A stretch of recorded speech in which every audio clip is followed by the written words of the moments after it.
Resident Evil, The Umbrella Conspiracy. Written by S.D. Perry. Read to you by Mike Johnson. Prologue. Latham Weekly, June 2nd, 1998. Bizarre murders committed in Raccoon City. The mutilated body of 42-year-old Anna Mataki was discovered late yesterday in an abandoned lot not far from her home in northwest Raccoon City, making her the fourth victim of the supposed cannibal killers to be found in or near the Victory Lake district in the last month. Consistent with the coroner reports of the other recent victims, Mataki's corpse showed evidence of having been partially eaten, the bite marks apparently formed by human jaws.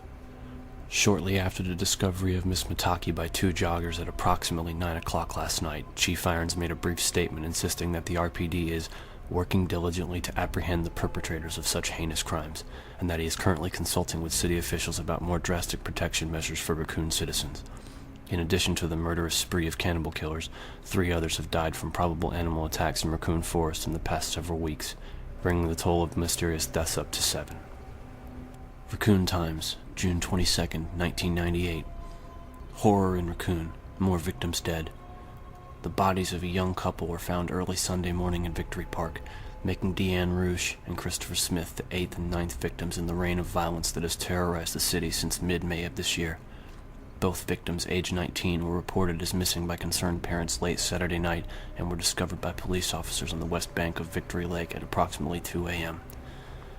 Although no formal statement has been issued by the police department, witnesses to the discovery confirmed that both youths suffered wounds similar to those found on prior victims.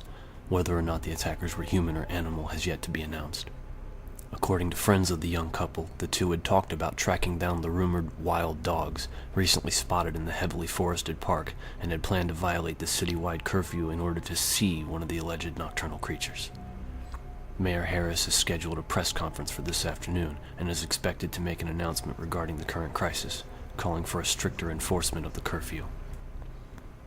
Cityside, July 21st, 1998.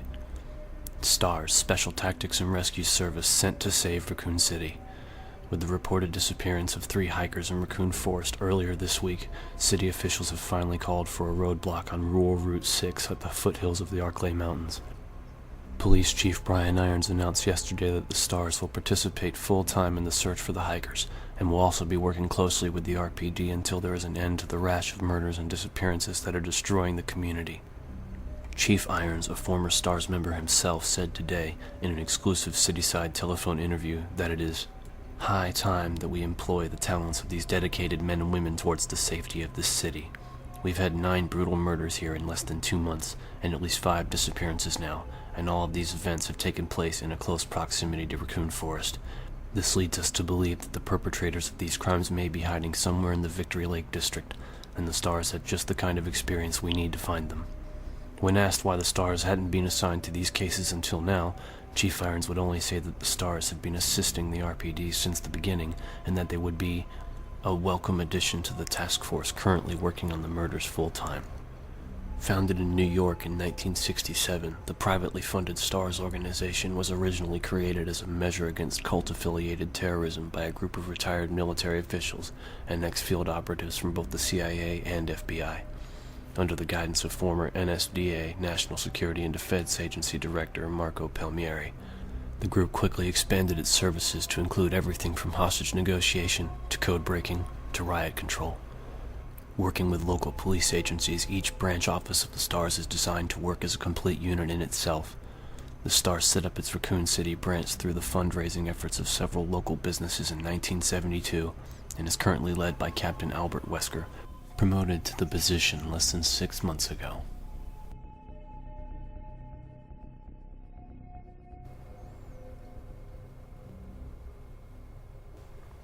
Chapter 1. Jill was already late for the briefing when she somehow managed to drop her keys into her cup of coffee on the way out the door. There was a muted ting as they hit the bottom, and as she paused in mid-stride, staring in disbelief at the steaming ceramic mug, the thick stack of files she carried under her other arm slid smoothly to the floor. Paper clips and sticky notes scattered across the tan carpeting. "Oh, shit." She checked her watch and turned back toward the kitchen, cup in hand. Wesker had called the meeting for 1900 sharp, which means she had about 9 minutes to make the 10-minute drive, find parking, and get her butt into a chair. The first full disclosure meeting since the S.T.A.R.S had gotten the case. Hell, the first real meeting since she'd made the Raccoon transfer, and she was going to be late. Figures. Probably the first time in years I actually give a rat's ass about being on time, and I fall apart at the door. Muttering darkly, she hurried to the sink, feeling tense and angry with herself for not getting ready earlier. It was the case. The goddamn case. She'd picked up her copies of the files right after breakfast and spent all day digging through the reports, searching for something the cops had somehow missed, and feeling more and more frustrated as the day slipped past and she failed to come up with anything new. She dumped the mug and scooped up the warm, wet keys, wiping them against her jeans as she hurried back to the front door. She crouched down to gather the files and stopped, staring down at the glossy color photo that ended up on top. Oh, girls. She picked it up slowly, knowing that she didn't have time, and yet unable to look away from the tiny, blood-splattered faces. She felt the knots of tension that had been building all day intensify, and for a moment it was all she could do to breathe as she stared at the crime scene photo. Becky and Priscilla McGee, ages 9 and 7. She'd flipped past it earlier, telling herself that there was nothing there she needed to see. But it isn't true, is it? You can keep pretending or you can admit it. Everything's different now. It's been different since the day they died. When she'd first moved to Raccoon, she'd been under a lot of stress, feeling uncertain about the transfer, not even sure if she wanted to stay with the S.T.A.R.S. She was good at the job, but had only taken it because of Dick. After the indictment, he'd started to pressure her to get into another line of work. It had taken a while, but her father was persistent, telling her again and again that one Valentine in jail was one too many, even admitting that he was wrong to raise her the way he had. With her training and background, there wasn't a whole lot of options, but the S.T.A.R.S at least appreciated her skills and didn't care how she came by them. The pay was decent, there was the element of risk she'd grown to enjoy. In retrospect, the career change had been surprisingly easy. It made Dick happy and gave her the opportunity to see how the other half lived. Still, the move had been harder on her than she realized. For the first time since Dick had gone inside, she'd felt truly alone, and working for the law had started to seem like a joke. The daughter of Dick Valentine, working for truth, justice, and the American way. Her promotion to the Alphas, a nice little house in the suburbs, it was crazy. She'd been given serious thought to just blowing out of town, giving the whole thing up, and going back to what she'd been before. Until the two little girls who lived across the street had shown up on her doorstep and asked her with wide, tear-stained eyes if she was really a policeman. Their parents were at work and they couldn't find their dog. Becky in her green school dress, little Pris in her overalls, both of them sniffling and shy. The pup had been wandering through a garden only a few blocks away, no sweat, and she'd made 2 new friends as easy as that. The sisters had promptly adopted Jill, showing up after school to bring her scraggly bunches of flowers, playing in her yard on weekends, singing her endless songs they'd learned from movies and cartoons. It wasn't like the girls had miraculously changed her outlook or taken away her loneliness, but somehow her thoughts of leaving had been put on the back burner, left alone for a while. For the first time in her 23 years, she started to feel like part of the community she lived and worked in, the change so subtle and gradual that she'd hardly noticed. 6 weeks ago, Becky and Pris had wandered away from a family picnic in Victory Park and became the first 2 victims of the psychopaths that had since terrorized the isolated city. The photo trembled slightly in her hand, sparing her nothing. Becky lying on her back, staring blindly at the sky, a gaping ragged hole in her belly. Pris was sprawled next to her, arms outstretched, chunks of her flesh ripped savagely from the slender limbs. Both children had been eviscerated, dying of massive trauma before they'd bled out. If they'd screamed, no one had heard. Enough. They're gone, but you can finally do something about it. Jill fumbled the papers back into their folder and stepped outside into the early evening, breathing deeply. The scent of freshly cut grass was heavy in the sun-warmed air. Somewhere down the street, a dog barked happily amidst the shouts of children. She hurried to the small, dented gray hatchback parked by the front walk, forcing herself not to look at the silent McGee house as she started the car and pulled away from the curb. Jill drove through the wide suburban streets of her neighborhood, window down, pushing the speed limit but careful to watch for kids and pets. There weren't many of either around. Since the trouble had started, more and more people were keeping their children and animals indoors, even during the day. The little hatchback shuddered as she accelerated up the ramp to Highway 202, the warm, dry air whipping her long hair back from her face. It felt good, like waking up from a bad dream. She sped through the sun-dappled evening, the shadows of trees growing long across the road. Whether it was fate or just the luck of the draw, her life had been touched by what was happening in Raccoon City. She couldn't keep pretending that she was just some jaded ex-thief trying to stay out of jail, trying to toe the line to make her father happy, or that what the S.T.A.R.S were about to do was just another job. It mattered. It mattered to her that those children were dead, and that the killers were still free to kill again. The victim files next to her fluttered slightly at the top of the folder, caught by the wind. 9 restless spirits, perhaps Becky and Priscilla McGee's among them. She rested her right hand on the ruffled sheaf, stifling the gentle movement, and swore to herself that no matter what it took, she was going to find out who was responsible. Whatever she'd been before, whatever she would be in the future, she had changed, and wouldn't be able to rest until these murderers of the innocent had been held accountable for their actions. Yo, Chris! Chris turned away from the soda machine and saw Forrest Speyer striding down the empty hall toward him, a wide grin on his tanned, boyish face. Forrest was actually a few years older than Chris, but looked like a rebellious teenager. Long hair, studded jean jacket, tattoo of a skull smoking a cigarette on his left shoulder. He was also an excellent mechanic and one of the best shots Chris had ever seen in action. "Hey, Forrest, what's up?" Chris scooped up a can of club soda from the machine's dispenser and glanced at his watch. He still had a couple of minutes before the meeting. He smiled tiredly as Forrest stepped in front of him, blue eyes sparkling. Forrest was carrying an armful of equipment, vest, utility belt, and shoulder pack. "Wesker gave Marina the go-ahead to start the search. Bravo team's going in." Even excited Forrest's Alabama twang slowed his words to a stereotypical drawl. He dropped his stuff on one of the visitors' chairs, still grinning widely. Chris frowned. "When?" "Now, soon as I warm up the copter." Forrest pulled the Kevlar vest over his t-shirt as he spoke. "While you alphas is taking notes, we're gonna kick some cannibal ass." "Nothing if not confident, us S.T.A.R.S. Yeah, well, just watch your ass, okay?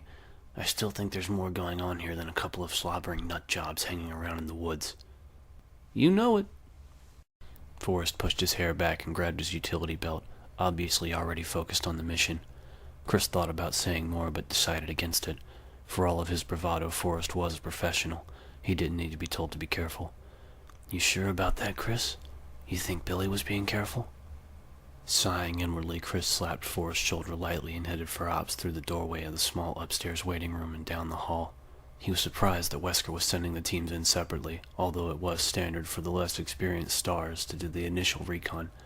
But this wasn't exactly a standard operation. The number of deaths they were dealing with alone was enough to call for a more aggressive offense. The fact that there were signs of organization to the murders should have brought it to A1 status, and Wesker was still treating it like some kind of training run. Nobody else sees it. They didn't know Billy. Chris thought again about the late-night call he'd gotten last week from his childhood friend. He hadn't heard from Billy in a while, but knew that he'd taken a research position with Umbrella, the pharmaceutical company that was the single biggest contributor to the economic prosperity of Raccoon City. Billy had never been the type to jump at shadows, and the terrified desperation in his voice had jolted Chris awake, filling him with deep concern. Billy had babbled that his life was in danger, that they were all in danger, begged Chris to meet him at the diner at the edge of town, and then never showed up. No one had heard from him since.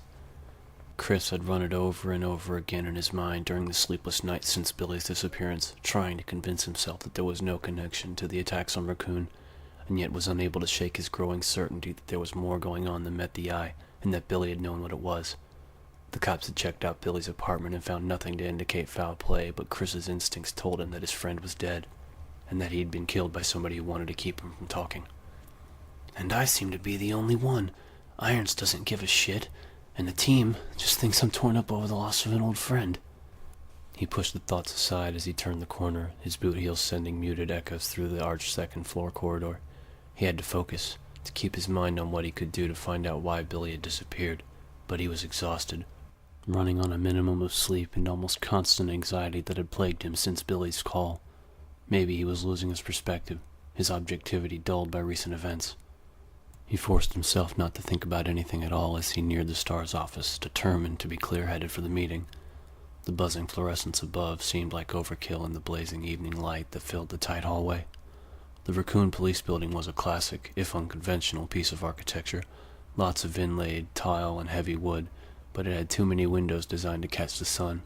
When he'd been a kid, the building had been the Raccoon City Hall. With the population increase a decade back, it had been renovated into a library, and 4 years ago, turned into a police station.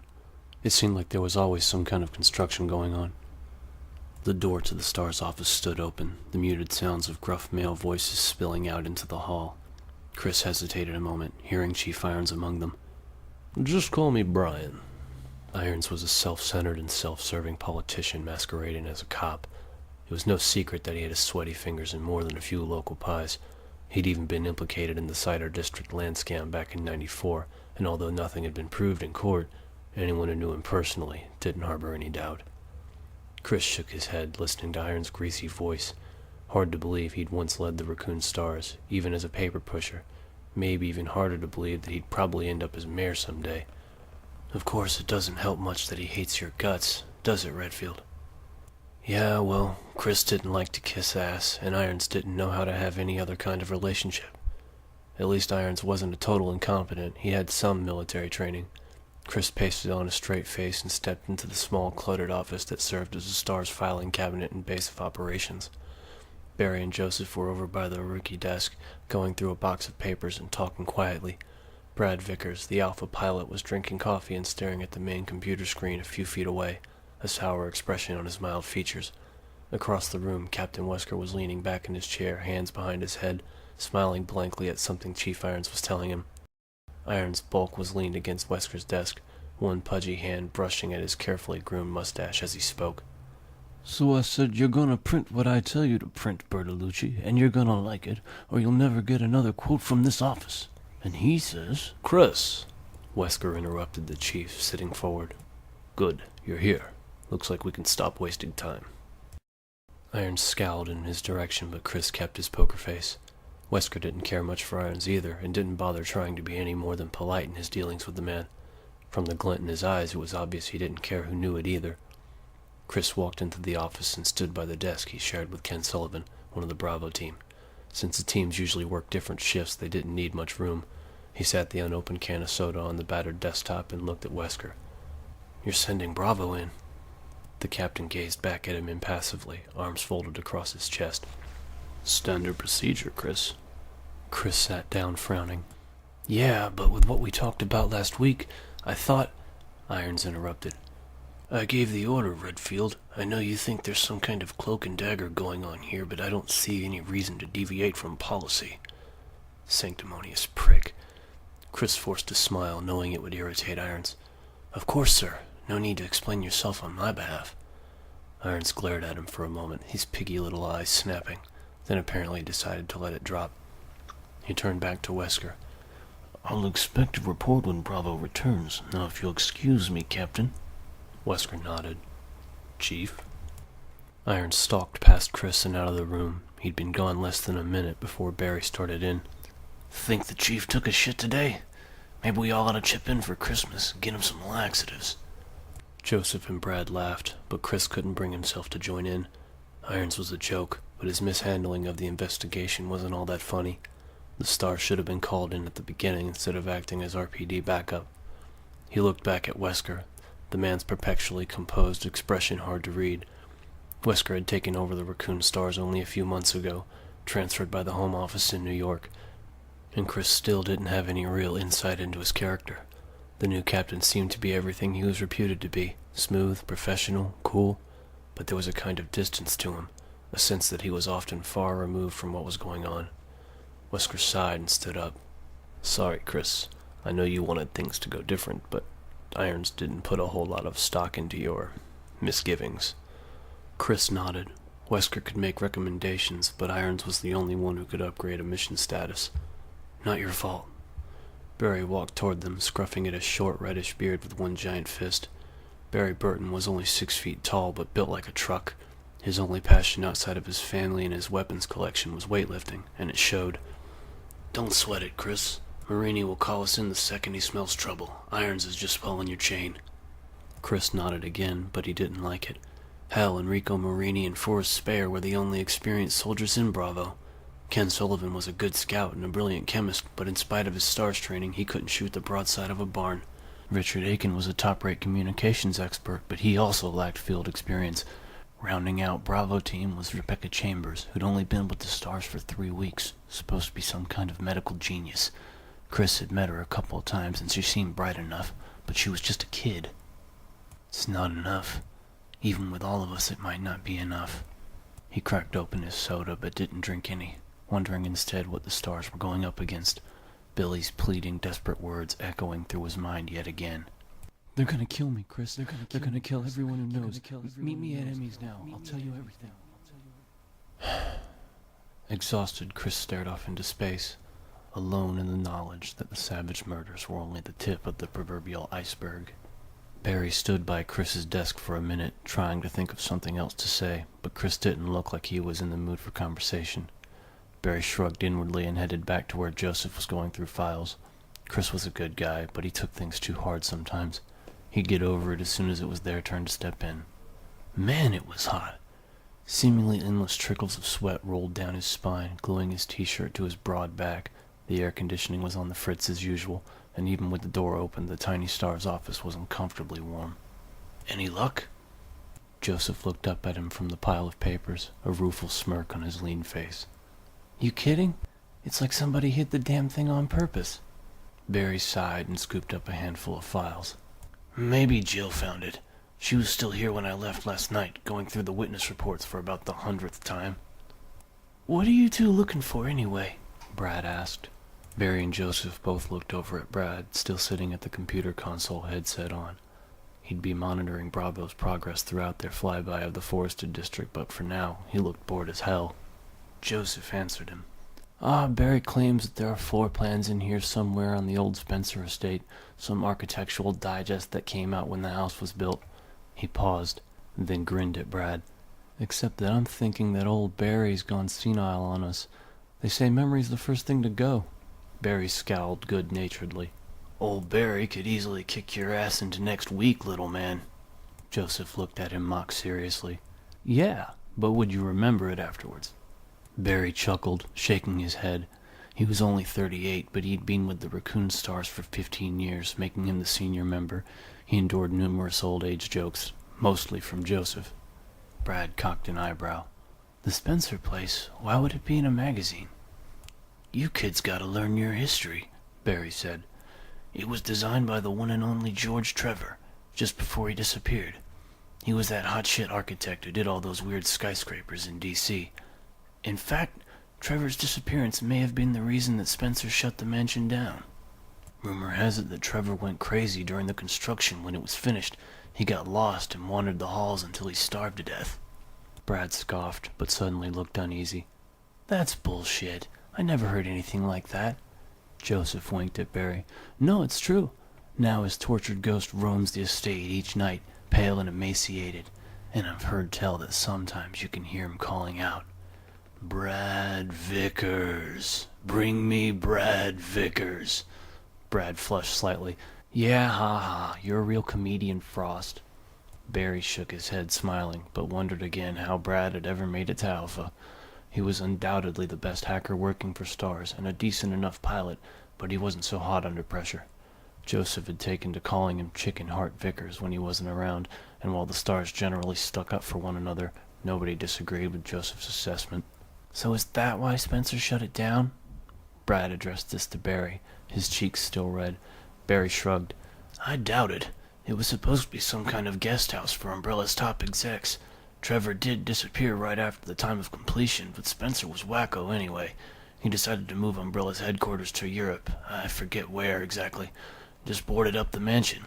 Probably a couple $1,000,000 straight into the crapper. Joseph sneered. Right, like Umbrella would suffer. True enough. Spencer may have been crazy, but he'd had enough money and business savvy to hire the right people.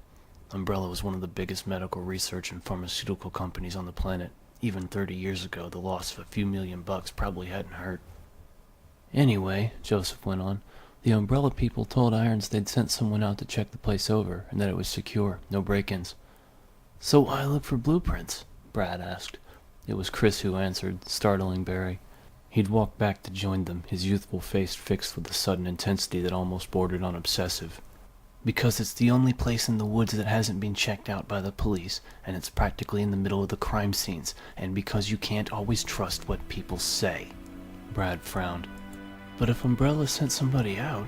Whatever Chris was going to say in response was cut short by Wesker's smooth voice rising from the front of the room. Alright, people, since it appears that Miss Valentine isn't planning on joining us, why don't we get this started? Barry walked to his desk, worried about Chris for the first time since this whole thing had started. He'd recruited the younger man for the S.T.A.R.S a few years back thanks to a chance encounter at a local gun shop. Chris had proven to be an asset to the team, bright and thoughtful as well as a top-notch marksman and able pilot. But now, Barry gazed fondly at the picture of Kathy and the girls that sat on his desk. Chris's obsession with the murders in Raccoon was understandable, particularly since his friend had disappeared. Nobody in town wanted to see another life lost. Barry had a family and was determined as anyone else on the team to stop the killers, but Chris's relentless suspicions had gone a little overboard. What had he meant by that you can't always trust what people say? Either that Umbrella was lying or Chief Irons was. Ridiculous.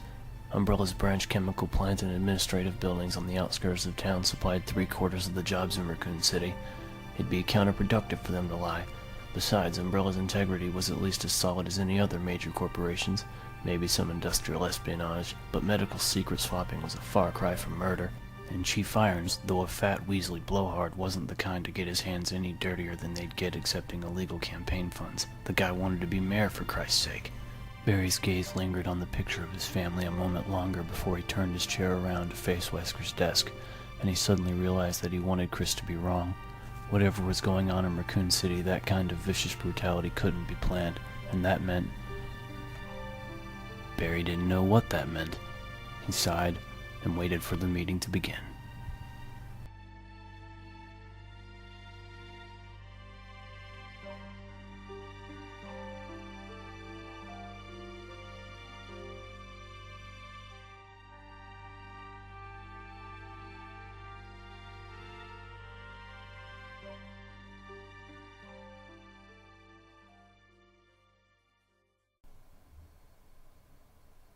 Chapter 2. Jill was deeply relieved to hear the sound of Wesker's voice as she jogged toward the open door of the S.T.A.R.S office. She'd seen one of their helicopters taking off as she'd arrived, and been positive that they'd left without her. The S.T.A.R.S were a fairly casual outfit in some respects, but there also wasn't any room for people who couldn't keep up, and she wanted very much to be in on this case from the beginning. The RPD has already established a perimeter search, spanning sectors 1, 4, 7, and 9. It's the central zones we're concerned with, and Bravo will set down here. At least she wasn't too late. Wesker always ran meetings the same way. Update speech, theory, then Q&A. Jill took a deep breath and stepped into the office. Wesker was pointing to a posted map at the front of the room, dotted with colored tags where the bodies had been found. He hardly faltered in his speech as she walked quickly to her desk, feeling suddenly like she was back in basic training and had shown up late for class. Chris Redfield threw her a half-smile as she sat down, and she nodded back at him before focusing on Wesker. She didn't know any of the Raccoon team that well, but Chris had made a real effort to make her feel welcome since she'd arrived. After a flyby of the other central areas, once they report in, we'll have a better idea of where to focus our energies. But what about the Spencer place? Chris asked. It's practically in the middle of the crime scenes. If we start there, we can conduct a more complete search. And if Bravo's information points to that area, rest assured we'll search there. For now, I don't see any reason to consider it a priority. Chris looked incredulous. But we only have Umbrella's word that the estate is secure. Wesker leaned against his desk, his strong features expressionless. Chris, we all want to get to the bottom of this, but we have to work as a team. And the best approach here is to do a thorough search for those missing hikers before we start jumping to conclusions. Bravo will take a look-see, and we'll conduct this by the book. Chris frowned, but said nothing more. Jill resisted the urge to roll her eyes at Wesker's little speech. He was doing the right thing technically, but had left out the part about it being politic to do as Chief Irons wanted. Irons had made it clear time and again throughout the killing spree that he was in charge of the investigation and was calling the shots. It wouldn't have bothered her so much except that Wesker presented himself as an independent thinker, a man who didn't play politics. She had joined the S.T.A.R.S because she couldn't stand the bullshit red tape that dominated so much of law enforcement, and Wesker's obvious deferral to the chief was irritating. Well, and don't forget that you stood a good chance of ending up in prison if you hadn't changed your occupation. Jill, I see that you managed to find the time to come in. Illuminate us with your brilliant insight. What have you got for us? Jill met Wesker's sharp gaze evenly, trying to seem as cool and composed as he was. Nothing new, I'm afraid. The only obvious pattern is location. She looked down at the notes she had on the stack of files in front of her, scanning them for reference. The tissue samples from underneath both Becky McGee's and Chris Smith's fingernails were an exact match. We got that yesterday. And Tanya Lipton, the third victim, had definitely been hiking in the foothills. That'd be Sector 7B. She looked back up at Wesker and made her pitch. My theory at this point is that there's a possible ritualistic cult hiding in the mountains, 4 to 11 members strong, with guard dogs trained to attack intruders in their territory. Extrapolate. Wesker folded his arms, waiting. At least no one had laughed. Jill plunged forward, warming to the material. The cannibalism and dismemberment suggest ritualistic behavior, as does the presence of decomposed flesh found on some of the victims, like the killers are carrying parts of previous unknown victims to their attacks. We've got saliva and tissue samples from 4 separate human assailants, though eyewitness reports suggest up to 10 or 11 people, and those killed by animals were all found to be attacked in the same vicinity, suggesting that they are wandering into some kind of off-limits area. The saliva traces appear to be canine, though there's still some disagreement. She trailed off, finished. Wesker's face betrayed nothing, but he nodded slowly. Not bad. Not bad at all. Disprove. Jill sighed. She hated having to shoot her own theory down, but that was part of the job, and in all honesty, the part that most encouraged clear, rational thinking. The S.T.A.R.S trained their people not to fixate on any single path to the truth. She glanced at her notes again. It's highly unlikely that a cult that big would move around much, and the murders started too recently to be local. The RPD would have seen signs before now, some escalation to this kind of behavior. Also, the level of post-mortem violence indicates disorganized offenders, and they usually work solo. Joseph Frost, the Alpha Team's vehicle specialist, piped up from the back of the room. The animal attack part works, though, protecting their territory and all that. Wesker scooped up a pen and walked to the dry erase board next to his desk, talking as he moved. I agree. He wrote territoriality on the board, then turned back to face her. Anything else? Jill shook her head, but felt good that she'd contributed something. She knew the cult aspect was reaching, but it had been all she could come up with.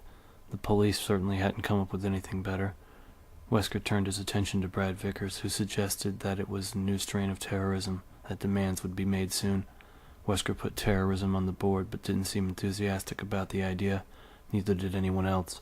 Brad quickly went back to his headset, checking on Bravo Team's status. Both Joseph and Barry passed on theorizing, and Chris's views on the killings were already well known, if vague. He believed that there was an organized assault going on, and that external influences were involved somehow. Wesker asked if he had anything new to add, stressing new, Jill noticed, and Chris shook his head, looking depressed. Wesker capped the black pen and sat on the edge of his desk, gazing thoughtfully at the blank expanse of board. It's a start, he said. I know you've all read the police and coroner reports, and listened to the eyewitness accounts. Vickers here, over, from the back of the room. Brad spoke quietly into his headpiece, interrupting Wesker. The captain lowered his voice and continued, Now at this point, we don't know what we're dealing with, and I know that all of us have some concerns with how the RPD has been dealing with this situation. But now that we're on the case, What? At the sound of Brad's raised voice, Jill turned toward the back of the room along with everyone else. He was standing up, agitated, one hand pressed to the earpiece on his headset. Bravo Team, report! Repeat, Bravo Team, report! Wesker stood up. Vickers, put it on the comm. Brad hit the switch on his console, and the bright, crackling sound of static filled the room. Jill strained to hear a human voice amidst the fuzz, but for several tense seconds there was nothing. Then, Do you copy? We kind of mechanical malfunction. We're gonna have to sit her down. the rest was lost in a burst of static. It sounded like Enrico Marini, the Bravo Team leader. Jill chewed at her lower lip and exchanged a worried glance with Chris. Enrico had seemed frantic. They all listened for another moment, but there was nothing more than the sound of open air. Position, Wesker snapped. Brad's face was pale. They're in the, Sector 22, tail end of C. Except I've lost the signal. The transmitter's offline. Jill felt stunned, saw the feeling reflected in the faces of the others. The helicopter's transmitter was designed to keep working no matter what. The only way it would shut down was if something big happened. The entire system blanking out or being severely damaged. Something like a crash. Chris felt his stomach knot as he recognized the coordinates. The Spencer estate. Marini had said something about a malfunction. It had to be a coincidence, but it didn't feel like one. The Bravos were in trouble, and practically on top of the old Umbrella Mansion. All of this went through his head in a split second, and then he was standing, ready to move. Whatever happened, the S.T.A.R.S took care of their own. Wesker was already in action. He addressed the team even as he reached for his keys, heading for the gun safe. Joseph, take over the board and keep trying to raise them. Vickers, warm up the copter and get clearance. I want us ready to fly in 5. The captain unlocked the safe as Brad handed the headset to Joseph and hurried out of the room. The reinforced metal door swung open, revealing an arsenal of rifles and handguns shelved above boxes of ammo. Wesker turned to the rest of them, his expression as bland as ever, but his voice brisk with authority. Barry, Chris, I want you to get the weapons into the copter loaded and secure. Jill, get the vests and the packs and meet us on the roof. He clipped a key off his ring and tossed it to her. I'm going to put a call into Irons and make sure he gets us some backup and EMTs down at the barricade, Wesker said, then blew out sharply. 5 minutes or less, folks, let's move. Jill left for the locker room and Barry grabbed one of the empty duffel bags from the bottom of the gun safe, nodding at Chris. Chris scooped up a second bag and started loading boxes of shells, cartridges, and clips as Barry carefully handled the weapons, checking each one. Behind them, Joseph again tried hailing the Bravo team to no avail. Chris wondered again about the proximity of Bravo team's last reported position to the Spencer estate. Was there a connection? And if so, how? Billy worked for Umbrella. They own the estate? Chief, Wesker, we've just lost contact with Bravo. I'm taking us in. Chris felt a sudden rush of adrenaline and worked faster, aware that every second counted could mean the difference between life and death for his friends and teammates. A serious crash was unlikely. The Bravos would have been flying low and Forrest was a decent pilot, but what about after they'd gone down? Wesker quickly relayed the information to Irons over the phone, then hung up, walking back to join them. I'm going to make sure our copter's outfitted. Joseph, give it another minute, then turn it over to the boys at the front desk. You can help these two carry the equipment up. I'll see you on top. Wesker nodded to them and hurried out, his footsteps clattering loudly down the hall. He's good, Barry said quietly, and Chris had to agree. It was reassuring to see that their new captain didn't rattle easily. Chris still wasn't sure how he felt about the man personally, but his respect for Wesker's abilities was growing by the minute. Come in, Bravo. Do you copy? Repeat. Joseph patiently went on, his voice tight with strain, his pleas lost to the haze of white static that pulsed out into the room. Wesker strode down the deserted hall and through the shabbier of the 2 second-floor waiting rooms, nodding briskly at a pair of uniforms that stood talking by the soda machine. The door to the outside landing was chalked open, a faint, humid breeze cutting through the stickiness of the air inside. It was still daylight, but not for much longer. He hoped that wouldn't complicate matters, although he figured it probably would. Wesker took a left and started down the winding corridor that led to the helipad, absently running through a mental checklist. Hailing, open procedure, weapons, gear, report. He already knew that everything was in order, but he went through it again anyway. It didn't pay to get sloppy, and assumptions were the first step down that path. He liked to think of himself as a man of precision, one who had taken all possibilities into account and decided on the best course of action after thoroughly weighing all factors. Control was what being a competent leader was all about. But to close this case, he shut the thought down before it could get any further. He knew what had to be done, and there was still plenty of time. All he needed to concentrate on now was getting the Bravos back safe and sound. Wesker opened the door at the end of the hall and stepped out into the bright evening, the rising hum of the copter's engines and the smell of machine oil filling his senses. The small rooftop helipad was cooler than inside, partly draped by the shadow of an aging water tower, and empty except for the gunmetal gray Alpha helicopter. For the first time he wondered what had gone wrong with Bravo. He'd had Joseph and the rookie check both birds out yesterday and they'd been fine, all systems go. He dismissed that train of thought as he walked toward the copter, his shadow falling long across the concrete. It didn't matter why, not anymore. What mattered was what came next. Expect the unexpected. That was the S.T.A.R.S motto, although that basically meant to prepare for anything. Expect nothing.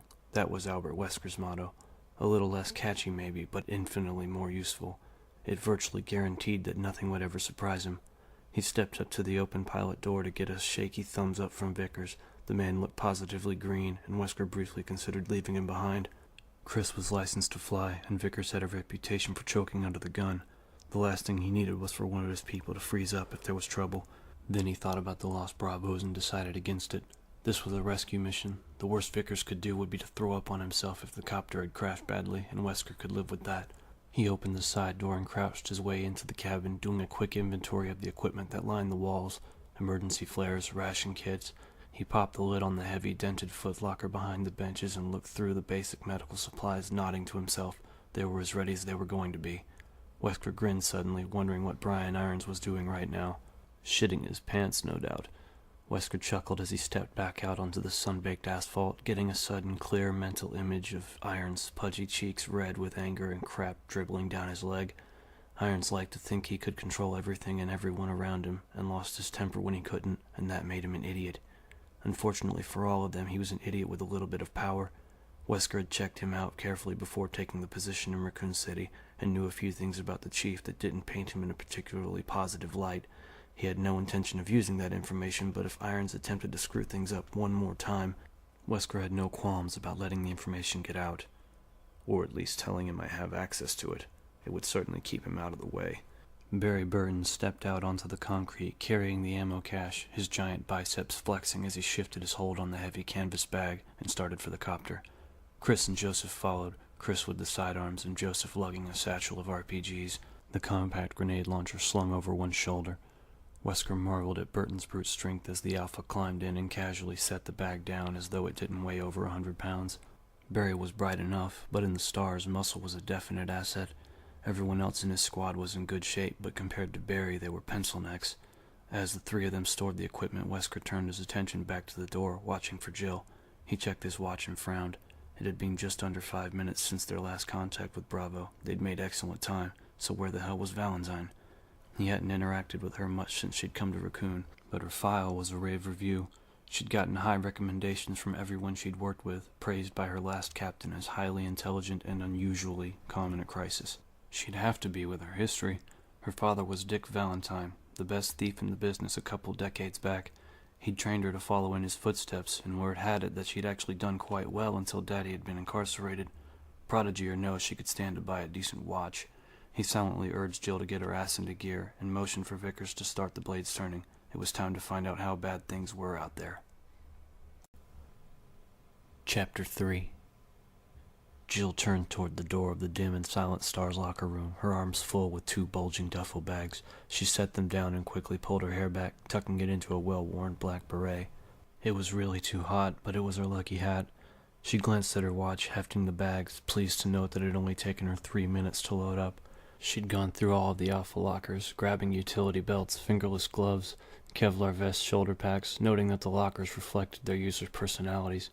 Barry's had been covered with snapshots of his family and a pin-up from a gun magazine, a rare .45 Luger shining against red velvet. Chris had pictures of his Air Force buddies up, and the shelves were a boyish mess. Crumpled t-shirts, loose papers, even a glow-in-the-dark yo-yo with a broken string. Brad Vickers had a stack of self-help books, and Joseph, a Three Stooges calendar. Only Wesker's had been devoid of personal effects. Somehow it didn't surprise her. The captain struck her as too tightly wound to place much value on sentiment. Her own locker held a number of used paperback true crime novels, a toothbrush, floss, breath mints, and 3 hats. On the door was a small mirror and an old frayed photo of her father, taken when she was a child and they'd gone to the beach one summer. She'd quickly thrown the Alpha gear together. She decided that she'd redecorate when she had free time. Anyone looking through her locker would think that she was some kind of dental freak. Jill crouched a bit and fumbled at the latch to the door, balancing the awkward bags on one raised knee. She'd just grasped it when someone coughed loudly from behind her. Startled, Jill dropped the bags and spun, looking for the cougher as her mind reflexively assessed the situation. The door had been locked. The small room held 3 banks of lockers and had been quiet and dark when she came in. There was another door at the back of the room, but no one had come through it since she'd entered. Which means that someone was already here when I came in the shadows behind the last bank. A cop grabbing a nap? Unlikely. The department's lunchroom had a couple of bunks in the back, and a lot more comfortable than a narrow bench over cold concrete. Then maybe it's someone enjoying a little leisure time with a magazine, her brain snarled. Does it matter? You're on the clock here. Get moving. Right. Jill scooped up the bags and turned to leave. Miss Valentine, isn't it? A shadow separated itself from the back of the room and stepped forward. A tall man with a low musical voice, early 40s, a thin frame, dark hair, and deep-set eyes. He was actually wearing a trench coat, and an expensive one at that. Jill readied herself to move quickly if the need arose. She didn't recognize him. "That's right," she said warily. The man stepped toward her, a smile flickering across his face. "I have something for you," he said softly. Jill narrowed her eyes and shifted automatically into a defensive position, balancing her weight on the balls of her feet. "Hold it, asshole. I don't know who the hell you think you are, what you think I want, but you're in a police station." She trailed off as he shook his head, grinning broadly, his dark eyes twinkling with mirth. "You mistake my intentions. Miss Valentine, excuse my manners, please. My name is Trent, and I'm a friend to the stars." Jill studied his posture and position and eased her own stance slightly, watching his eyes for even a flicker of movement. She didn't feel threatened by him exactly. But how did he know my name? "What do you want?" Trent grinned wider. "Ah, straight to the point. But of course, you're on a rather tight schedule." He slowly reached into a pocket of his coat and pulled out what looked like a cell phone. "Though it's not what I want that's important. It's what I think you should have." Jill glanced at the item he held, frowning. "That? Yes. I've assembled a few documents you should find interesting. Compelling, in fact." As he spoke, he held out the device. She reached for it carefully, realizing as she did that it was a mini-disc reader, a very complicated and costly microcomputer. Trent was well-financed, whoever he was. Jill tucked the reader into her hip pack, suddenly more than a little curious. "Who do you work for?" He shook his head. "That's not important, not at this juncture. Although I will say that there are a lot of very important people watching Raccoon City right now." "Oh? And are these people friends of the stars too, Mr. Trent?" Trent laughed, a soft, deep chuckle. "So many questions, so little time. Read the files, and if I were you, I wouldn't mention this conversation to anyone. It could have rather serious consequences."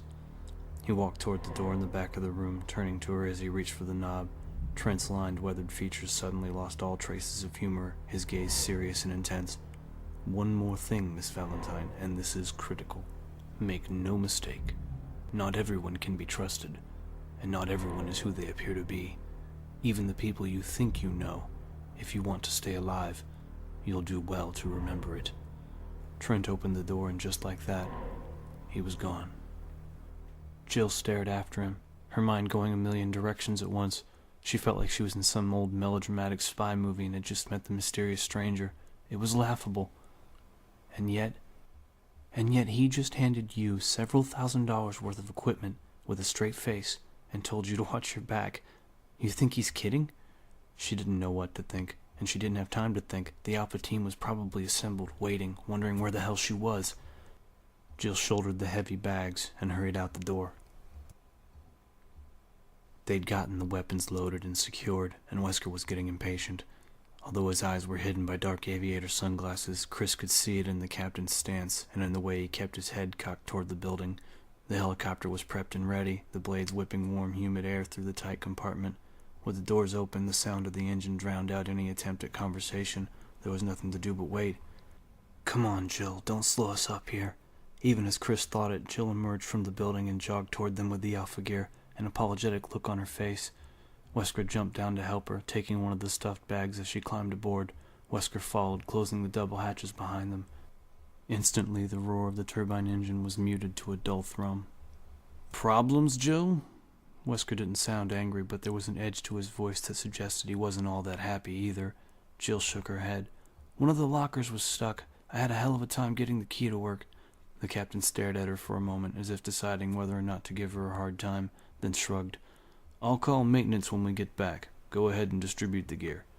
He picked up a headset and put it on, moving up to sit next to Brad as Jill started passing out the vests. The helicopter lifted slowly, the RPD building falling away as Brad positioned them to head northwest.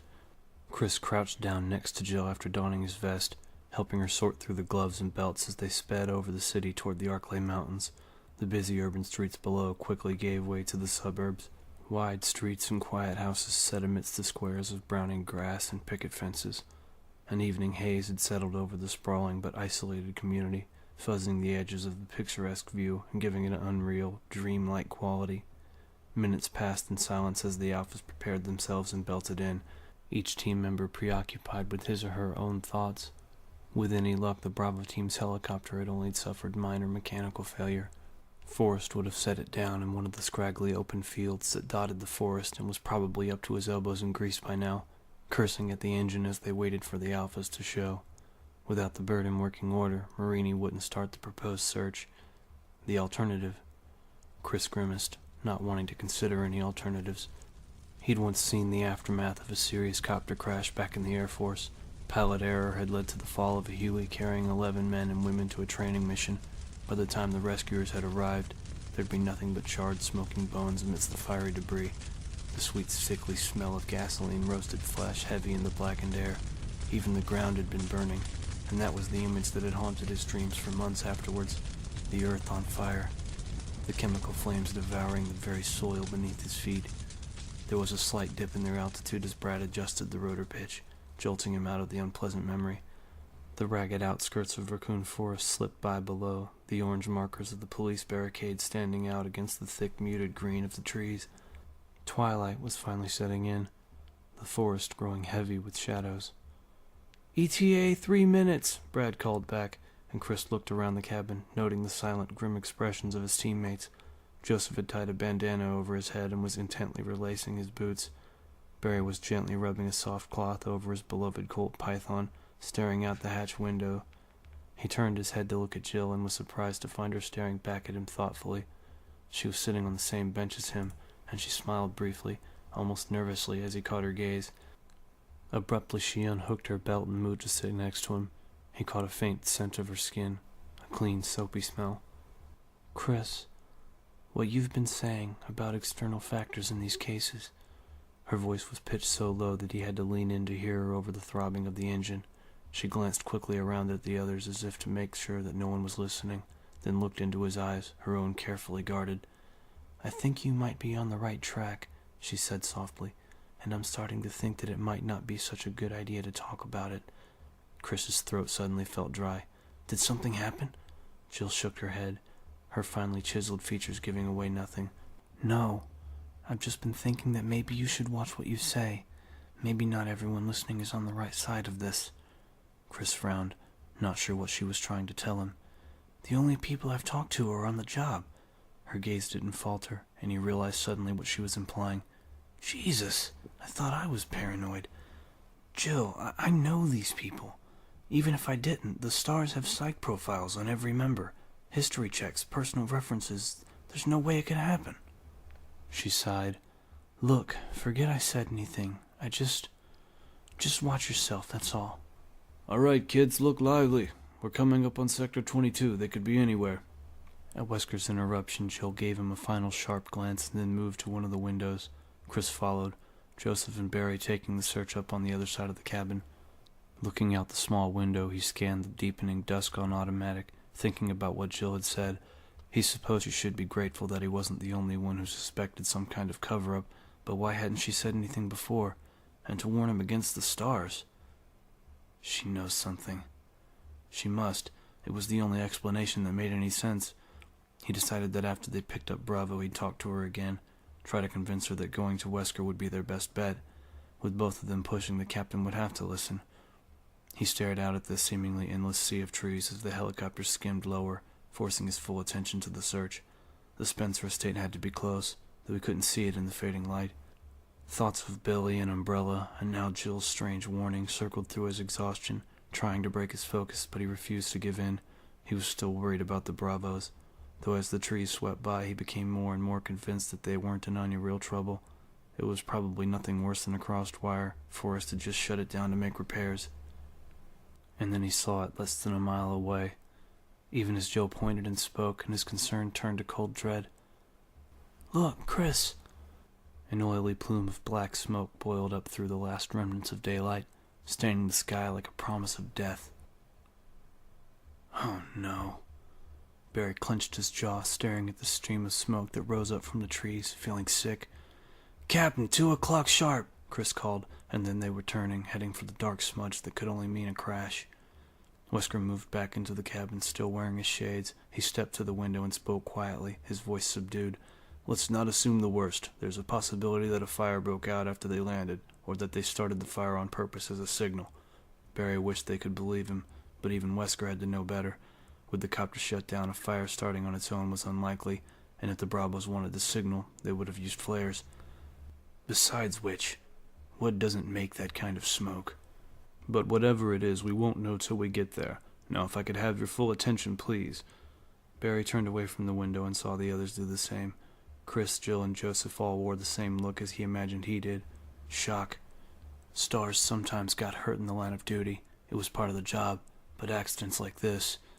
Wesker's only visible sign of distress was the set of his mouth, a thin, grim line against his tanned skin. "Listen up. We've got people down in a possibly hostile environment. I want all of you armed, and I want an organized approach. A standard fan as soon as we set down. Barry, you'll take point." Barry nodded, pulling himself together. Wesker was right. Now was not the time to get emotional. "Brad's going to set us down as close to the site as he can, what looks like a small clearing about 50 meters south of their last coordinates. He'll stay with the copter and keep it warm in case of trouble. Any questions?" Nobody spoke, and Wesker nodded briskly. "Good. Barry, load us up. We can leave the rest of the gear on board and come back for it." The captain stepped to the front to talk to Brad, while Jill, Chris, and Joseph turned to Barry. As weapons specialist, he checked the firearms in and out to each S.T.A.R.S team member and kept them in prime condition. Barry turned to the cabinet next to the outer hatch and unhooked the latch, exposing 6 Beretta 9mm handguns on a metal rack, cleaned and sighted only yesterday. Each weapon held 15 rounds, semi-jacketed hollow point. It was a good gun, though Barry preferred his Python, a lot bigger punch with a .357 round. He quickly distributed the weapons, passing out 3 loaded clips with each. "I hope we don't need these," Joseph said, slapping in a clip, and Barry nodded in agreement. Just because he paid his dues to the NRA didn't mean he was some trigger-happy dumbass looking to kill. He just liked guns. Wesker joined them again, and the 5 of them stood at the hatch, waiting for Brad to bring them in. As they neared the plume of smoke, the helicopter's whirling blades pushed it down and out, creating a black fog that blended into the heavy shadows of the trees. A chance of spotting the downed vehicle from the air was lost to the smoke and dusk. Brad swung them around and settled the bird into a scrappy patch of tall grass snapping wildly from the forced wind. Even as the rails wobbled to the ground, Barry had his hand on the latch, ready to move out. A warm hand fell on his shoulder. Barry turned and saw Chris looking at him intently. "We're right behind you," Chris said, and Barry nodded. He wasn't worried, not with the Alphas backing him up. All he was concerned with was the Bravo team situation. Rico Marini was a good friend of his. Marini's wife had babysat for the girls more times than Barry could count, and was friends with Kathy. The thought of him dead to a stupid mechanical screw-up. "Hang on, buddy, we're coming." One hand on the butt of his Colt, Barry pulled the handle and stepped out into the humid, whipping twilight of Raccoon Forest, ready for anything. Chapter 4. They spread out and started north, Wesker and Chris behind and to Barry's left, Jill and Joseph on his right. Directly in front of them was a sparse stand of trees, and as the Alpha's copter blades revved down, Jill could smell burning fuel and see wisps of smoke curling through the foliage. They moved quickly through the wooded area, visibility dropping off sharply beneath the needled branches. The warm scents of pine and earth were overshadowed by the burning smell, the acrid odor growing stronger with each step. From the dim light filtering toward them, Jill saw that there was another clearing ahead with high, brittle grasses. "I see it! Dead ahead!"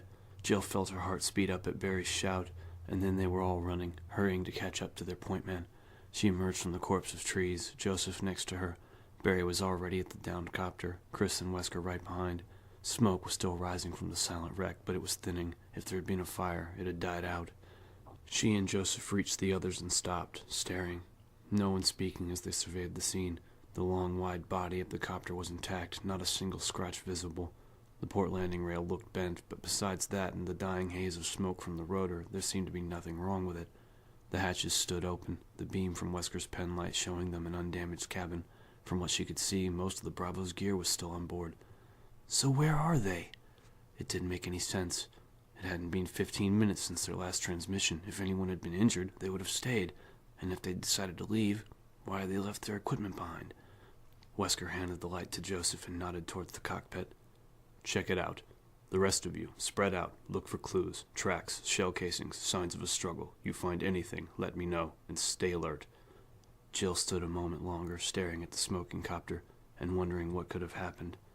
Enrico had said something about a malfunction, so okay, the Bravos had sat down.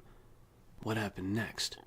What would have made them abandon their best chance of being found, leaving behind emergency kits, weaponry?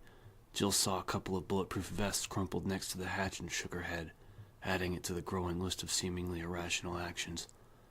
She turned to join the search as Joseph stepped out of the cockpit, looking as confused as she felt. She waited to hear his report as he handed the light back to Wesker, shrugging nervously. "I don't know what happened. The bent rail suggests a forced landing, but except for the electrical system, everything looks fine." Wesker sighed, then raised his voice so the others could hear. "Circle out, people. 3 meters apart, widen as we go." Jill moved over to stand between Chris and Barry, both men already scanning the ground at their feet as they slowly moved east and northeast of the helicopter. Wesker stepped into the cabin, probing the darkness with his pen light, and Joseph headed west. Dry weeds crackled underfoot as they widened their circle, the only sound in the still, warm air except for the distant hum of the Alpha helicopter engine. Jill used her boots to search through the thick ground cover, brushing the tall grass aside with each step. In another few moments it'd be too dark to see anything. They'd need to go break out the flashlights. Bravo had left theirs behind. Jill stopped suddenly, listening. The sighing, crackling steps of the others, the faraway drone of the helicopter. And nothing else. Not a chirp, a chitter, nothing. They were in the woods in the middle of summer. Where were the animals? The insects? The forest was unnaturally still, the only sounds human. For the first time since they'd sat down, Jill was afraid. She was about to call out to the others when Joseph shouted from somewhere behind them, his voice high and cracking. Hey! Over here! Jill turned and started jogging back, saw Chris and Barry do the same. Wesker was still by the helicopter and had drawn his weapon at Joseph's cry, pointing it up as he broke into a run. In the murky light, Jill could just make out Joseph's shadowy form, crouched down in the high grass near some trees 100 feet past the helicopter. Instinctively, she pulled her own sidearm in double time, suddenly overwhelmed by a sense of encroaching doom. Joseph stood up, holding something, and let out a strangled scream before dropping it, his eyes wide with horror. For a split second, Jill's mind couldn't accept what it had seen in Joseph's grasp. A S.T.A.R.S handgun, a Beretta. Jill ran faster, catching up to Wesker, and a disembodied hand curled around it, hacked off at the wrist. There was a deep, guttural snarl from behind Joseph, from the darkness of the trees, an animal growling, joined by another raspy, throating shriek, and suddenly dark, powerful shapes erupted from the woods, lunging at Joseph and taking him down. Joseph! Jill's scream ringing in his ears, Chris drew his weapon and stopped in his tracks, trying to get a clear shot at the raging beasts that were attacking Joseph. Wesker's penlight sent a thin beam dancing over the writhing creatures, illuminating a nightmare. Joseph's body was all but hidden by the 3 animals that tore at him, ripping at him with gnashing, dripping jaws. They were the size and shape of dogs, as big as German shepherds maybe, except that they seemed to have no fur, no skin. Wet, red sinew and muscle flashed beneath Wesker's wavering light, the dog creatures shrieking and snapping in a frenzy of bloodlust. Joseph cried out, a burbling liquid sound as he flailed weakly at the savage attackers, blood pouring from multiple wounds. It was the scream of a dying man. There was no time to waste. Chris targeted and opened fire. 3 rounds smacked wetly into one of the dogs, a 4th shot going high. There was a single high-pitched yelp and the beast went down, its sides heaving. The other 2 animals continued their assault, indifferent to the thunderous shots. Even as Chris watched in horror, one of the slavering hellhounds lunged forward and ripped out Joseph's throat, exposing bloody gristle and glistening slickness of bone. The stars opened up, sending a rain of explosive fire at Joseph's killers. Red spatters burst into the air, the dog things still trying to get at the spasming corpse while bullets riddled their strange flesh. With a final series of harsh, barking mules, they fell and didn't rise again. Hold your fire! Chris took his finger off the trigger but continued to point the handgun at the fallen creatures, ready to blow apart the first one that so much as twitched. 2 of them were still breathing, growling softly through panting gasps. The 3rd sprawled lifelessly next to Joseph's mutilated body. They should be dead. Should have stayed down at the first shots. What are they? Wesker took a single step towards the slaughter in front of them. When all around, deep echoing howls filled the warm night air, shrill voices of predatorial fury coming at the stars from all directions. Back to the copter, now! Wesker shouted. Chris ran, Barry and Jill in front of him and Wesker bringing up the rear, the 4 of them sprinting through the dark trees, unseen branches slapping at them as the howls grew louder, more insistent. Wesker turned and fired blindly into the woods as they stumbled toward the waiting helicopter, its blades already spinning. Chris felt relief sweep through him. Brad must have heard the shots. They still had a chance. Chris could hear the creatures behind them now, the sharp rustling of lean, muscular bodies tearing through the trees. He could also see Brad's pale, wide-eyed face through the glass front of the copter. the reflected lights of the control panel casting a greenish glow across his panicked features. He was shouting something, but the roar of the engine drowned out everything now, the blast of wind churning the field into a rippling sea. Another 50 feet, almost there. Suddenly the helicopter jerked into the air, accelerating wildly. Chris caught a final glimpse of Brad's face and could see the blind terror there, the unthinking panic that had gripped him as he clawed at the controls. No, don't go! Chris screamed, but the wobbling rails were already out of reach, the copter pitching forward and away from them through the thundering darkness. They were going to die. "Damn you, Vickers!" Wesker turned and fired again and was rewarded with the squeal of pain from one of their pursuers.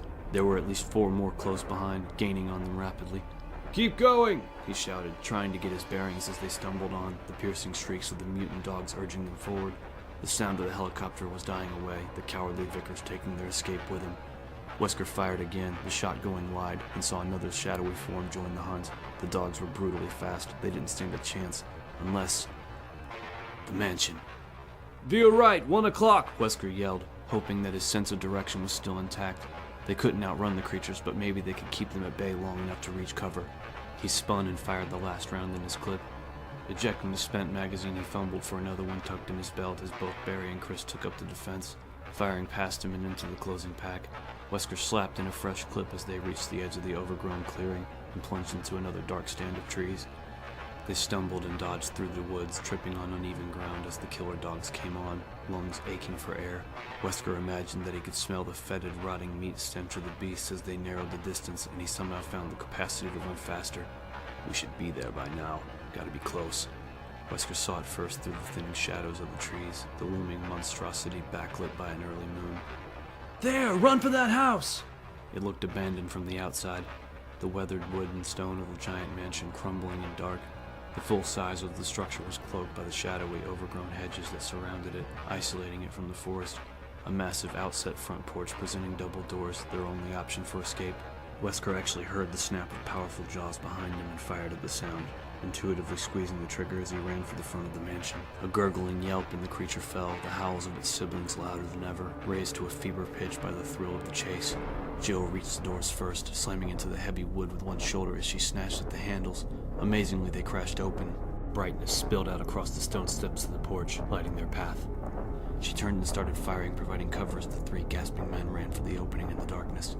They piled into the mansion, Jill diving in last, and Barry throwing his considerable bulk against the door, wedging it closed against the snarls of the creatures. He collapsed against it, face red and sweating, as Chris found the entry's steel deadbolt and slid it home. They'd made it. Outside, the dogs howled and scrabbled uselessly at the heavy doors. Wesker took a deep breath of the cool, quiet air that filled the well-lit room and exhaled sharply. As he'd already known, the Spencer house wasn't abandoned, and now that they were here, all his careful planning was for nothing. Wesker silently cursed Brad Vickers again and wondered if they were any better off inside than out. Chapter 5. Jill took in their new surroundings as she caught her breath, feeling like she was a character in a nightmare that had just taken a turn into grand fantasy. Wild howling monsters, Joseph's sudden death, a terrifying run through the dark woods, and now this. Deserted. It was a palace, pure and simple, what her father would have called a perfect score. The room they had escaped into was the epitome of lavish. It was huge, easily bigger than Jill's entire house, tiled in gray-flecked marble and dominated by a wide, carpeted staircase that led to the second-floor balcony.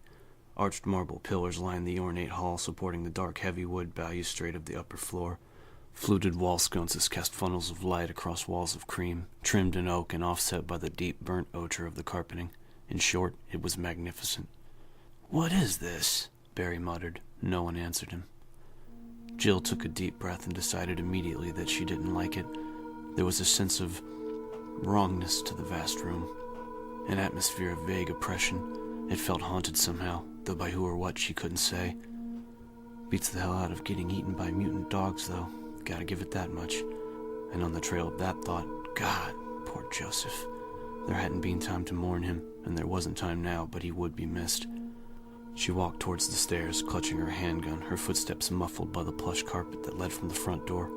There was an antique typewriter on a small table to the right of the steps, a blank sheet of paper spooled into the works. A strange bit of decorum.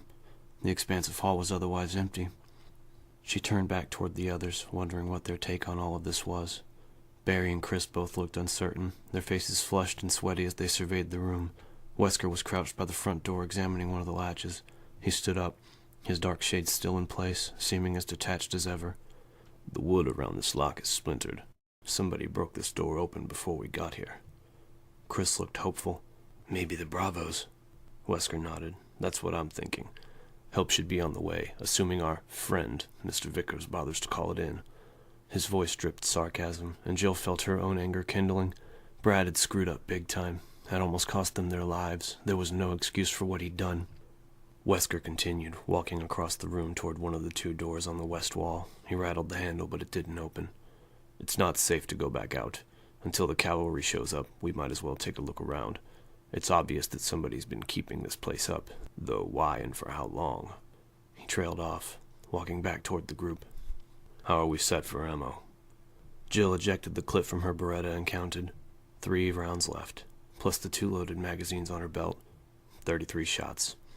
Chris had 22 left, Wesker 17, and Barry had 2 racked speed loaders for his Colt, plus an extra handful of loose cartridges tucked into a hip pouch.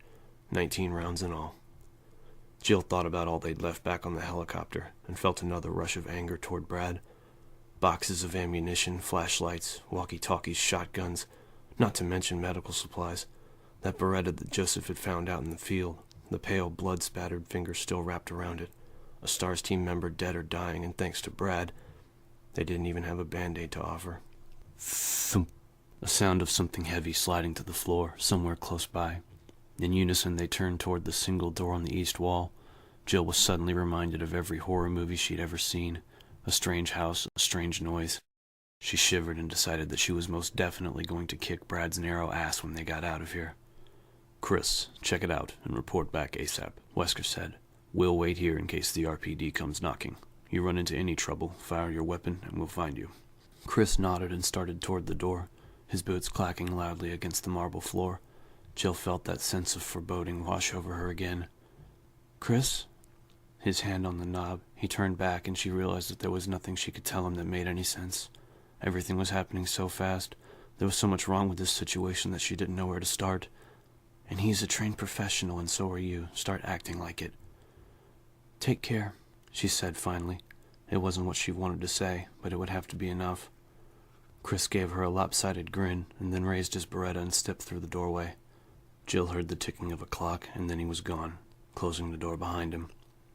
Barry caught her gaze and smiled at her, a look that told her not to worry, but Jill couldn't shake the sudden certainty that Chris wouldn't be coming back. Chris swept the room, taking in the stately elegance of the environment as he realized he was alone. Whoever had made the noise, they weren't here. The solemn ticking of a grandfather clock filled the cool air, echoing off shining black and white tiles. He was in a dining room, the kind he'd only ever seen in movies about rich people. Like the front room, this one had an incredibly high ceiling and a second-floor balcony, but it was also decorated with expensive-looking art, and had an inset fireplace at the far end, complete with a coat of arms and crossed swords hung over the mantel. There didn't seem to be any way to get to the second floor, but there was a closed door to the right of the fireplace. Chris lowered his weapon and started for the door, still awed by the wealth of the abandoned mansion that the S.T.A.R.S had stumbled into.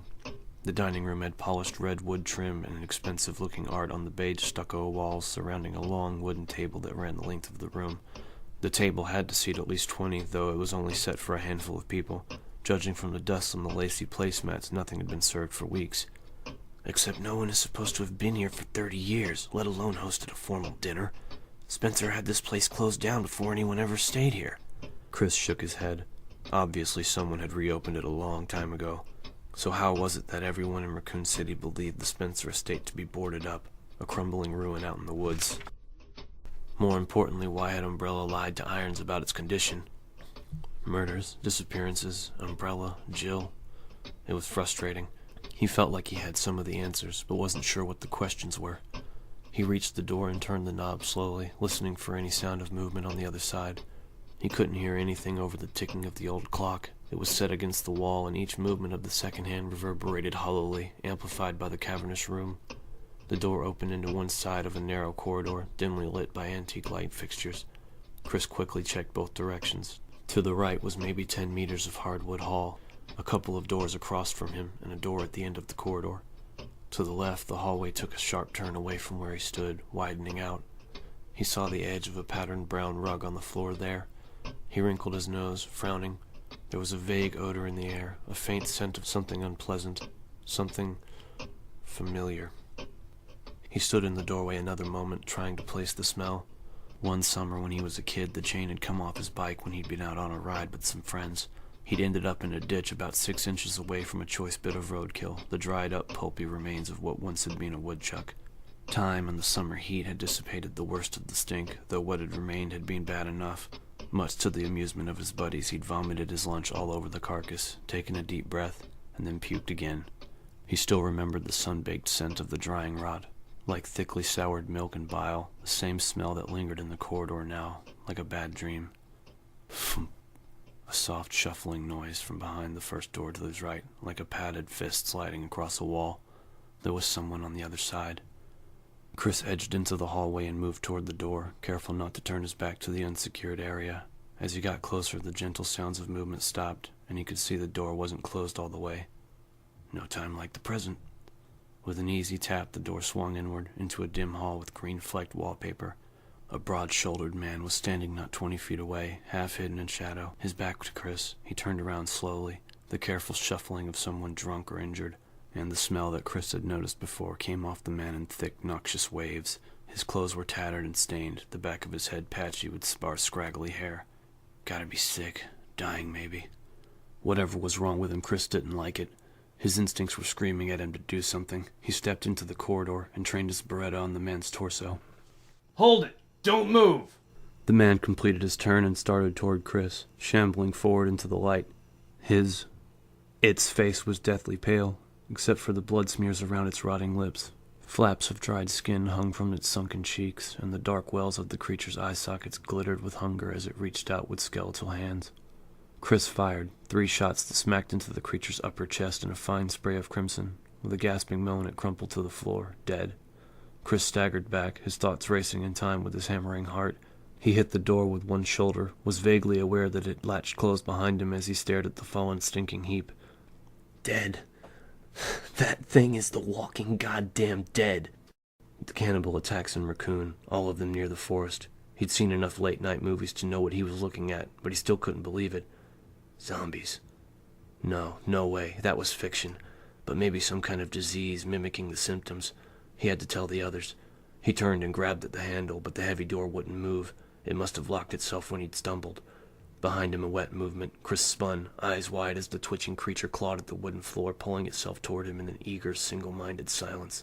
Chris realized that it was drooling, and the sight of the sticky pink rivulets pooling to the wood floor finally spurred him to action. He fired again, 2 shots into the thing's decaying, upturned face. Dark holes opened up in its knobby skull, sending tiny rivers of fluid and fleshy tissue through its lower jaw. With a heavy sigh, the rotting thing settled to the floor in a spreading red lake. Chris didn't want to make any bets on it staying down. He gave one more futile yank on the door and then stepped carefully past the body, moving down the corridor. He rattled the handle of a door on his left, but it was locked. There was a tiny etching in the key plate, what looked like a sword. He filed that bit of information into his confused, whirling thoughts and continued on, gripping the Beretta tightly. There was an offshoot to his right with a single door, but he ignored it, wanting to find a way to circle back to the front hall. The others must have heard the shots, but he had to assume that there were more creatures running around here like the one he'd killed. The rest of his team might already have their hands full. There was a door at the end of the hall on the left where the corridor turned. Chris hurried toward it, the putrid scent of the creature. The zombie, call it what it is, making him want to gag. As he neared the door, he realized that the smell was actually getting worse, intensifying with each step. He heard the soft, hungry moan as his hand touched the knob, even as it registered that he only had 2 bullets left in his clip. In the shadows to his right, movement. Gotta reload, get somewhere safe. Chris jerked the door open and stepped into the arms of the shambling creature that waited on the other side, its peeling fingers grasping at him as it lunged for his throat. 3 shots. Seconds later, 2 more. The sound distant but distinct in the palatial lobby. Chris. Jill, why don't you? Wesker started, but Barry didn't let him finish. I'm going too, he said, already starting for the door on the east wall. Chris wouldn't waste shots like that unless he had to. He needed help. Wesker relented quickly, nodding. Go. I'll wait here. Barry opened the door, Jill right behind. There was another door at the opposite end, past a grandfather clock that ticked loudly in the frigid, dusty air. Barry jogged toward it, revolver in hand, feeling tense and worried. Christ, what a balls-up this operation was. S.T.A.R.S teams were often sent into risky situations where circumstances were unusual, but this was the first time since he'd been a rookie that Barry felt like things had gone totally out of control. Joseph was dead, chicken heart Vickers had left them to be eaten by dogs from hell, and now Chris was in trouble. Wesker shouldn't have sent him in alone. Jill reached the door first, touching the handle with slim fingers and looking to him. Barry nodded and she pushed it open, going in low and left. Barry took the other side, both of them sweeping an empty corridor. "Chris?" Jill called out quietly, but there was no answer. Barry scowled, sniffing the air. Something smelled like rotting fruit. "I'll check the doors," Barry said. Jill nodded and edged to the left, alert and focused. Barry moved towards the first door, feeling good that Jill was at his back. He'd thought she was kind of bitchy when she'd first transferred, but she was proving to be a bright and capable soldier, a welcome addition to the Alphas. Jill let out a high-pitched gasp of surprise, and Barry spun, the scent of decay suddenly thick in the narrow hall. Jill was backing away from an opening at the end of the corridor, her weapon trained on something Barry couldn't see. Stop! Her voice was high and shaky, her expression horrified, and she fired once, twice, still backing toward Barry, her breathing fast and shallow. Get clear! Left! He raised the Colt as she moved out of the way, as a tall man stepped into view. The figure's arms were stretched out like a sleepwalker's, the hands frail and grasping. Barry saw the creature's face, and then didn't hesitate. He fired a .357 round, peeling the top of its ashen skull away in an explosive burst, blood coursing down its strange, terrible features, and staining the cataracts of its pale, rolling eyes. It pitched back, sprawling face up at Jill's feet. Barry hurried to her side, stunned. "What?" He started, and then saw what was on the carpet in front of them, laying in the small sitting area that marked the end of the corridor. For a moment, Barry thought it was Chris, until he saw the S.T.A.R.S Bravo insignia on the vest, and felt a different kind of horror that set in as he struggled to recognize the features. The Bravo had been decapitated, the head laying a foot away from the corpse, the face almost unrecognizable. "Ah, jeez. It's Ken." Kenneth Sullivan was one of the best field scouts Barry had ever known, and a hell of a nice guy.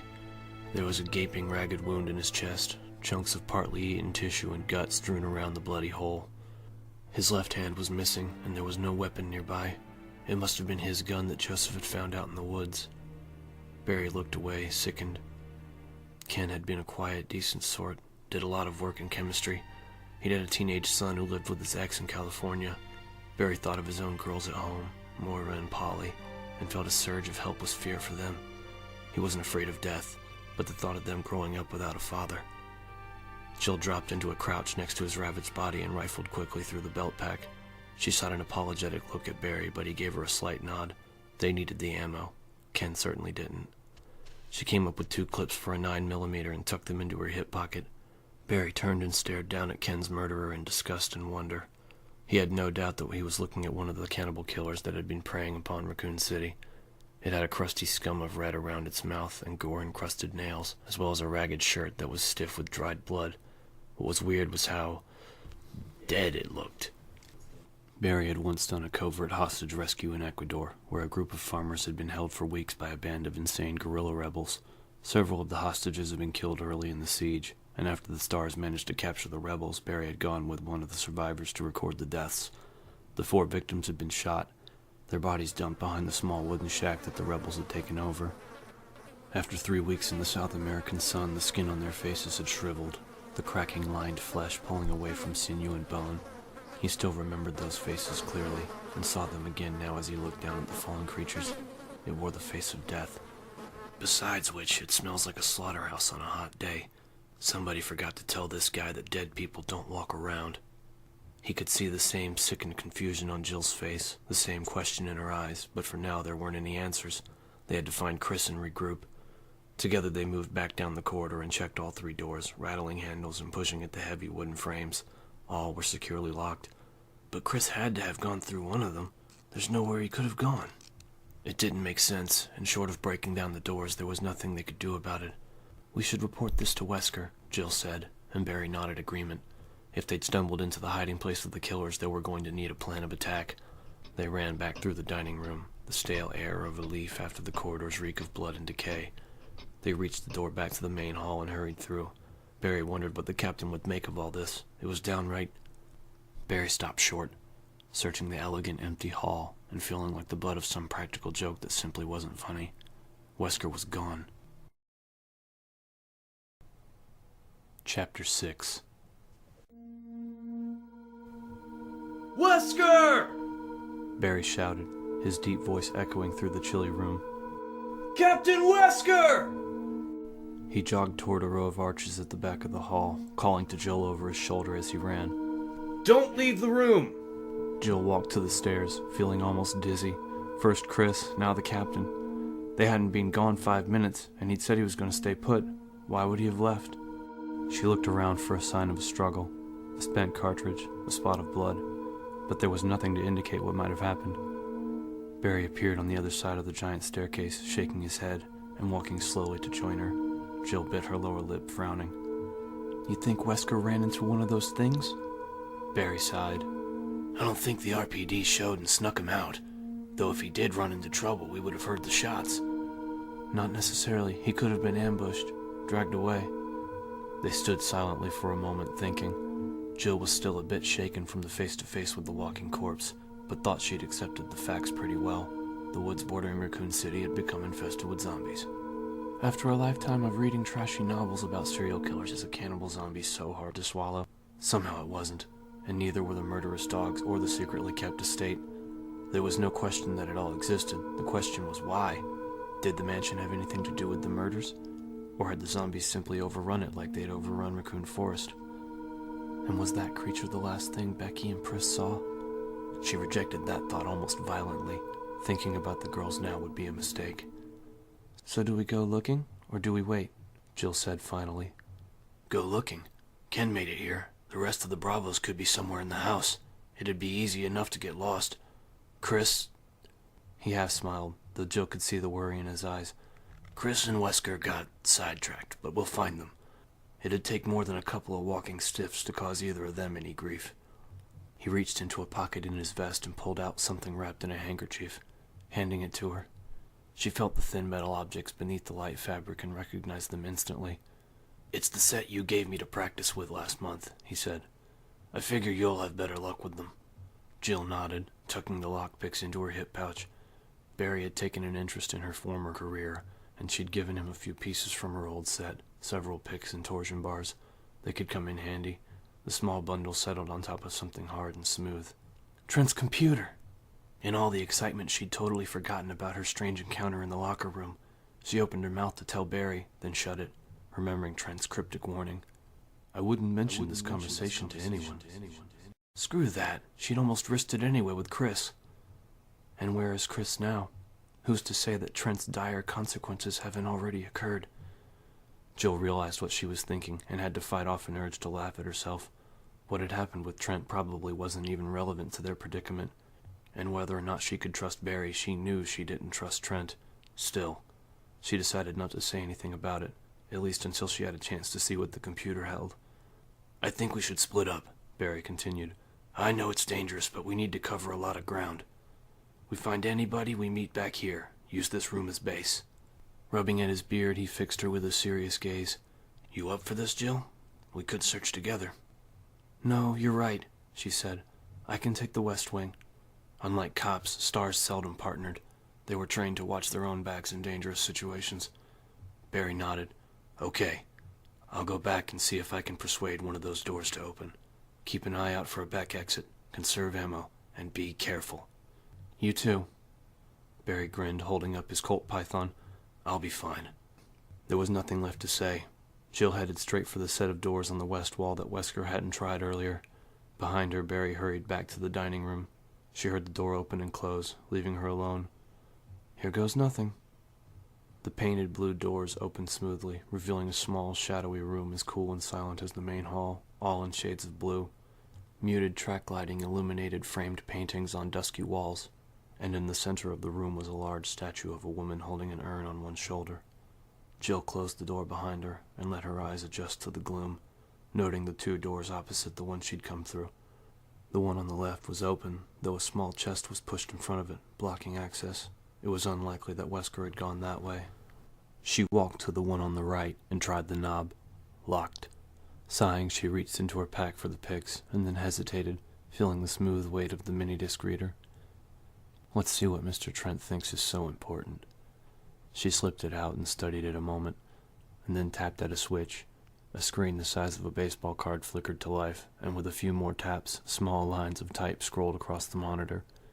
She scanned the material, recognizing names and dates from local newspapers.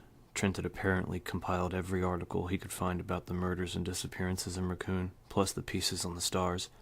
Nothing new here. Jill skipped along and wondered what the point was. After the articles was a list of names. William Burton, Steve Keller, Michael Dees, John Howe, Martin Crackhorn, Henry Sarton, Ellen Smith, and Bill Rabbitson. She frowned. None of the names were familiar, except... Wasn't Bill Rabbitson Chris's friend, the one who had worked for Umbrella? She couldn't be sure. She'd have to ask Chris. Assuming we find him. This was a waste of time. She needed to start looking for the other stars. She pressed the forwarding key to get to the end of the data, and a picture appeared. Tiny lines set into patterns. There were squares and long rectangles, cross-hatched with smaller marks that connected the empty boxes. Beneath it was a single line. A message as enigmatic as she could have expected from Mr. Trent. Night Keys, Tiger Eyes, Four Crests, Gate of New Life, East Eagle, West Wolf. Gee, how illuminating. That just clears up everything, doesn't it? The picture was some kind of map, she decided. It looked like a floor plan. The biggest area was at the center, a slightly smaller one extending off to the left. Jill suddenly felt her heart skip a beat. She stared down at the small screen, wondering how Trent had known. It was the mansion's first floor. She tapped at the forwarding button again and saw what could only be the second floor, the shapes corresponding to the first map. There was nothing after the second map, but it was enough. As far as she was concerned, there was no longer any question that the Spencer estate was the source of the terror in Raccoon City, which meant that the answers were here, waiting to be uncovered. The zombie groaned as Chris fired point-blank into its gut twice. The shots were muffled by its rancid flesh, and it fell against him, expelling a rush of foul, stinking air across his face. Chris pushed it away, the back of his throat locking.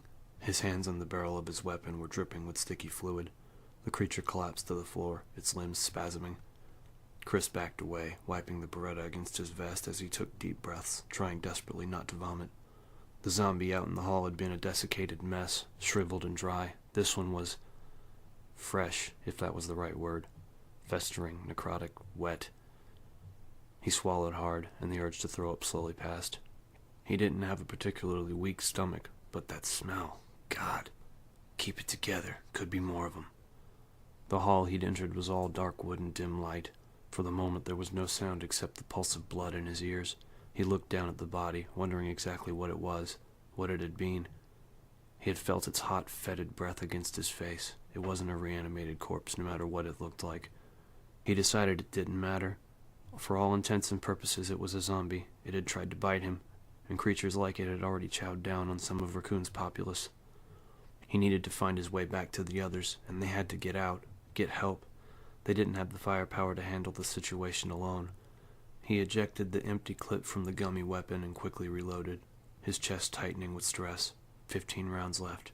He had a Bowie knife, but the thought of going up against a zombie with only a knife wasn't all that appealing. There was a plain-looking door to his left. Chris pulled at the knob, but it was locked. He squinted at the key plate and wasn't all that surprised to see an etching of what looked like armor. Sword, armor. There was a definite theme developing. He moved down the wide hall, listening for any sound, and taking frequent deep breaths through his nose. The goo on his vest and hands made it hard to tell if there were any more of them around.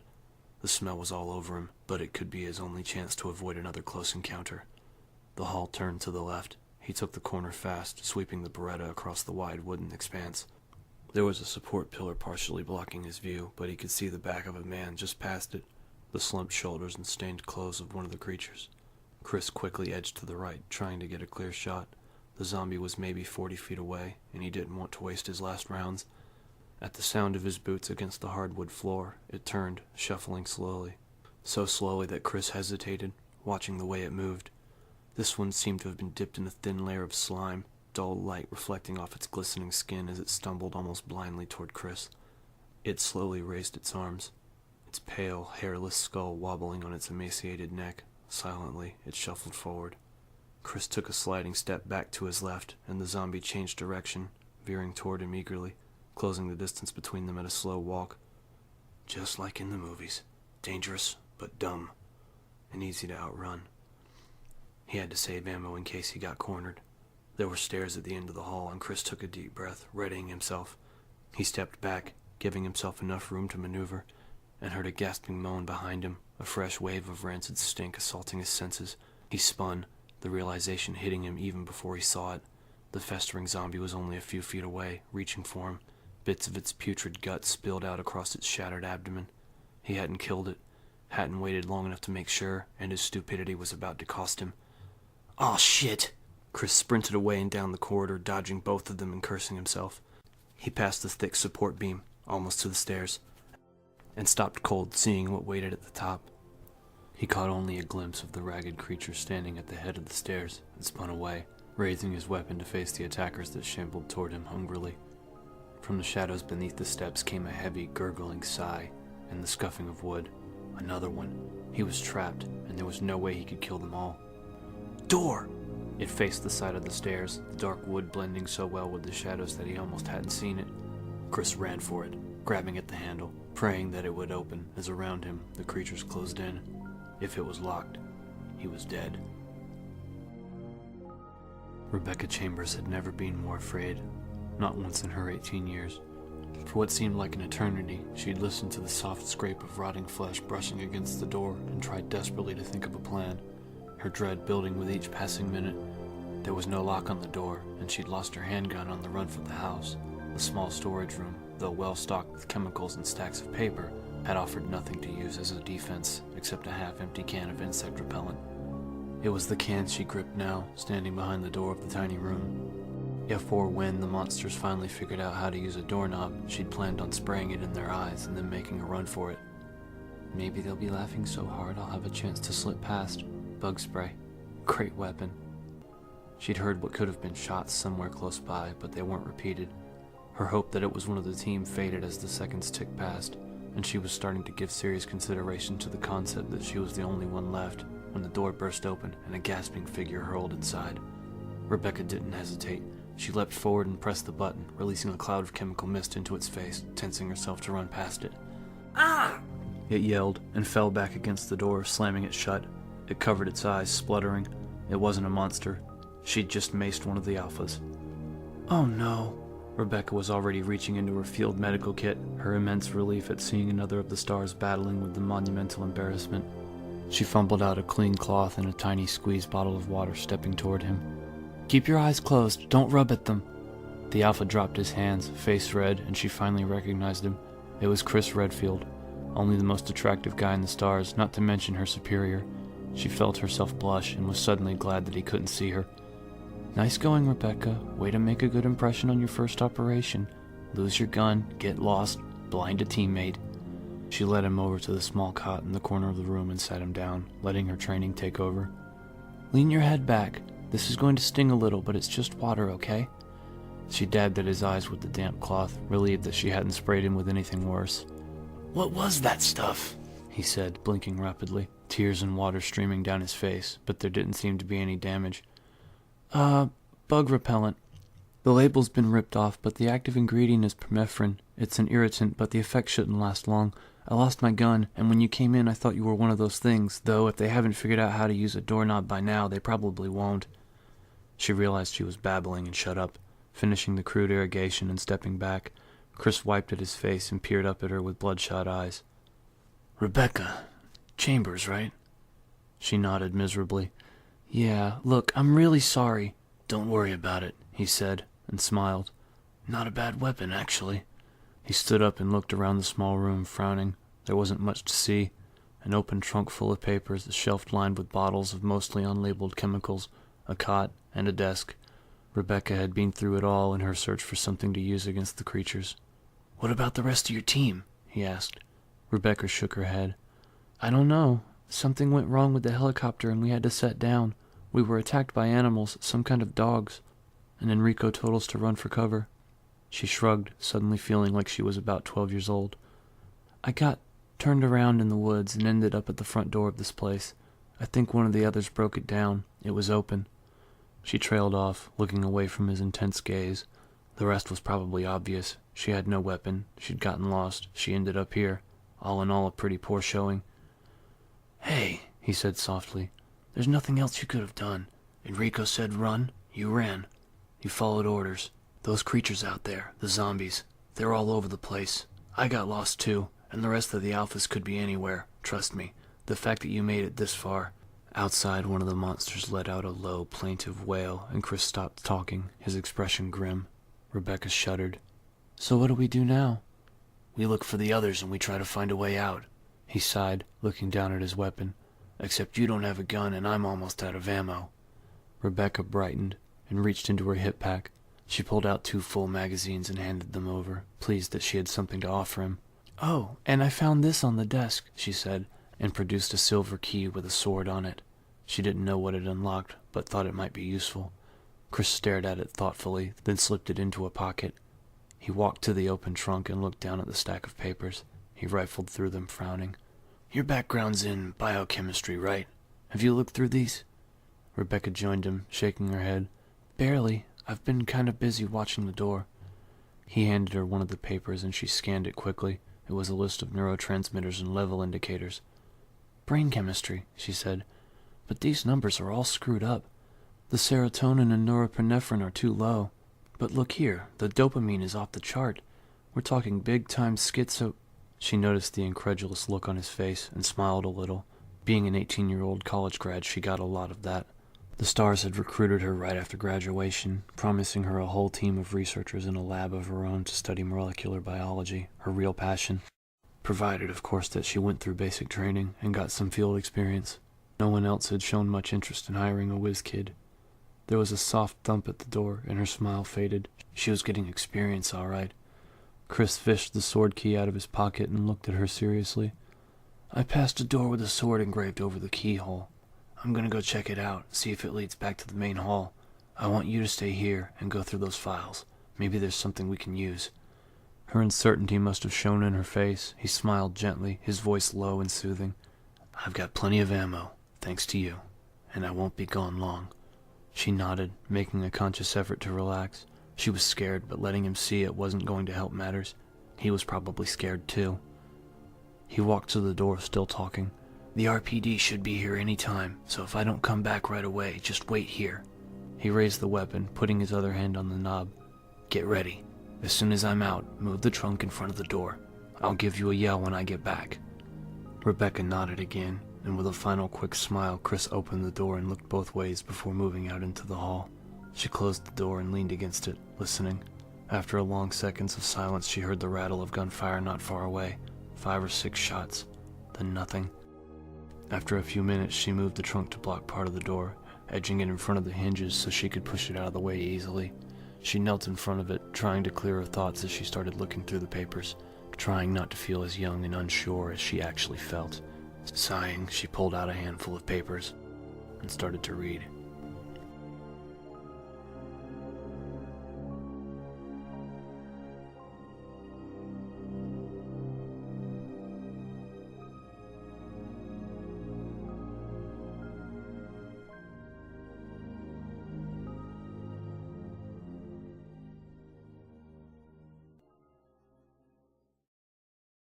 Chapter 7.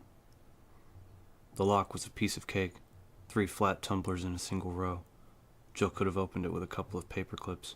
According to the map, the door would open into a long hall. Sure enough. She took another long look at the pocket computer's screen and then slipped it into her pack, thinking. It looked like there was a back way out through several halls and past a series of rooms. She could look for Wesker and the others along the way, and maybe secure an escape route at the same time. She stepped into the narrow corridor, the fully loaded Beretta in hand. It was a study in weirdness. The hall wasn't all that spectacular, the carpet runner and wallpaper done in basic tans and browns, the wide windows showing only the darkness outside, the display chests that lined the inner wall, though. There were 3 of them, each topped by a small lamp, and each prominently displaying a wide array of bleached human bones on open shelves. and interspersed with small items of obscurity. Jill started down the hall, stopping briefly at each bizarre spectacle. Skulls, arm and leg bones, hands and feet. There were at least 3 complete skeletons, and amidst the pale and pitted bones were feathers, clay beads, and gnarled strips of leather. Jill picked up one of the leather strips, then put it down quickly, wiping her fingers on her pants. She couldn't be sure, but it felt like she imagined tanned, cured human skin would feel, stiff and kind of greasy. The window behind her exploded inward. A lithe, sinewy form lunged into the hall, growling and snapping. It was one of the mutant killing hounds, its eyes as red as its dripping hide. It charged her, its teeth as bright and dangerous as the jagged glitter of glass still falling from the shattered frame. Back between 2 of the chests, Jill fired. The angle was wrong, the bullet splintering the wood at her feet as the dog jumped at her, growling deep in his throat. It hit her in the thighs, slamming her painfully against the wall, gnashing to get its jaws at her flesh. The smell of rotting meat washed over her, and she fired again and again, barely aware that she was moaning in fear and disgust. A sound as guttural and primal as the furious dying shrieks that came from the canine abomination. The 5th bullet fired directly into its barrel chest, knocking it away. With a final, almost puppyish yelp, it crumpled to the floor, blood gushing into the tan carpet. Jill kept her weapon trained on the still form, gulping air in huge, shuddery breaths. Its limbs twitched suddenly, its massive claws beating a brief tattoo across the wet, red floor before it laid still again. Jill relaxed, recognizing the movement as a death spasm, the body releasing life. She'd have bruises, but the dog was dead. She brushed her bangs out of her eyes and crouched down next to it, taking in the strange, exposed musculature and huge jaws. It had been too dark and hectic on the run to the house to get a good look at the things that had killed Joseph, but in the bright light of the corridor, her initial impression wasn't changed. It looked like a skinned dog. She stood up and backed away, warily eyeing the row of windows in the hall. Obviously, they offered no protection from the hazards outside. The corridor took a sharp left and she hurried on, past more of the macabre displays that decorated the inner wall. The door at the end of the long hall was unlocked. It opened into another hall, not as well lit as the first, but at least not as creepy either.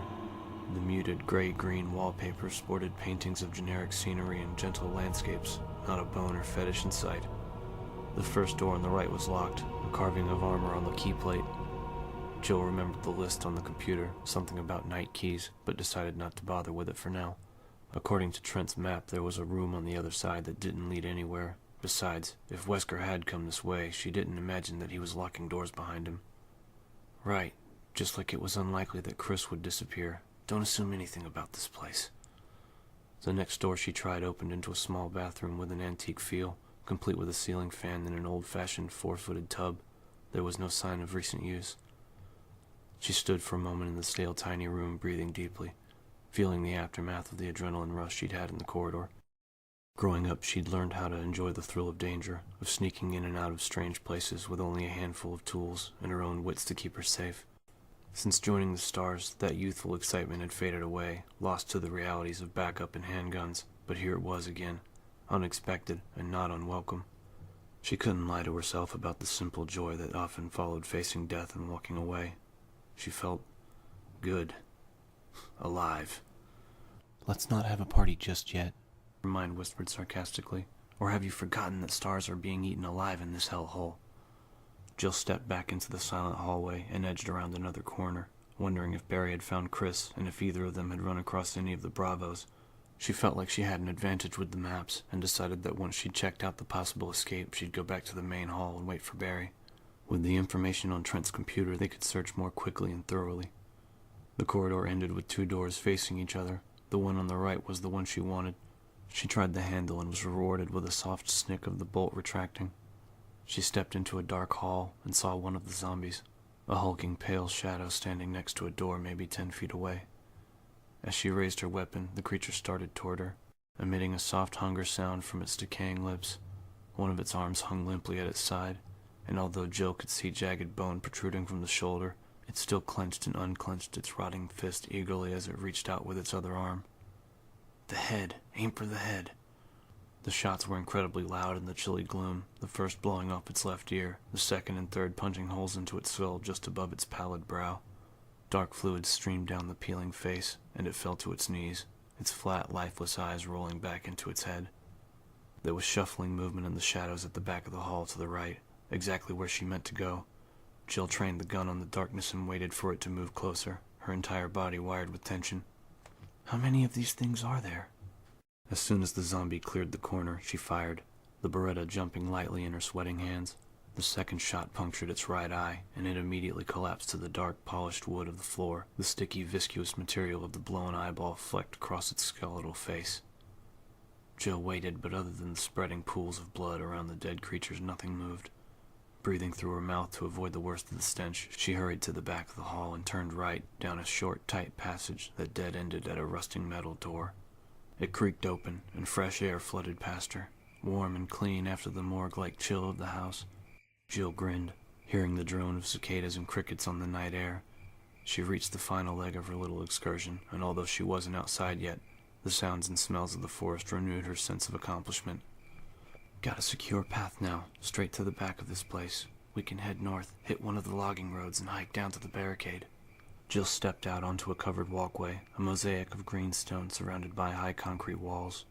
There were small, intermittent openings near the ceiling of the pathway, accounting for the faint pine-scented breeze. Ivy trickled down from the arched openings like a reminder of the outside world. She hurried down the dim passage, remembering from the map that there was a single room at the end, and to the right, probably a storage shed. She turned the corner and stopped at another heavy-looking metal door, her smile fading as she reflexively reached for the handle. The keyhole was plugged. She crouched and poked at the tiny hole, but to no avail. Someone had stopped it up with epoxy. To the left of the door was some kind of diagram set into the concrete made of dull copper. There were 4 hexagonal depressions in the flat metal plate, each fist-sized hole connecting to the next by a thin line. Jill squinted at the legend etched beneath, wishing that she had a flashlight as she struggled to make out the words. She brushed a thin layer of dust off of the indented letters and tried again. When the sun sets in the west and the moon rises in the east, stars will begin to appear in the sky, and wind will blow toward the ground. Then the gate of new life will open. She blinked. 4 holes. Trent's list. 4 crests, and something about a gate of new life. It's a combination mechanism for the lock. Place the 4 crests, the door opens. Except that means I have to find them first. Jill pushed against the door and felt her hope fizzle out completely. Not even a rattle. No give at all. They were going to have to find another way out, unless the crests could be found, which in this place could take years. A lone howl rose in the distance and was joined by the echoing cries of the dogs near the mansion, the strange yodeling sounds piercing the gentle quiet of the woods. There had to be dozens of them out there, and Jill realized suddenly that escaping out the back door probably wasn't such a hot idea. She had limited ammunition for her handgun, and no doubts that there were more ghoulish creatures wandering the halls, shuffling about in hungry, mindless silence as they searched for their next grisly meal. She sighed heavily and started back to the house, already dreading the cold stench of death and trying to prepare herself for the dangers that seemed to lurk at every corner. The stars were trapped.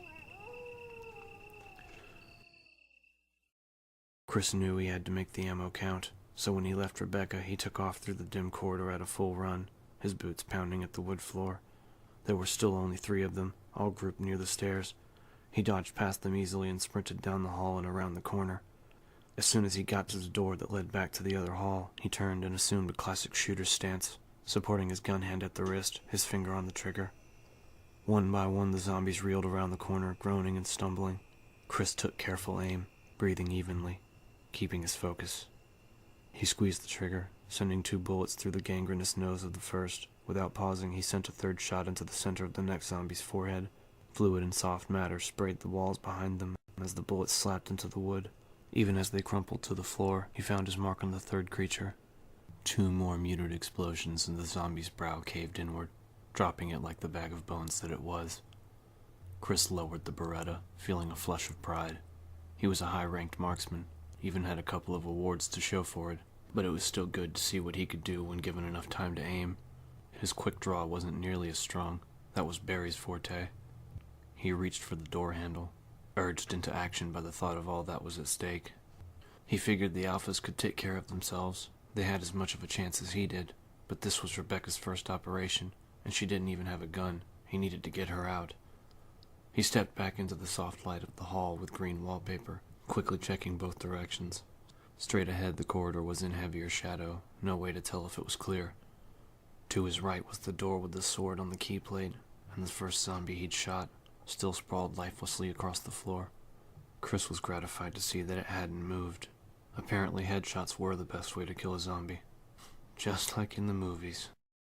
Chris edged toward the sword door, training his weapon left, then right, then left again. He'd had enough surprises for one day. He checked the small offshoot across from the door, and seeing that it was clear, quickly inserted the slender key into the lock. It turned smoothly. Chris stepped into a small bedroom, only slightly better lit than the corridor, a single bright lamp on a desk in one corner. It was all clear, unless there was something hiding under the narrow cot, or maybe in the closet across from the desk. He shuddered, closing the door behind him. It was every kid's first set of fears, and had been his too. Monsters in the closet, and the thing that lived under the bed, waiting for the careless child's ankles to come within reach. "And you're how old now?" Chris shook off the case of nerves, embarrassed at his imaginative wanderings. He walked slowly around the room, looking for anything that might be helpful. There was no other door, no path back to the main hall, but maybe he could find a better weapon for Rebecca than a can of bug spray.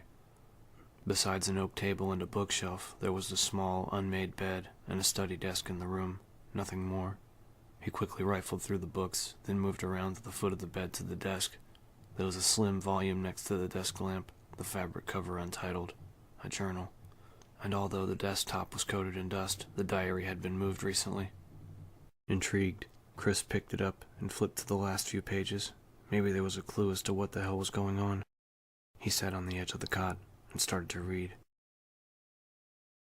May 9, 1998. Played poker tonight with Scott and Alias from security, and Steve from research. Steve was the big winner, but I think he was cheating. Scumbag. Chris smiled a little at that. He skipped down to the next entry, and his smile froze, his heart seeming to pause in mid-beat. May 10, 1998.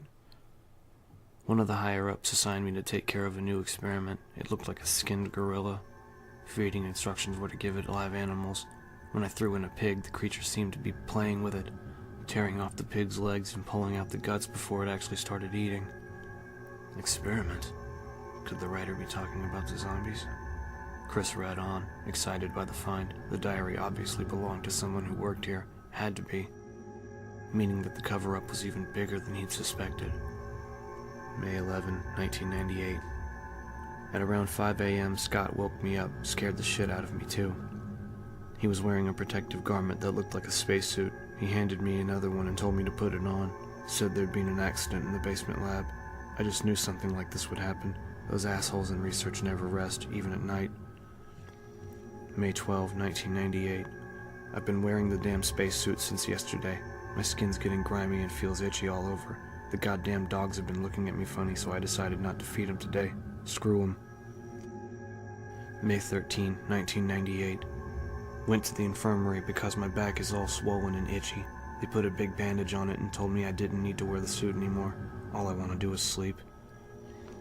May 14, 1998. Found another blister on my foot this morning. Ended up dragging my foot all the way to the dog's pen. They were quiet all day, which is weird. Then I realized some of them had escaped. If anyone finds out, I'll have my head handed to me. May 15, 1998. My first day off in a long time, and I feel like shit. Decided to go visit Nancy anyway, but when I tried to leave the estate, I was stopped by the guards. They said the company's ordered that no one leave the grounds. I can't even make a phone call. All the phone lines have been ripped out. What kind of bullshit is this? May 16, 1998. Rumors going around that a researcher who tried to escape the estate last night was shot. My entire body feels hot and itchy, and I'm sweating all the time now. I scratched the swelling on my arm and a piece of rotten flesh just dropped off. Wasn't until I realized that the smell was making me hungry that I got violently sick. The writing had become shaky. Chris turned the page and could barely read the last few lines, the words scrawled haphazardly across the page. May 19. Fever gone, but itchy. Hungry and eat doggy food. Itchy, itchy. Scott came, ugly face, so killed him. Tasty. / itchy, tasty. The rest of the pages were blank. Chris stood up and slipped the journal inside his vest, his thoughts racing. Some of the pieces were finally fitting into place. Secret research at a secretly kept estate, An accident in a hidden lab, an escaped virus or infection of some kind that altered the people working here, changing them into ghouls. And some of them got out. The murders and attacks on Raccoon started in late May, coinciding with the effects of the accident. The chronology made sense, but exactly what kind of research was being done here, and how deeply involved was Umbrella? How involved was Billy? He didn't want to think about that, but even as he tried to clear his mind of the thought, a new one occurred to him. What if it was still contagious? He hurried to the door, suddenly desperate to get back to Rebecca with the news. With her training, maybe she could figure out what had been unleashed in the secret lab on the estate. Chris swallowed heavily. Even now, he and the other S.T.A.R.S could be infected.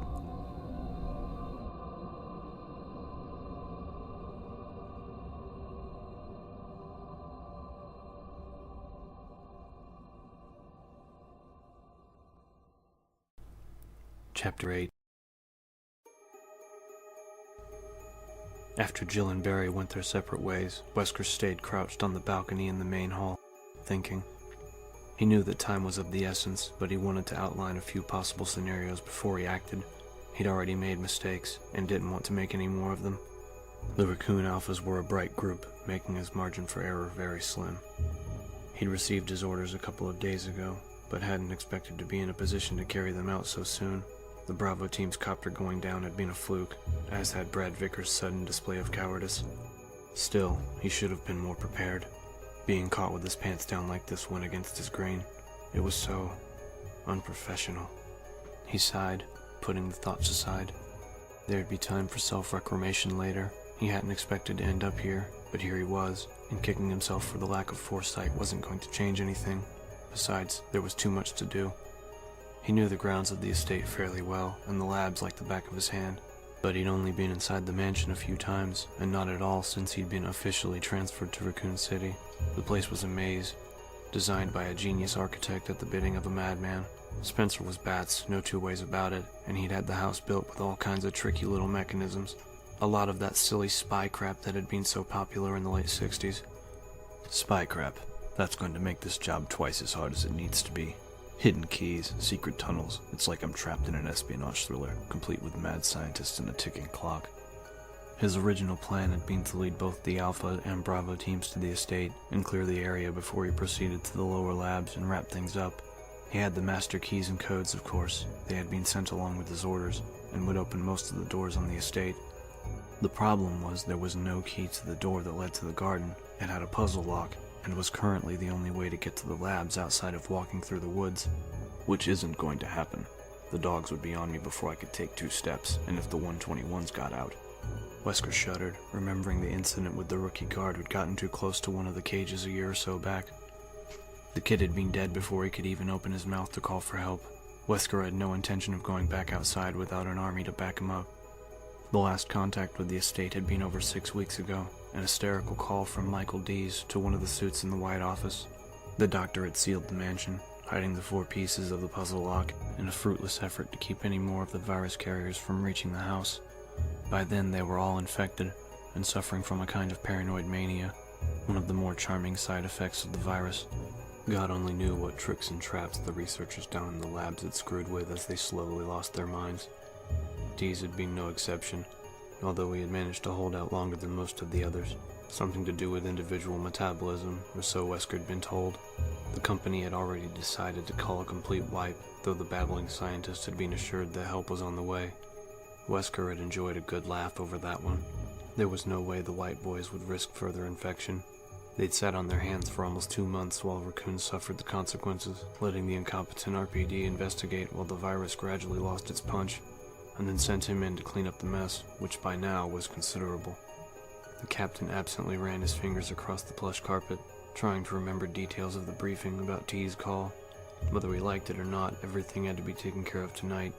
He had to collect the required evidence and get to the labs, and that meant finding the pieces of the puzzle lock. Dees had been mostly incoherent, ranting about murderous crows and giant spiders, but he had insisted that the crust keys to the puzzle lock were hidden where only Spencer could find them, and that made sense. Everyone who worked in the house knew about Spencer's penchant for cloak and dagger mechanisms. Unfortunately for Wesker, he hadn't bothered learning much about the mansion, since he never thought he'd need the information.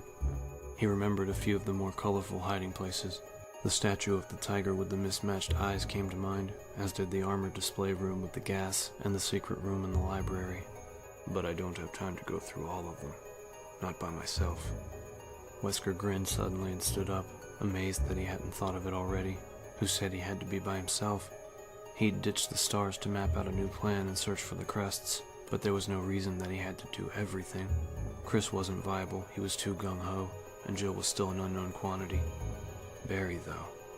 Barry Burton was a family man, and both Jill and Chris trusted him. And while they're all still fumbling around in the house, I can get to the triggering system, then get the hell out. Mission accomplished. Still grinning, Wesker walked through the door that led to the dining room balcony, surprised to find that he was looking forward to his little adventure. It was a chance to test his skills against the rest of the team, and against the accidental test subjects that were surely still lurching around, not to mention old Spencer himself. And if he pulled it off, he was going to be a very rich man. This might actually turn out to be fun. Chapter 9. Jill whipped her Beretta toward the sound, the mournful shriek echoing all around as the door slipped closed behind her. Then she saw the source of the noise and relaxed, smiling nervously. What the hell are they doing in here? She was still in the back part of the house, and had decided to check out a few of the other rooms before heading back to the main hall. The first door she'd tried had been locked, a carving of a helmet on the key plate. Her picks had been useless, the lock a type she'd never encountered, so she decided to try her luck on the door across the hall. It had opened easily enough, and she'd gone in ready for anything. Though about the last thing she expected to see was a flock of crows, perched along the support bar of the track lighting that ran the length of the room. Another of the large black birds let out its morose shriek, and Jill shivered at the sound. There were at least a dozen of them, ruffling their shiny feathers and watching her with bright, beady eyes as she quickly surveyed the room for threats. It was clear. The U-shaped chamber she entered was as cold as the rest of the house, perhaps colder, and empty of furniture. It was a viewing hall, nothing but portraits and paintings lining the inner wall. Black feathers lay scattered across the worn wooden floor amidst dried mounds of bird droppings, and Jill wondered again how the crows had gotten inside, and how long they'd been there. There was definitely something strange about their appearance. They seemed much larger than normal crows, and they studied her with an intensity that seemed almost unnatural. Jill shivered again, turning back toward the door. There wasn't anything important in the room, and the birds were giving her the creeps. Time to move on. She glanced at a few of the paintings on her way out, mostly portraits, noticing that there were switches beneath the heavy frames. She assumed they were for the track lighting, though she couldn't imagine why anyone had bothered setting up such an elaborate gallery for such mediocre art. A baby, a young man. The paintings weren't awful, but they weren't exactly inspired either. She stopped as she touched the cold metal handle of the door, frowning. There was a small inset control panel set at eye level to the right of the door, labeled Spots. She punched one of the buttons, and the room dimmed as a single directional light went out. Several of the crows barked their disapproval, fluttering ebony wings, and Jill turned the light back on, thinking, so if these are light switches, what are the controls beneath the paintings for? Perhaps there was more to the room than she'd thought. She walked to the first painting across from the door, a large painting of flying angels and clouds shot with sunbeams. The title was, From Cradle to Grave. There wasn't a switch below it, and Jill moved to the next. It was a portrait of a middle-aged man, his lined features sagging with exhaustion, standing next to an elaborate fireplace. From the cut of his suit and his slick-back hair, it looked to have been painted in the late 40s or early 50s. There was a simple on-off switch underneath, unlabeled. Jill flicked it from left to right, and heard an electrical snap. And behind her the crows exploded into screaming motion, rising as one from their brooding perch. All she could hear was the beat of their dark wings and the sudden manic ferocity of their cries as they swarmed toward her. And Jill ran, the door seeming a million miles away, her heart pounding. The first of the crows reached her as she grabbed for the handle, its claws finding the soft skin at the back of her neck. There was a sharp stab of pain just behind her right ear, and Jill flailed at the rustling feathers that brushed her cheeks, moaning as the furious shrieks enveloped her. She slapped at the air behind her and was rewarded with the startled squawk of surprise. The bird let go of her, reeling away. Too many! Out, out, out! She jerked the door open and fell into the hallway, kicking the door closed as she hit the floor. She lay there a moment, catching her breath. relishing the cool silence of the corridor in spite of the zombie stench. None of the crows had gotten out. As her heartbeat returned to something approaching normal, she sat up and carefully touched the wound behind her ear. Her fingers came away wet, but it wasn't too bad. The blood was already clotting. She'd been lucky. When she thought of what could have happened if she'd tripped and fallen. Why had they attacked? What had the control switch done? She remembered the snap of electricity when she'd flipped it, the sound of a spark. The perch. She felt a sudden rush of grudging admiration for whoever had set up the simple trap. When she'd hit the switch, she must have sent a current through the metal bar they'd been perched on. She'd never heard of attack-trained crows, but could think of no other explanation, which meant that someone had gone through a lot of trouble to keep whatever was in that room a secret. To get to the answer, she'd have to go back in. I can stand in the doorway, take them out one at a time. She didn't much like that idea. She didn't trust her aim, and would certainly waste a lot of ammunition. Only fools accept the obvious and go no further. Use your brain, Jilly. Jill smiled a little. It was her father talking, reminding her of the training she'd had before the S.T.A.R.S. One of her earliest memories was of hiding in the bushes outside of the rickety old house in Massachusetts her father had rented for them, studying the dark, empty windows as he explained how to properly case a prospect. Dick had made it into a game, teaching her over the next 10 years all the finer points of breaking and entering. Everything from how to remove panes of glass without damaging them to walking on stairs so they didn't creak, and he'd also taught her again and again that every riddle had more than one answer. Killing the birds was too obvious. She closed her eyes, concentrating. Switches and portraits. A little boy, a toddler, a young man, a middle-aged man. From cradle to grave. Cradle to grave. Once the solution occurred to her, she was almost embarrassed by the simplicity of it. She stood up and dusted herself off, wondering how long it would take for the crows to return to their roost. Once they were settled, she shouldn't have any more problems uncovering the secret. She cracked the door open and listened to the whispering beat of wings, promising herself to be more careful this time. Pushing the wrong button in this house could be deadly. Rebecca, let me in. It's Chris. There was the sound of something heavy sliding against the wall, and the door to the storage room creaked open. Rebecca stepped away from the entrance as he hurried inside, already pulling the diary out of his vest. I found this journal in one of the rooms, he said. It looks like there was some kind of research going on here. I don't know what kind, but... Virology, Rebecca interrupted, and held up a stack of papers, grinning. You were right about there being something useful in here. Chris took the papers from her and skimmed the first page. As far as he could tell, it was a foreign language made out of numbers and letters. What is this stuff? DH5A MCR? You're looking at a strain chart, Rebecca said brightly. That one's a host for generating genomic libraries containing methylated cytosine or adenine residues, depending.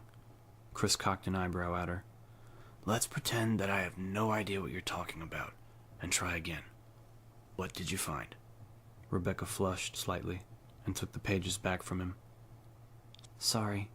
Basically, there's a lot of, stuff in here on viral infection. Chris nodded. That I understand.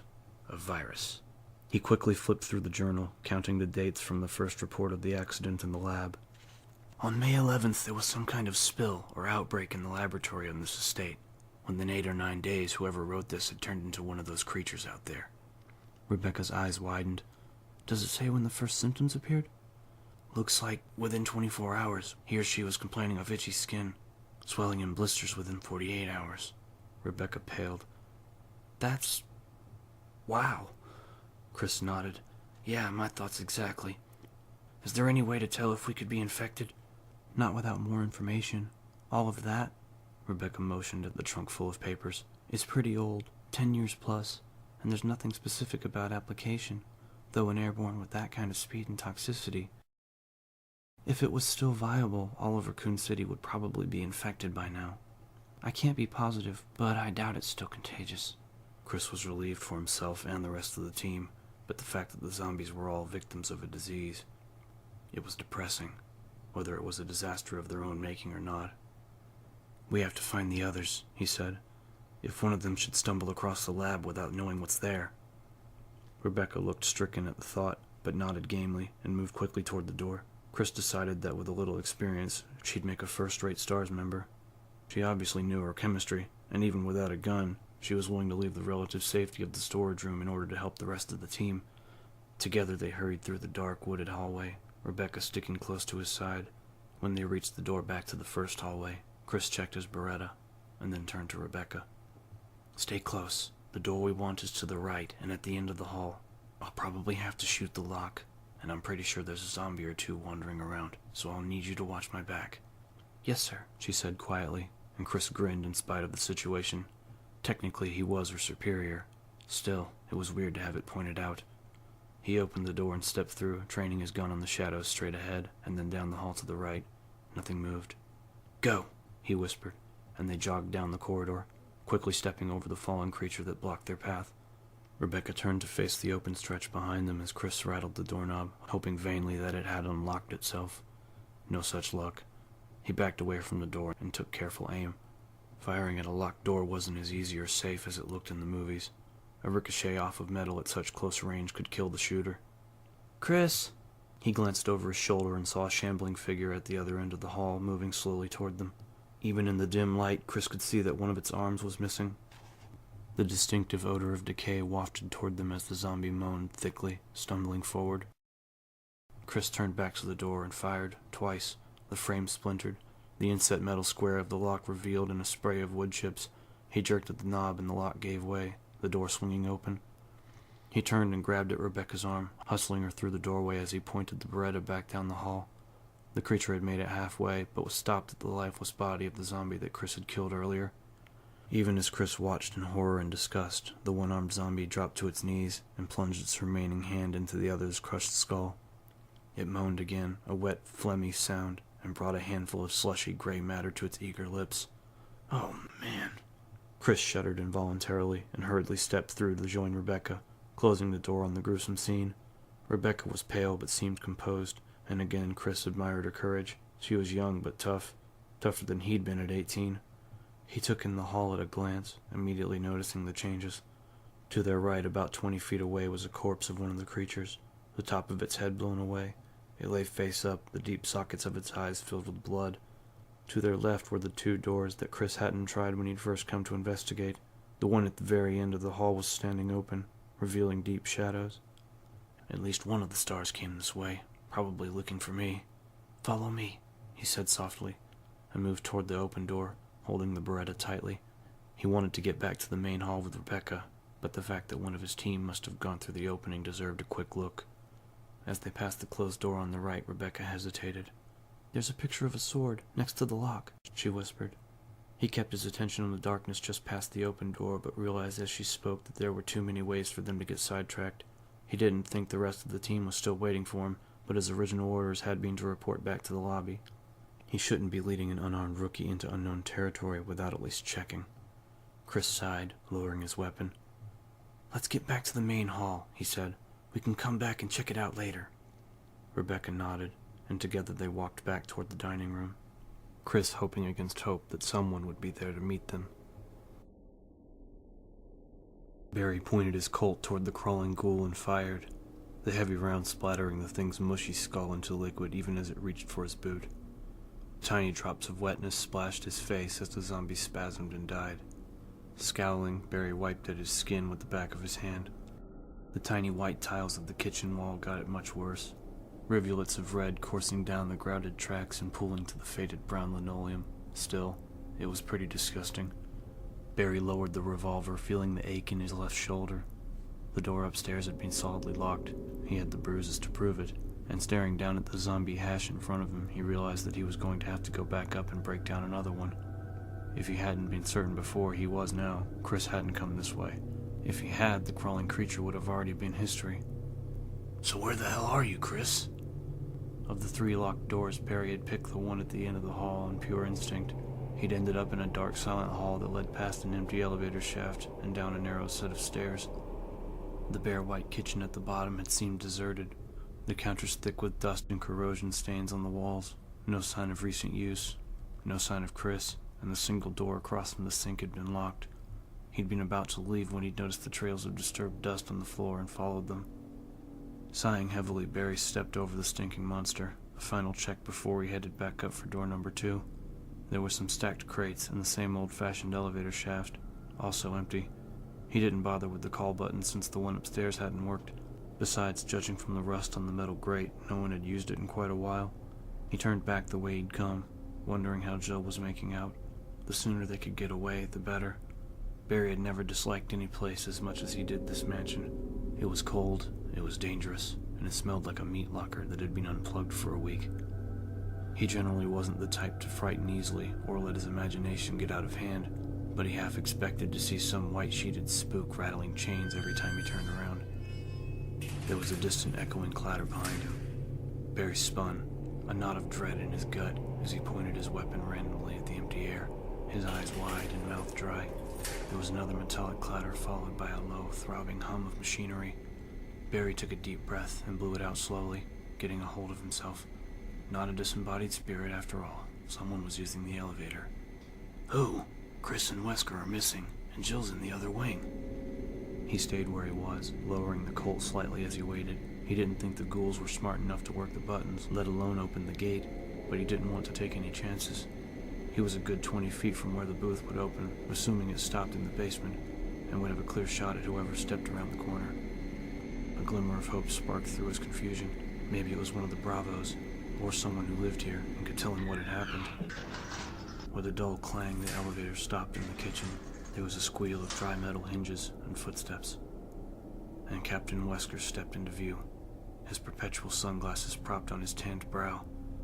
Barry lowered the revolver, grinning as cool relief swept over him. Wesker stopped in his tracks and grinned back at him. "Barry, just the man I was looking for," he said lightly. "God, you gave me a scare. I heard the elevator start up and I thought I was going to have a heart attack." Barry trailed off, his grin faltering. "Captain," he said slowly, "where did you go? When we came back, you were gone." Wesker's grin widened. "Sorry about that. I had some business to attend to. You know, call of nature." Barry smiled again, but was surprised by the confession. Trapped in hostile territory, and the man had gone off to take a leak? Wesker reached up and lowered his shades, breaking their eye contact, and Barry suddenly felt a little nervous. Wesker's grin, if anything, seemed to grow wider. It looked like every tooth was showing. "Barry, I need your help. Have you ever heard of White Umbrella?" Barry shook his head, feeling more uncomfortable by the second. White Umbrella is a sector of Umbrella Inc., a very important division. They specialize in biological research, I guess you could say. The Spencer estate houses their research facilities, and recently an accident occurred.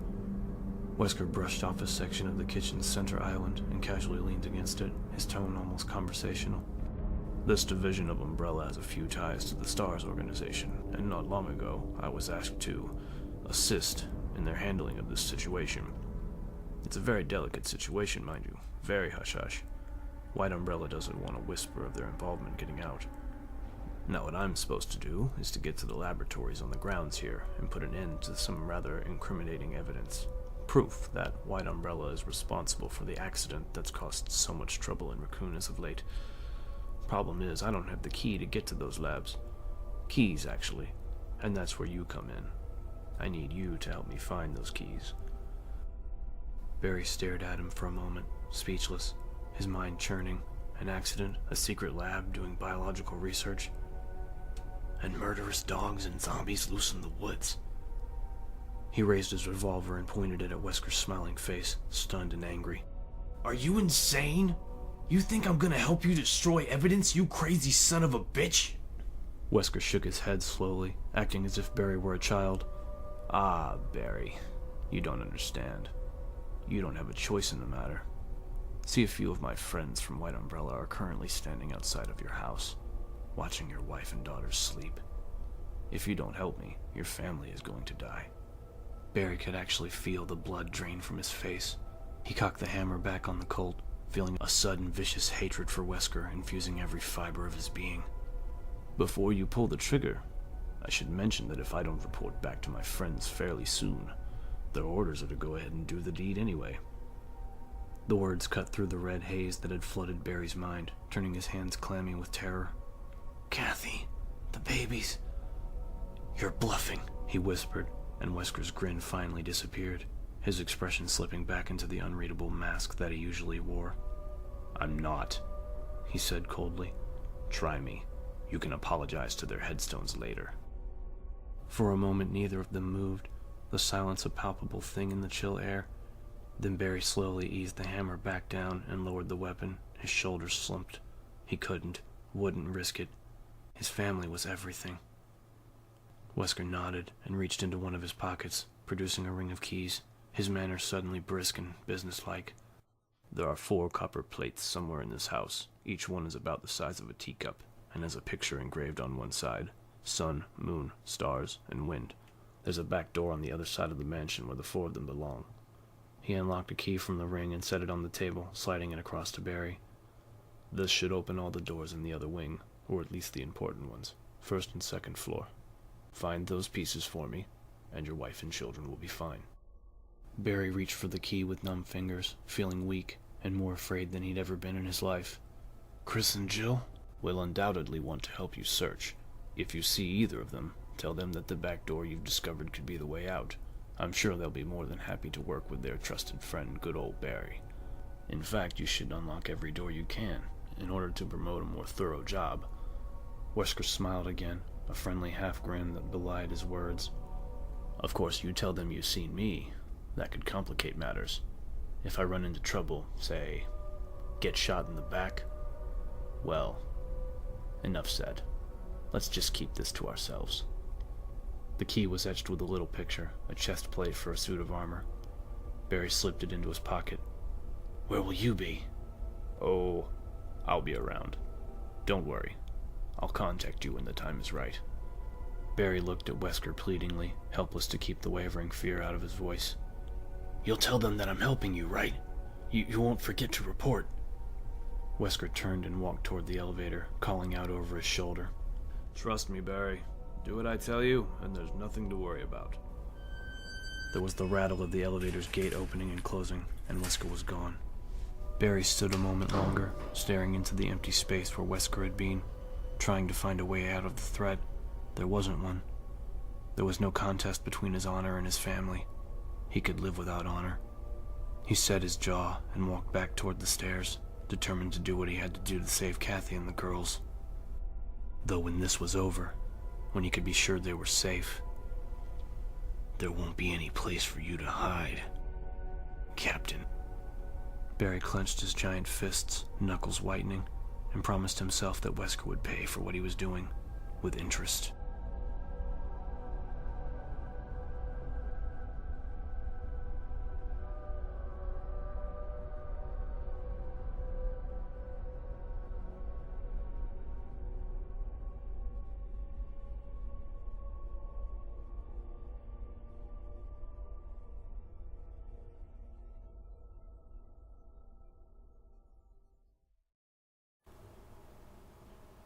Chapter 10.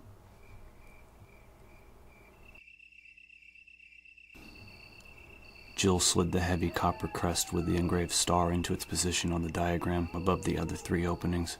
It settled into place with a light click. 1 down.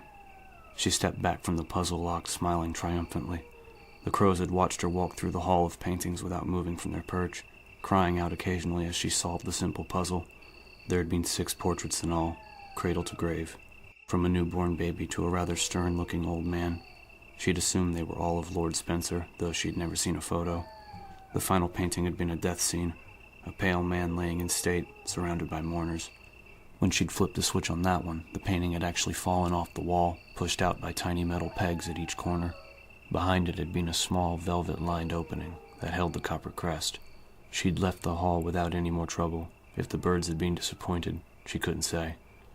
She took a final deep breath of the pleasant night air before going back into the mansion, pulling Trent's computer from her pack as she went. Stepping carefully over the crumpled corpse in the dim hall, she studied the map, deciding where to try next. Back the way she'd come, it looked like. She went back through the double doors that connected the corridor into the winding, mild gray-green hall with the landscape paintings, According to the map, the single door just across from her led to a small, square-shaped room, which opened into a larger one. Tensing, she grabbed the knob and pushed it open, crouching and pointing her Beretta at the same time. The small room was indeed square-shaped and totally empty. Straightening, Jill stepped into the chamber, briefly appraising its simple elegance as she walked toward the door on her right. It had a high light ceiling, and the walls were a creamy marble flecked with gold. Beautiful and expensive, to say the least. She felt a vague wistfulness for the old days with Dick, all their grand plans and hopes for each score. This was what real money could buy. She readied herself, grasping the cold, flowing metal of the latch and pushing the door open. A quick sweep with the Beretta, and she felt herself relax. She was alone. There was a molded fireplace to her right, beneath an ornate red and gold tapestry. A low, modern couch and oval coffee table sat atop a burnt orange carpet of oriental design, and against the back wall, a pump-action shotgun was mounted on dual hooks, shining in the light from the antique light fixtures overhead. Jill grinned and hurried across the room, unable to believe her luck. Please be loaded. Please be loaded. As she stopped in front of it, she recognized the make. Guns weren't her strong suit, but it was the same as the S.T.A.R.S used, a Remington M870. 5 shots. She holstered the Beretta and lifted the shotgun with both hands, still grinning, and the smile dropped away as both mounting hooks clicked upward, released from the weight of the gun. At the same time, there was a heavier sound behind the wall, a sound like balanced metal changing position. Jill didn't know what it was, but she didn't like it. She turned around quickly, searching the room for movement. It was as still as when she'd entered. No screaming birds, no sudden alarms or flashing lights. None of the pictures fell off the wall. There was no trap. Relieved, she quickly checked the weapon and found it fully loaded. Someone had taken care of it. The barrel clean and smelling faintly of cleaner and oil. Right now, it was about the best smell she could imagine. The solid weight of it in her hands was reassuring, the weight of power. She searched the rest of the room and was disappointed not to find any more shells. Still, the Remington was a find, and although she wasn't that hot with an over-the-shoulder draw, at least she could carry it without tying up her hands. There was nothing else of interest in the room. Jill walked to the door, excited to get back to the main hall and share her discoveries with Barry. She'd checked out every room that she could open on this side of the first floor. If he'd managed the same, they could head upstairs to finish their search for the Bravos and their missing teammates. And then, hopefully, get the hell out of this morgue. She closed the door behind her and strode across the slate-colored tiles of the classy marble room, hoping as she grasped the knob that Barry had found Chris and Wesker. They sure didn't come this way. The door was locked. Jill frowned, turning the small gold knob back and forth. It rattled a little, but it wouldn't give at all. She peered at the crack where the door met the frame, suddenly a little anxious. There it was, by the handle, the thick sliver of steel that indicated a deadbolt, and a very solid one. The entire area surrounding it was reinforced. But only one keyhole, and that's for the knob. Dust rained down from above as the sound of gears turning filled the room, a deep rhythmic clatter of metal from somewhere behind the stone walls. What? Startled, Jill looked up and felt her stomach shrivel in on itself, her breath catching in her throat. The high ceiling that she'd admired earlier was moving, the marble at the corners powdering into dust with the heavy grind of stone against stone. It was coming down. In a flash, she was back to the door to the shotgun room. She snatched at the handle, pushing it down, and found it locked as solidly as the first. Holy shit. Bad thing! Bad thing! Panic rising through her system, Jill ran back to the other door, her frightened gaze drawn back to the lowering ceiling. At 2 to 3 inches each second, it had hit the floor in less than a minute. Jill raised the shotgun and aimed at the door to the hall, trying not to think about how many shots it would take to blow apart a reinforced steel deadbolt. It was all she had. The picks wouldn't work on that kind of lock. The first round exploded against the door, and splinters flew, revealing exactly what she'd feared. The metal plate that supported the bolt extended across half the door. Her mind raced for an answer and came up blank. She didn't have the shells to blow through it, and the Beretta carried hollow points. They'd flatten on impact. Maybe I can weaken it, break it down. She fired again, targeting the frame itself. The thunderous shot tore apart wood and chipped marble, but not enough, not even close. The ceiling continued its clattering descent, now less than 10 feet above her head. She was going to be crushed to death. God, don't let me die like this. Jill, is that you? A muffled voice called from the corridor, and she felt a sudden, desperate hope course through her at the sound. Barry! Help! Barry, break it down now! Jill shouted, her voice high and shaking. Get back! Jill stumbled away as she heard a heavy blow strike the door. The wood shuddered, but held. Jill let out a low cry of helpless frustration, her terrified gaze jumping between the door and the ceiling. Another solid, shaking hit to the door, 5 feet overhead. Come on, come on! The third pounding blow was joined by the crunch and splinter of wood. The door flew open, Barry framed in the entry, his face red and sweating, his hand reaching for hers. Jill lunged forward and he grabbed her wrist, literally jerking her off her feet and into the corridor. They crashed to the floor as behind them the door was crushed off its hinges. Wood and metal squealed as the ceiling continued smoothly down, the door snapping in a series of harsh cracks. With a final resonating boom of impact, the ceiling met the floor. It was over. The house again as silent as a tomb. They staggered to their feet, Jill staring at the doorway. The entire frame was filled with the solid block of stone that had been the ceiling. At least a couple tons of rock. "Are you all right?" Barry asked. Jill didn't answer for a moment. She looked down at the shotgun. She still held it in her trembling hands, remembering how confident she'd been that there'd been no trap.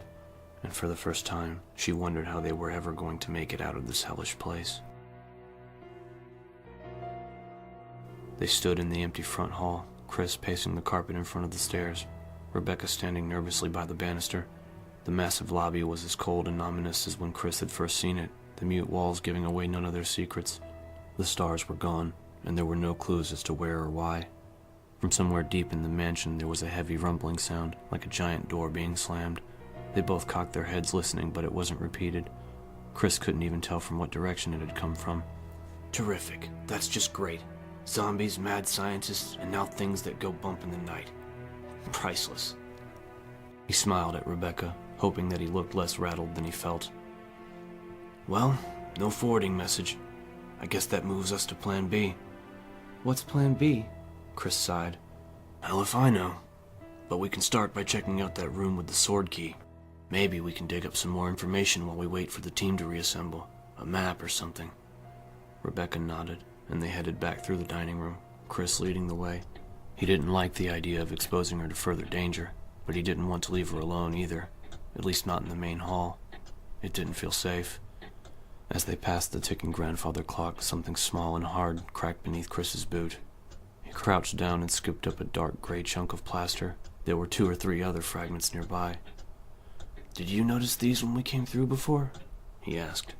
Rebecca shook her head, and Chris ducked down, looking for more of them. He didn't remember if they'd been there before either. On the other side of the table, there was a broken pile of the fragments. They hurried around the end of the long table, past the elaborately decorated fireplace, stopping in front of the shattered pile. Chris nudged at the gray pieces with the tip of his boot. From the angle and shapes, it appeared to have been a statue of some kind. "Whatever it was, it's garbage now." "Is it important?" Rebecca asked. Chris shrugged. "Maybe, maybe not. Worth a look anyway. In a situation like this, you never know what might turn out to be a clue." The echoing tick of the old clock followed them back to the hall door and into the smell of decay that filled the tight corridor. Chris pulled the silver key out of his pocket as they headed right, and stopped, quickly drawing his Beretta and moving closer to Rebecca. The door at the end of the hall was closed. When they'd left, it had been standing open. There was no sense of being watched, of movement in the hall, but someone must have come through while they'd been in the lobby. The thought was disconcerting, reaffirming Chris's uneasy feelings that secret things were happening all around them. The dead creature to their left was in the same position as before, its blood-filled eyes staring blindly at the low ceiling, and Chris wondered again who had killed it.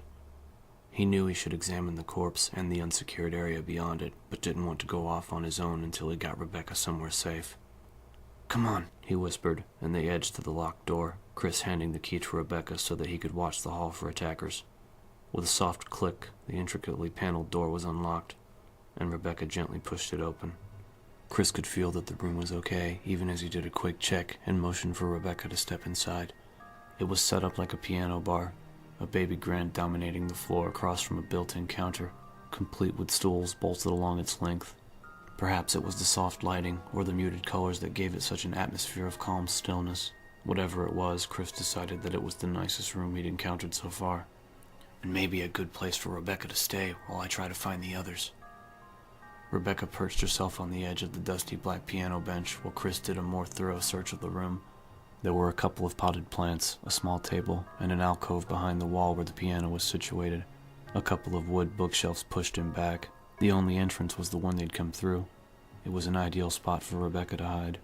He holstered his weapon and joined her at the piano, trying to choose his words carefully.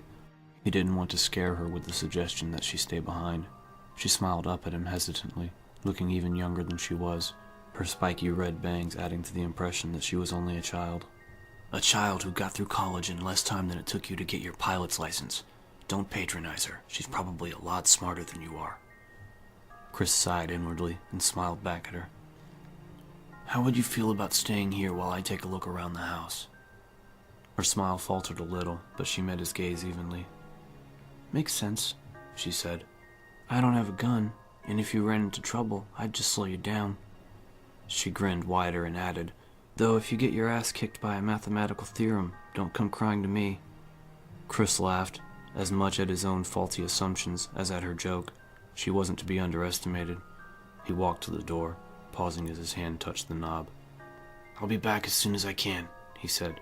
Lock the door behind me, and don't go wandering off, okay? Rebecca nodded, and he stepped back into the hall, closing the door firmly behind him.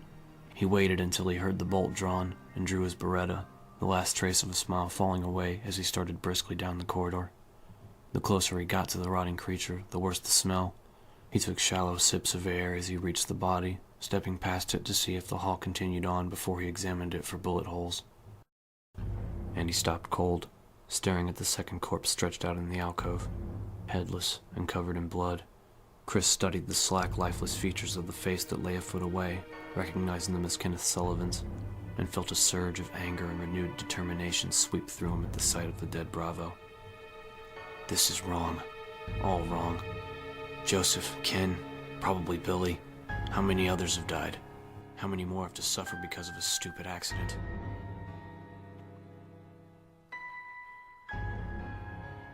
He finally turned away, striding purposefully toward the door that led back to the dining room.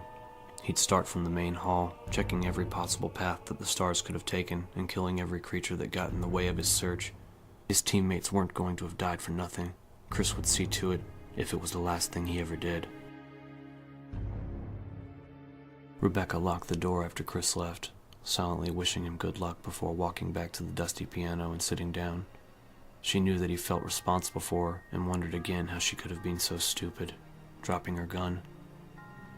At least if I had a gun, he wouldn't have to worry so much. I may be inexperienced, but I went through basic training just like everybody else. She traced a finger aimlessly across the dusty keys, feeling useless. She should have taken some of those files from the storage room. She didn't know if there was much more to be learned from them, but at least she'd have something to read. She wasn't very good at sitting still, and having nothing to do only made it worse. You could practice, her mind suggested brightly, and Rebecca smiled a little, gazing down at the keys. No thanks. She'd suffered through 4 long years of lessons as a child before her mother had finally let her quit. She stood up, looking randomly around the silent room for something to keep her occupied. She walked to the bar and leaned over it, but saw only a few shelves of glasses and a stack of napkins, all thinly coated with dust. There were several liquor bottles, most of them empty, and a few unopened bottles of expensive-looking wine on the counter behind the bar.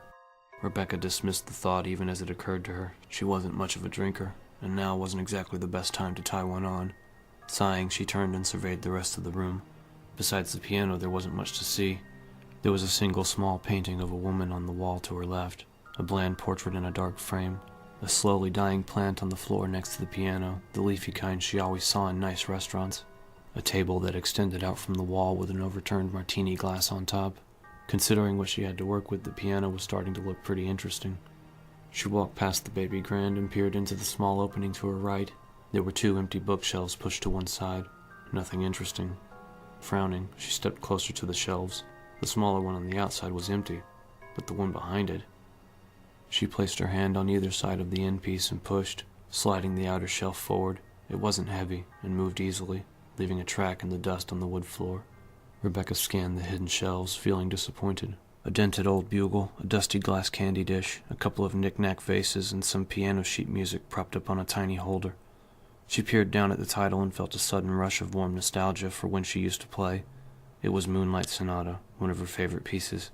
She'd picked up the yellowing sheets, remembering the hours she'd put in trying to learn it when she was 10 or 11. In fact, it had been this very piece of music that had made her realize she wasn't cut out to be a pianist. It was a beautiful, delicate tune, and she pretty much butchered it every time she took the bench. Still holding the composition, she walked back around the corner and gazed at the piano thoughtfully. It wasn't like she had anything better to do. And besides, maybe one of the other team members will hear it and come knocking, trying to track down the source of the terrible noise. Grinning, she dusted the bench off and sat down, propping the sheets open on the music holder. Her fingers found the correct positions almost automatically as she read the opening notes, like she'd never given it up. It was a comforting feeling, a welcome change from the horrors inside the mansion. Slowly, hesitantly, she started to play. As the first melancholy sounds rose into the stillness, Rebecca found herself relaxing, letting tension and fear slip away. She still wasn't very good, her tempo was off as ever, but she hit all the right notes, and the strength of the melody more than made up for her lack of finesse. If only the keys weren't so stiff. Something moved behind her. Rebecca jumped up, knocking the bench over as she spun around, searching wildly for the attacker. What she saw was so unexpected that she froze for a few seconds, unable to comprehend what her senses were telling her. The wall is moving. Even as the last notes lingered in the cool air, a 3-foot panel of the bare wall to her right slid upward into the ceiling, rumbling to a gentle halt. For a moment she didn't move, waiting for something terrible to happen. But as the seconds ticked past in silence, nothing else moved. The room was as quiet and non-threatening as before. Hidden sheet music, a strange stiffness to the keys, like maybe they were connected to some kind of mechanism. The narrow opening revealed a hidden chamber about the size of a walk-in closet, as softly lit as the rest of the room. Except for a bust and pedestal in the back, it was empty. She stepped toward the opening, and then paused, thoughts of death traps and poisoned darts whirling through her mind. What if she walked in and triggered some kind of catastrophe? What if the door closed and she was trapped there, and Chris didn't come back? What if you were the only member of the S.T.A.R.S who didn't accomplish jack shit on this entire mission? Show some backbone. Rebecca steeled herself against the consequences and stepped inside, looking around cautiously. If there was a threat here, she didn't see it. The plain stucco walls were the color of coffee with cream, offset by dark wood trim. The light in the small chamber was provided by a window into a tiny greenhouse on her right, a handful of dying plants behind the dirty glass. She moved closer to the pedestal at the back, noting that the stone bust on top was of Beethoven. She recognized the stern countenance and the heavy brow of the Moonlight Sonata's composer. The pedestal itself boasted a thick gold emblem, shaped like a shield or coat of arms, about the size of a dinner plate. Rebecca crouched down next to the simple pillar, gazing at the emblem. It looked solid and thick, with a vaguely royal design in a paler gold set across the top. It looked familiar. She'd seen the same design somewhere else in the house. In the dining room over the fireplace. Yes, that was it. Only the piece over the mantel was made out of wood. She was sure of it. She'd noticed it when Chris was looking at the broken statue. Curious, she touched the emblem, tracing the pattern across the front, and then grasped the slightly raised edges with both hands and lifted. The heavy emblem came away easily, almost as if it didn't belong there, and behind her, the secret door rumbled down, sealing her inside. Without hesitating, she turned and placed the emblem back in its hollow, and the section of wall rose again, sliding up smoothly on hidden tracks. Relieved, she stared down at the heavy gold emblem, thinking. Someone had rigged all this up in order to keep the metal hidden, so it had to be important. But how was she supposed to remove it? Did the one over the fireplace also reveal a secret passage? Or is the one over the fireplace the same size? She couldn't be positive, but she thought it was, and she knew instinctively that it was the right answer. If she switched the two of them, using the wood emblem to keep the door open, and placing the gold one over the mantel. Rebecca headed back into the room, smiling. Chris told her to stay put, but she wouldn't be gone more than a minute or two, and perhaps when he got back, she'd have something to show him, a real contribution towards solving the secrets of the mansion, and proof that she wasn't so useless after all.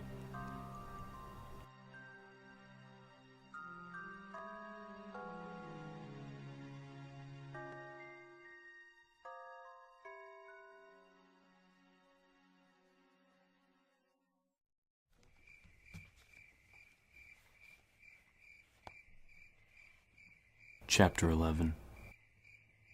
Barry and Jill stood in the covered walkway by the puzzle lock, breathing the clean night air. Beyond the high walls, the crickets and cicadas hummed their ceaseless song, a soothing reminder that there was still a sane world outside. Jill's brush with disaster had left her lightheaded and somewhat nauseous, and Barry had gently led her to the back door, suggesting that the fresh air would do her good. He hadn't found Chris or Wesker, though he seemed certain they were still alive. He brought her up to speed quickly, retracing his meandering path through the house as Jill leaned against the wall, still taking deep breaths of the warm night air. And when I heard the shots, I came running. Barry rubbed absently at his short beard. He smiled at her, a somewhat hesitant grin. Lucky for you. Another couple of seconds, and you'd have been a Jill sandwich. Jill smiled back gratefully, nodding, but noticed that he seemed a little strained, the humor forced, odd. She wouldn't have figured Barry as the type to tense up in the face of danger. Is it any wonder? We're trapped here, we can't find the team, and this entire mansion is out to get us. Not exactly a laugh riot. I hope I can return the favor if you ever get into a tight spot, she said softly. Really? You saved my life. Barry looked away, flushing slightly. Glad I could help, he said gruffly. Just be more careful. This place is dangerous. She nodded again, thinking of how close she'd come to dying.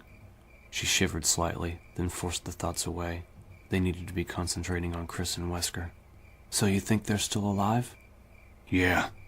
Besides the shell casings, there was a whole trail of those ghouls in the other wing, all with clean headshots. Gotta be Chris. Though I had to splatter a couple more of them upstairs. So I figure he's holed up somewhere along the way. Barry nodded toward the copper diagram set into the wall. So was this Starcrest here already? Jill frowned, a little surprised at the abrupt change of topic. Chris was one of Barry's closest friends. No, I found it in another room with a trap. This place seems to be full of them. In fact, maybe we should look for Wesker and Chris together. No telling what they might have stumbled into, or what else could happen to either of us. Barry shook his head. I don't know. I mean, you're right, we should watch our step, but there are a lot of rooms, and our first priority ought to be securing an escape. If we split up, we can try to find the rest of those crests, and look for Chris at the same time, and Wesker. Though his demeanor didn't change, Jill had the sudden distinct impression that Barry was uncomfortable. He had turned away to study the copper diagram, but it almost seemed as if he was trying to avoid eye contact. Besides, he said, we know what we're up against now. As long as we use a little common sense, we'll be fine. Barry, are you okay? You seem tired. It wasn't the right word, but it was the only one that came to mind. He sighed, finally looking at her. He did seem tired. There were dark circles under his eyes, and his wide shoulders were slumped. No, I'm all right. Just worried about Chris, you know? Jill nodded, but she couldn't shake the feeling that there was more to it than that. Since he'd pulled her out of the trap, he'd been acting unusually subdued, even nervous. Paranoid much? This is Barry Burton you're talking about, the backbone of the Raccoon S.T.A.R.S, not to mention the man who just saved your life. What could he possibly be hiding? Jill knew she was probably being overly suspicious, but all the same, she decided to keep her mouth shut about Trent's computer. After all she'd been through, she wasn't feeling particularly trusting, and it sounded like he had a pretty good idea of the mansion's layout, so it wasn't like he needed the information. That's it. Keep rationalizing. Next thing you'll be suspecting Captain Wesker of planning this whole thing. Jill scoffed inwardly as she pushed herself away from the wall, and she and Barry walked slowly back toward the house. Now that was paranoid. They stopped as they reached the door, Jill taking a few lungfuls of the sweet air, letting it settle her nerves. Barry had taken out his Colt Python and was reloading the empty chambers, his expression grim. I thought I'd go back over to the East Wing, see if I can pick up Chris's trail, he said. Why don't you head upstairs and start looking for the other crests? That way we can cover all the rooms, work our way back to the main hall. Jill nodded, and Barry opened the door, the rusty hinges squealing in protest. A wave of cold swept past them, and Jill sighed, trying to prepare herself to face another maze of frigid, shadowy halls, another series of unopened doors, and the secrets that lay behind them. You're gonna do fine, Barry said smoothly, placing a warm hand on her shoulders and gently ushering her back inside. As soon as the door closed behind them, he lifted his hand in a casual salute. Good luck, he said, and before she could respond, he turned and hurried away, weapon in hand. With another creak of ancient metal, he slipped through the double doors at the end of the hall and was gone. Jill stared after him, alone once again in the chilled, stinking silence of the dim corridor. It wasn't her imagination. Barry was keeping something from her. But was it something she needed to worry about? or was he just trying to protect her? Maybe he found Chris or Wesker dead and didn't want to tell me. It wasn't a pleasant thought, but it would explain his strange, hurried behavior. He obviously wanted them to get out of the house as soon as possible and wanted her to stay on the west side. And the way he'd fixated on the puzzle mechanism, seeming more concerned with their exit than with Chris or Wesker's whereabouts. She looked down at the two crumpled figures in the hall, at the tacky, dying pools of red that surrounded them. Maybe she was trying too hard to find a motive that didn't exist. Maybe, like her, Barry was scared and sick of feeling like death could come at any time. Maybe I should stop thinking about it and do my job. Whether or not we find the others, he's right about needing to get out of here. We have to get back to the city, let people know what's out here. Jill straightened her shoulders and walked to the door that led to the stairwell, drawing her weapon. She'd made it this far.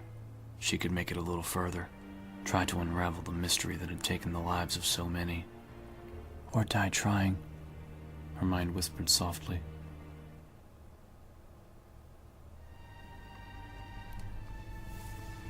Forrest Speyer was dead. The laughing southern good old boy with his ratty clothes and easy grin was no more. That Forrest was gone, leaving behind a bloody, lifeless imposter slumped against a wall. Chris stared down at the imposter, the distant sounds of the night lost to a sudden gust of wind that whipped around the eaves, moaning through the railing of the second-story patio. It was a ghostly sound, but Forrest couldn't hear it. Forrest would never hear anything again. Chris crouched down next to the still body, carefully prying Forrest's Beretta from beneath cool fingers. He told himself he wouldn't look, but as he reached for Forrest's belt pack, he found his gaze fixated on the terrible emptiness where the Bravo's eyes had once been. Jesus, what happened? What happened to you, man? Forrest's body was covered with wounds, most an inch or two across and surrounded by raw, bloody flesh. It was as if he'd been stabbed hundreds of times with a dull knife, each vicious cut ripping away chunks of skin and muscle. Part of his ribcage was cruelly exposed, slivers of white showing beneath tattered redness. His eyeless, streaming stare was the crowning horror, like the killers hadn't been content to take Forrest's life, wanting his soul instead. There were 3 clips for the Beretta in Forrest's pack. Chris shoved the magazines into a pocket and quickly stood up, tearing his gaze from the mutilated body. He looked out over the dark woods, breathing deeply. His thoughts were jumbled and grasping, trying to find an explanation and yet unable to hold on to any coherent facts. Once in the main hall, he decided to check all the doors to see which were unlocked, and when he'd seen the bloody handprint in the tiny upstairs hall and heard the wailing cries of birds, he'd charged in, ready to deal out some justice. Crows. It sounded like crows, an entire flock, or a murder, actually. Pack of dogs, kindle of kittens, murder of crows. He blinked, his tired mind focusing on the seemingly random bit of trivia. Frowning, Chris crouched back down next to Forrest Ravaged body, studying the jagged wounds closely. There were dozens of tiny scratches amidst the more serious cuts, scratches set into lined patterns. Claws. Talons. Even as the thought occurred to him, he heard a restless flutter of wings. He turned slowly, still holding Forrest's Beretta in a hand that had suddenly gone cold. A sleek, monstrous bird was perched on the railing not 2 feet away, watching him with bright black eyes. Its smooth feathers gleamed dully against its bloated body, and a ribbon of something red and wet hung from its beak. The bird tilted its head to the side and let out a tremendous shriek, the streamer of forced flesh dropping to the railing. From all around, the answering cries of its gathered siblings flooded the night air. There was a furious wisp of oversized wings as dozens of dark, fluttering shapes swooped out from beneath and around the eaves, screeching and clawing. Chris ran. The image of Forrest's bloody, terrible eyes burned into his pounding thoughts as he lunged for the escape. He stumbled into the tiny hall and slammed the door against the rising screams of the birds, adrenaline pumping through his system in hot, surging beats. He took a deep breath, then another, and after a moment his heart slowed down to a more normal pace. The shriek of the crows gradually grew distant, blown away on a softly moaning wind. Jesus, how dumb can I get? Stupid, stupid. He'd stormed out onto the deck looking for a fight, looking to avenge the deaths of the other stars, and been shocked into stupidity by what he'd found. If he hadn't let himself get so freaked out by Forrest's death, he would have made the connection sooner between the birds and the types of wounds. and perhaps noticed the gathering flesh-eaters that had watched him from the shadows, looking for their next victim. He headed for the door back to the main hall, angry with himself for going into a situation unprepared. He couldn't afford to keep making mistakes, to let his attention wander from what was in front of him. This wasn't some kind of game, where he could push a reset button if he'd missed a trick. People were dying. His friends were dying. And if you don't pull your head out of your ass and start being more careful, you're going to join them. Another torn and lifeless body crumpled in a cold hallway somewhere.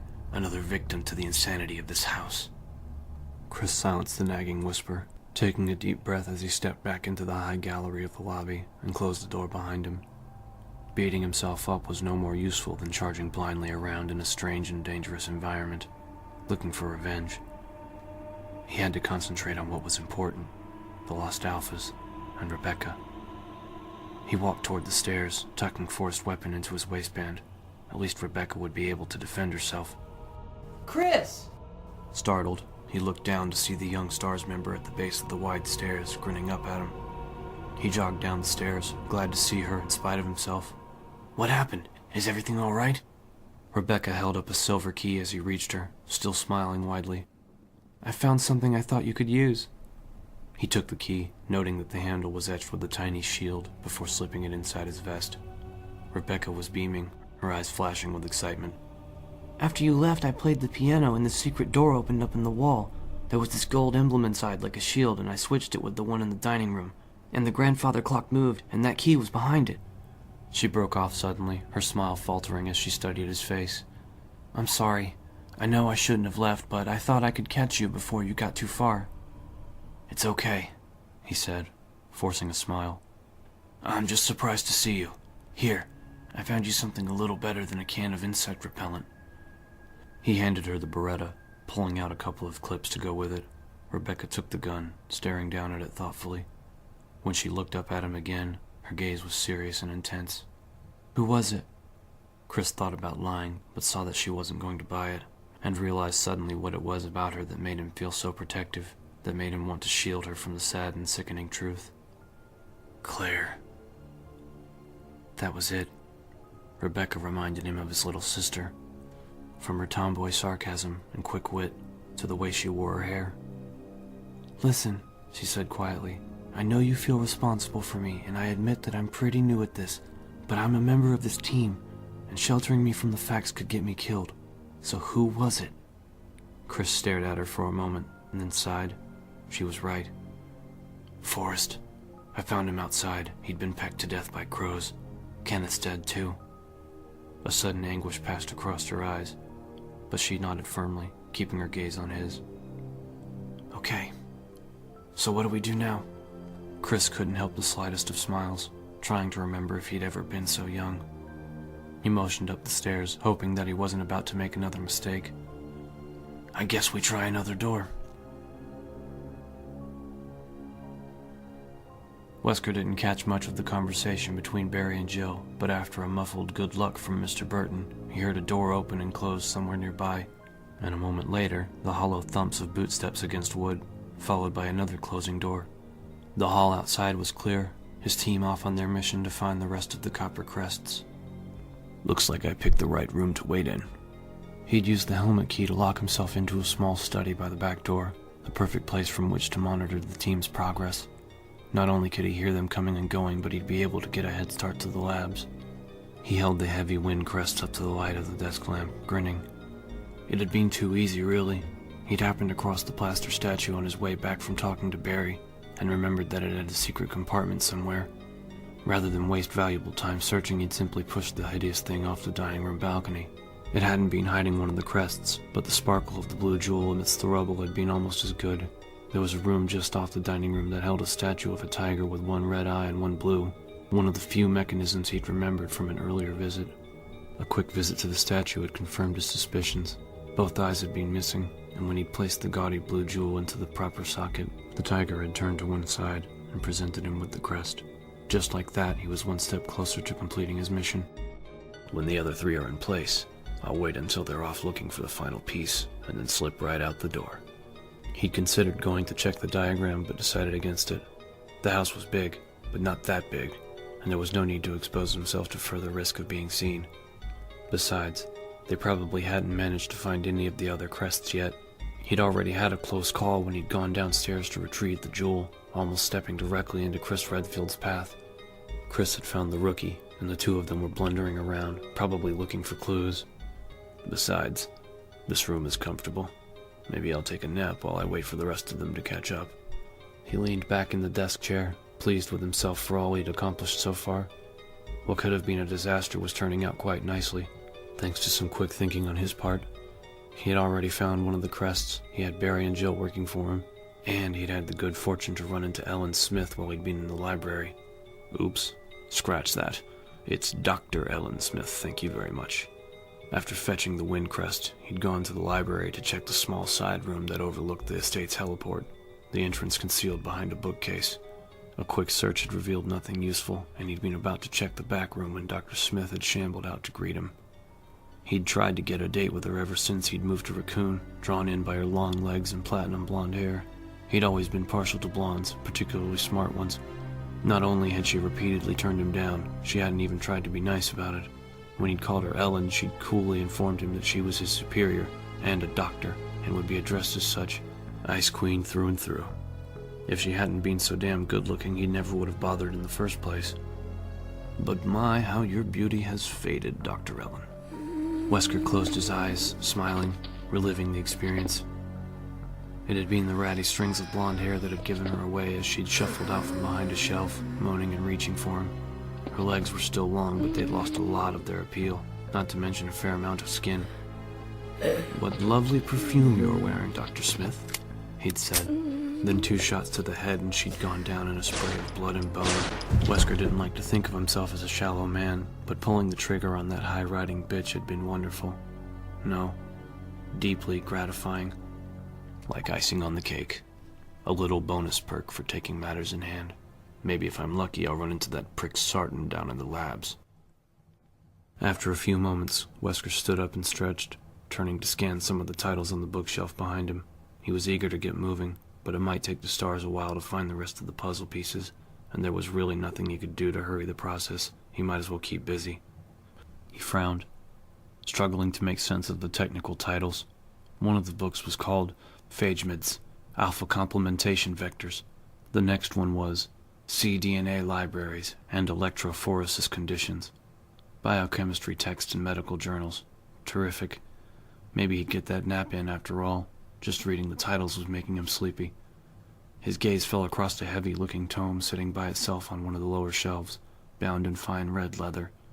He picked it up, glad to see a title he could read printed across the front, even one as stupid as Eagle of East, Wolf of West. Wait, that's the same thing written on the fountain. Wesker stared at the words, feeling his good mood slipping away. It couldn't be. The researchers had gone nuts, but surely they wouldn't have locked down the labs. There was no reason for it. He opened the book almost frantically, praying that he was wrong, and let out a low moan of helpless rage at what was tucked into the sham book's glued pages. A brass medallion with an eagle engraved on it lay in the cutaway compartment, part of a key to yet another of Spencer's insane locks. It was like the punchline to a cruel joke. To get out of the house, he had to find the crests. Once out in the courtyard, he'd have to make his way through a winding maze of tunnels that ended in a hidden section of the garden, where there was an old stone fountain that marked the entrance to the underground labs. The fountain was one of Spencer's fanciful creations, a marvel of engineering that could be opened and closed to hide the facility underneath, provided of course that you had the keys. 2 medallions made out of brass, an eagle on one and a wolf on the other. Finding the eagle meant that the gate was closed, and that meant that the wolf could be anywhere at all, and that his chance of even getting to the labs had just dropped down to somewhere near 0. Unable to control his fury, he snatched up the metal and threw the book against the desk, knocking the lamp over with a crash and plunging the room into sudden blackness. There was no longer any point in holding on to the wind crest. His perfect plan was ruined. He'd have to give up his edge and hope that one of the others would inadvertently stumble across the wolf metal for him, secreted away somewhere on the massive sprawling estate. Which means more risk, more searching, and a chance that one of them will reach the labs before I do. Seething, Wesker stood in the dark silence with his fists clenched, trying not to scream.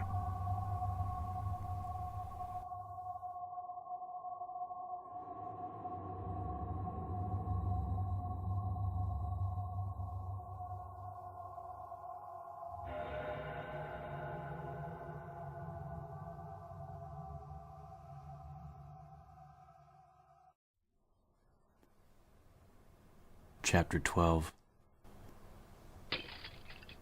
Jill heard something like breaking glass and held perfectly still, listening. The acoustics of the mansion were strange, the long corridors and unusual floor plan making it hard to tell where sounds were coming from. Or if you even heard them at all. She sighed, taking a last look around the quiet book-lined sitting room at the top of the stairs. She'd already checked the 3 other rooms along the gallery railing and found exactly nothing of interest. A sparse bedroom with 2 bunks, an office, an unfinished den with a locked door and a fireplace inside.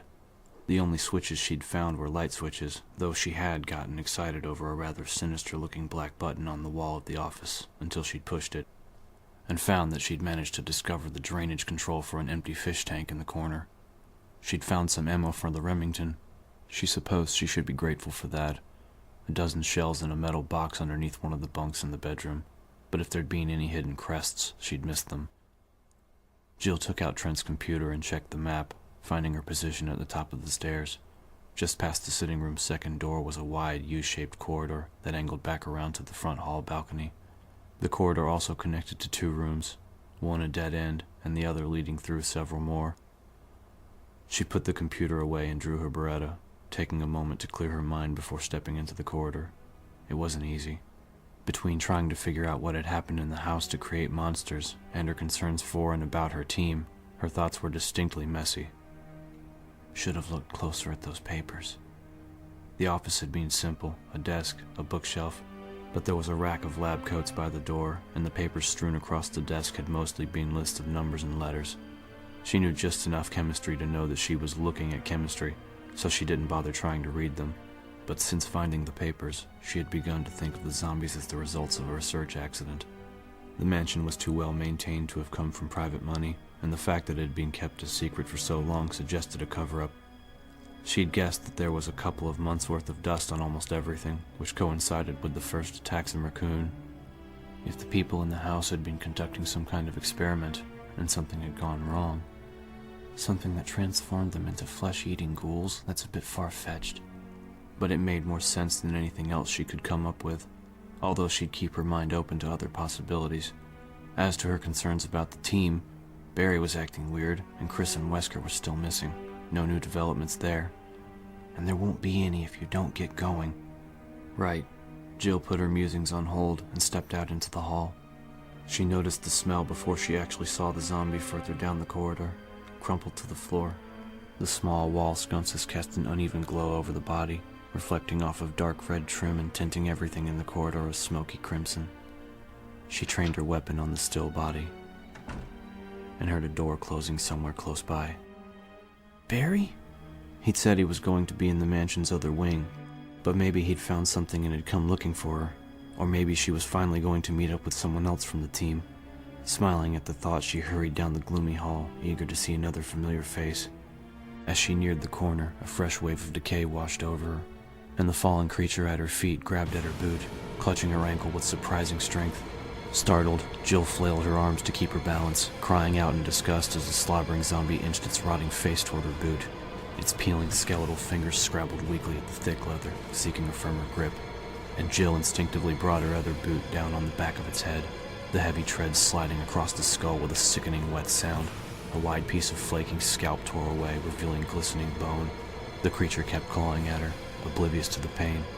The second and third kick hit the back of its neck, and on the fourth, she felt as much as heard the dull snap of vertebrae giving out, crushed beneath her heel. The pale hands fluttered with a choking liquid sigh, and the zombie settled to the musty carpet.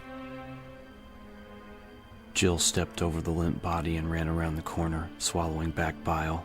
She was convinced that the pitiful creatures roaming the hall were victims somehow, just as much as Becky and Pris had been, and releasing them to death was a kindness, but they were also a menace, not to mention morbidly unwholesome.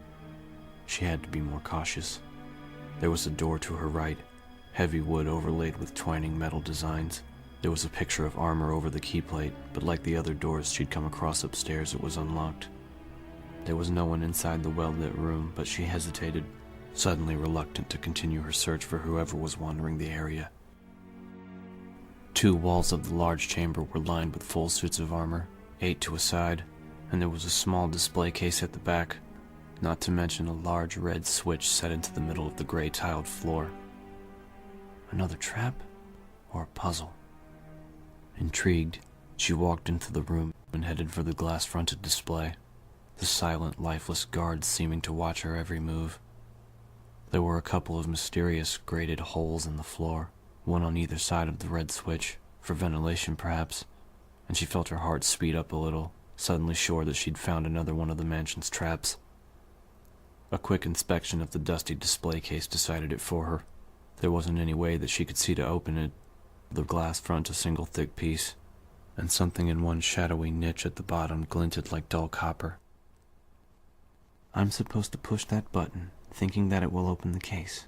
And then what? She had a sudden vivid image of the ventilation hole sealing off and the door locking itself, a death by slow suffocation in an airless tomb. The chamber could fill with water, or some kind of poisonous gas. She looked around the room, frowning, wondering if she should try to block the door open, or if perhaps there was another switch hidden in one of the empty suits. Every riddle has more than one answer, Jilly. Don't forget it. Jill grinned suddenly. Why push the button at all? She crouched down next to the case and took a firm grip of the barrel of her handgun. With a single firm strike, the glass cracked, thin lines spidering away from the impact. She used the butt of her gun to knock out a thick chunk and reached carefully inside. She withdrew a hexagonal copper crest engraved with an archaic smiling sun. She smiled back at it, pleased with her solution. Apparently some of the house's tricks could be worked around, provided she ignored a few rules of fair play. All the same, she found herself hurrying back to the door, not wanting to call it a win until she was clear of the solemn chamber. Stepping back into the blood-hued corridor, she stood for a moment, holding the crest as she weighed her options. She could continue to look for whoever had closed that door, or head back to the puzzle lock and place the crest. As much as she wanted to find her team, Barry had been right about needing to get out of the mansion. If any of the other stars were still alive, they'd surely also be looking for an escape. Her thoughtful gaze fell across the fetid, broken creature that she'd killed, lingering on the slowly spreading pool of dark fluids surrounding its scabby head, and she realized suddenly that she desperately wanted to leave the house, to escape its tainted air and the pestilent creatures that stalked its cold and dusty halls. She wanted out, and as soon as was humanly possible. Her decision made, Jill hurried back the way she'd come, gripping the heavy crest tightly. She'd already uncovered 2 of the pieces that the stars needed to escape the mansion. She didn't know what they'd be escaping to, but anything had to be better than what they would leave behind.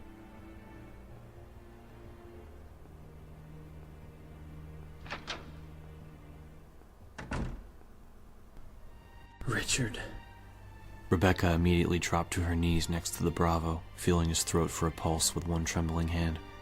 Chris stared mutely down at the torn body, already knowing that she wouldn't find a heartbeat. The gaping wound on Richard Aiken's right shoulder was drying, no fresh blood seeping through the mutilated tissue. He was dead. He watched Rebecca's slender hand slowly drop away from the Bravo's neck and then reach up to close his glazed, unseeing eyes. Her shoulders slumped. Chris felt sick over their discovery. The communications expert had been a positive, sweet guy, only 23 years old. He looked around the silent room, searching randomly for some clue as to how Richard had died. The room they'd entered just off the second-floor balcony was undecorated and empty, except for Richard. There was nothing. Frowning, Chris took a few steps toward the room's second entrance and crouched down, brushing at the dark tile floor. There was a dark crust of blood in the shape of a boot heel between Richard's body and the plain wooden door 10 feet away. He stared at the door thoughtfully, tightening his hold on the Beretta. Whatever killed him is on the other side, maybe waiting for more victims. Chris, take a look at this. Rebecca was still kneeling by Richard, her gaze fixed on the bloody mess of his torn shoulder. Chris joined her, not sure what he was supposed to be looking at. The wound was ragged and messy, the flesh discolored by trauma. Strange, though, how it didn't seem very deep. See those purple lines radiating out from the cuts? And the way the muscle has been punctured here and here? She pointed out 2 dark holes about 6 inches apart, each surrounded by skin that had turned an infected-looking red. Rebecca sat back on her heels, looking up at him. I think he was poisoned. It looks like a snake bite. Chris stared at her. What snake gets that big? She shook her head, standing. Got me. Maybe it was something else, but that wound shouldn't have killed him. It would have taken hours for him to bleed out. I'm pretty sure he was poisoned. Chris regarded her with new respect. She had a good eye for details and was handling herself remarkably well, considering. He searched Richard's body quickly, coming up with another full clip in a shortwave radio. He handed both to Rebecca, tucking Richard's empty Beretta into his waistband. He looked at the door again, then back at Rebecca. Whatever killed him might be back there. Then we'll have to be careful, she said. Without another word, she walked to the door and stood there, waiting for him. I've got to stop thinking of her as a kid. She's outlived most of the rest of her team already. She doesn't need me to patronize her or tell her to wait behind. He stepped up to the door and nodded at her. She turned the knob and pushed it open, both of them raising their weapons as they edged into a narrow hallway. Straight ahead were a few wood steps leading to a closed door. To their left, an offshoot of the hall, another door at the end. There was blood smeared on the wall bordering the steps, and Chris was suddenly certain that it was Richard's. His killer was behind that door. He motioned down the offshoot, speaking quietly. You take that room. You run into any trouble, come back here and wait. Check back in 5 minutes either way. Rebecca nodded and moved down the narrow hall. Chris waited until she'd gone into the room before climbing the steps, his heart already thudding solidly against his ribs. The door was locked, but Chris saw that there was a tiny shield etched next to the keyhole. Rebecca was turning out to be more useful than he could have possibly imagined. He took out the key she'd given him and unlocked the wide door, checking his Beretta before moving inside. It was a large attic, as plain and unassuming as the rest of the mansion was ornate. Wooden support beams extended from the floor to the sloping ceiling, and other than a few boxes and barrels against the walls, it was empty. Chris walked farther in, his guard up as he scanned for movement. At the other side of the long room was a partial wall, maybe 4 feet by 9, standing several feet from the back of the attic. It reminded him of a horse stall, and it was the only area that wasn't open to view. Chris moved toward it slowly, his boots against the wood floor sending hollow echoes into the cool air. He edged to the wall, training his Beretta over the top as he peered down, heart pounding. No snake, but there was a jagged hole near the floorboards between the two walls, a foot high and a couple across. And a strange, acrid odor, musky, like the smell of some wild animal. Frowning at the scent, Chris started to back away, and stopped, leaning in closer.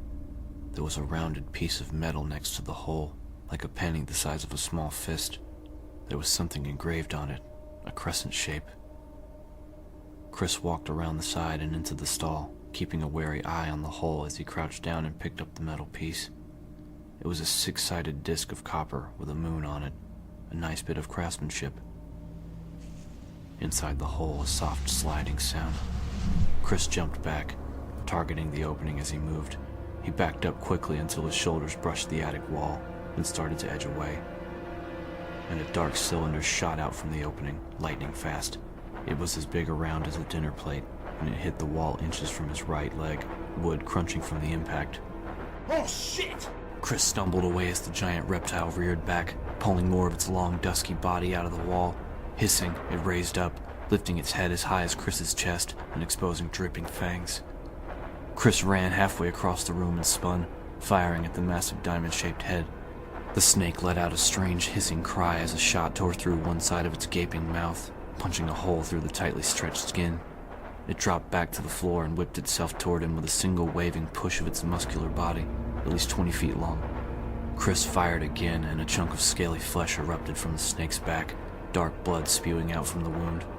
With another roaring hiss, the animal reared up in front of him, its head only inches away from Chris's gun, blood gushing from the hole in its mouth. Eyes! Get the eyes! Chris pulled the trigger and the snake fell across him, knocking him to the floor, its body thrashing wildly. The tail slammed into one of the thick support beams hard enough to crack it as Chris struggled to free his pinned arms to at least hurt it worse before he died. And the cold, heavy body suddenly went limp, sagging bonelessly to the floor. Chris!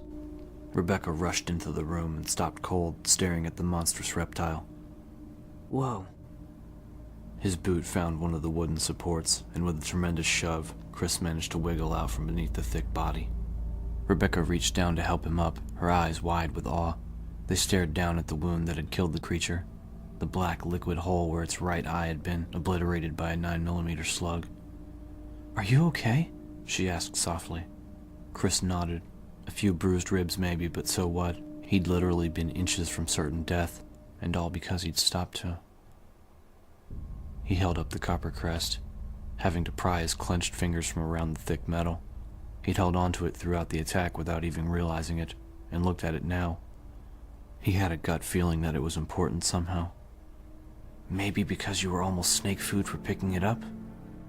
Rebecca took it from him, tracing a finger over the engraved moon. "You find anything?" he asked. Rebecca shook her head. "Table, couple of shelves. What's this for, anyway?" Chris shrugged, looking back down at the bloody hole where the snake's shining eye had been. He shuddered involuntarily, thinking of what would have happened if he'd missed that final shot. "Maybe we'll figure it out somewhere along the way," he said quietly. "Come on, let's get out of here." Rebecca handed the crest back to him, and together they hurried out of the cold attic. As he closed the door behind them, Chris realized suddenly that although he'd never cared before, he now absolutely hated snakes. Barry walked heavily up the stairs in the main hall, the knot of dread in the pit of his stomach tightening with each step. He'd been through every room he could open in the East Wing and had come up empty-handed. The same horrible images played through his mind over and over as he trudged up the steps.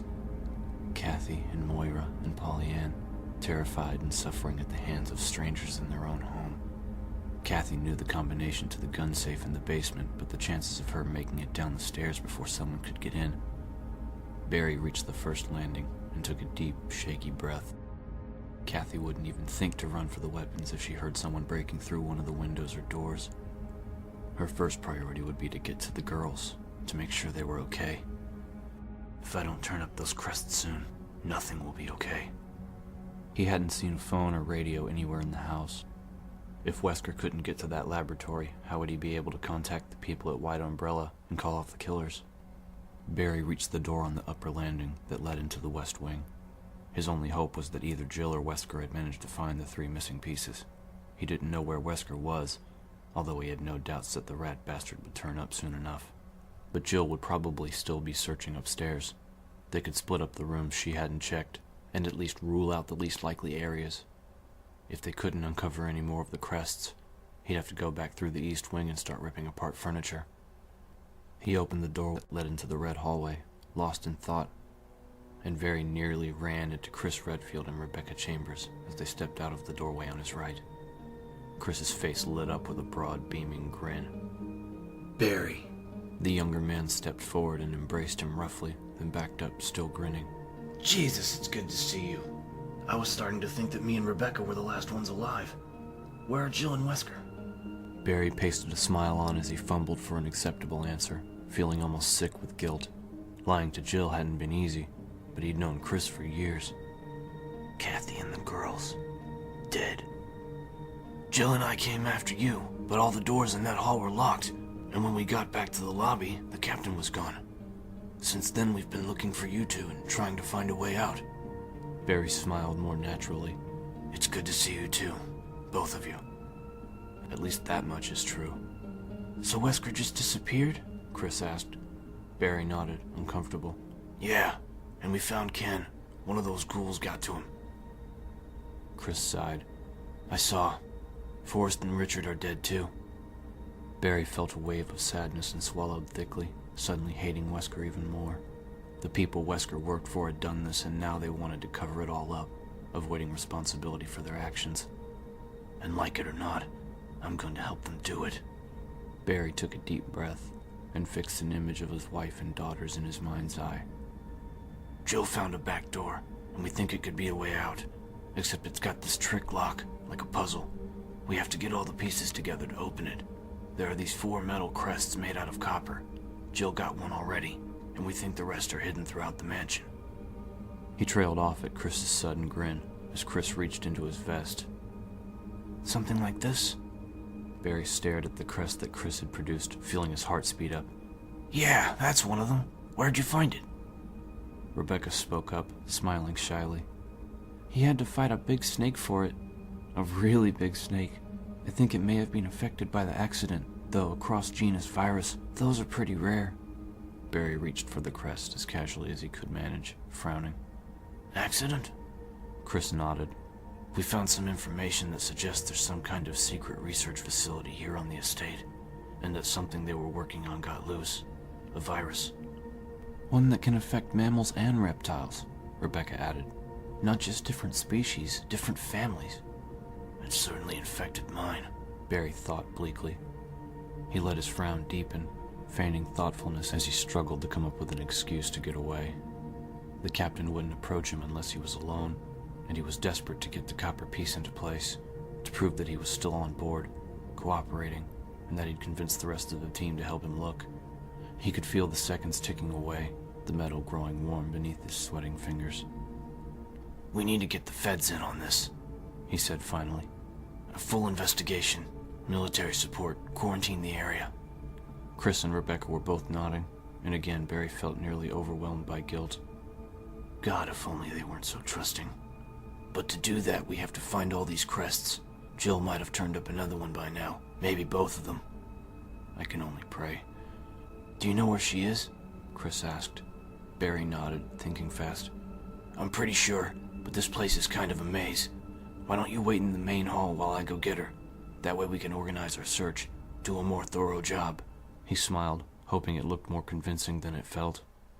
Though if we don't turn up soon, keep looking for more of those pieces. The back door is at the end of the west wing corridor, first floor. Chris just stared at him for a moment, and Barry could see the questions forming in his bright gaze. Questions that Barry wouldn't be able to answer. Why split up at all? What about finding the missing captain? How could he be so certain the back door was an escape? Please just do as I say. Okay, Chris said, reluctantly. We'll wait, but if she's not where you think she is, come back and get us. We stand a better chance of making it through this place if we stick together. Barry nodded, and before Chris could say anything more, he turned and jogged away down the dim hall. He'd seen the hesitation in Chris's eyes, heard the uncertainty in his voice, and with his final words, Barry had felt himself wanting desperately to warn his friends of Wesker's betrayal. Leaving was the only way to keep himself from saying something he might regret, saying something that might get his family killed.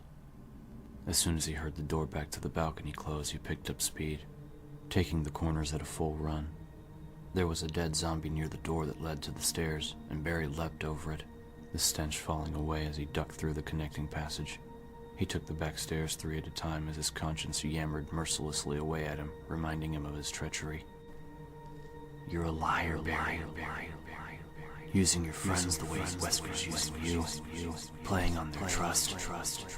You could have told them what was really going on. Let them help you put a stop to it. Barry shook the thoughts away as he reached the door to the covered walkway, slamming the heavy metal aside. He couldn't risk it. Wouldn't. What if Wesker had been nearby, had overheard? The captain had Barry's family to blackmail him with, but once Chris and the others knew the truth, what was to stop Wesker from just killing them? If he helped Wesker destroy the evidence, the S.T.A.R.S wouldn't be able to prove anything. The captain could just let them all walk away. Barry reached the diagram next to the back door and stopped, staring. Relief flooded through him, cool and sweet. 3 of the 4 openings were filled. The sun, wind, and star crests in place. It was over. He can get to the labs now. Call off his people. He doesn't need us anymore. I can go back in and keep the team busy while he does whatever he has to do. The RPD will show eventually, and we can forget this ever happened. He was so elated that he didn't register the muted footsteps on the stone path behind him. Didn't realize that he wasn't alone anymore, until Wesker's smooth voice spoke up beside him. Why don't you finish the puzzle, Mr. Burton? Barry jumped, startled. He glared at Wesker, loathing the smug, bland face behind the sunglasses. Wesker smiled, nodding his head at the copper crest in Barry's hand. Yeah, right. Barry muttered darkly and slipped the final piece into place. There was a thick metallic sound from inside the door, and Wesker walked past him, pushing the door open to reveal a small, well-used tool shed. Barry peered inside, saw the exit at the opposite wall. There was no diagram set next to it, no more crazy puzzles to figure out. Kathy and the girls were safe. With a low bow, Wesker motioned for Barry to step inside the shed, still smiling. Time is short, Barry, and there's still a lot for us to do. Barry stared at him, confused. What do you mean? You can get to the lab now. Well, there's been a slight change of plans. See, it turns out that I need to find something else, and I have an idea of where it might be, but there are some dangers involved.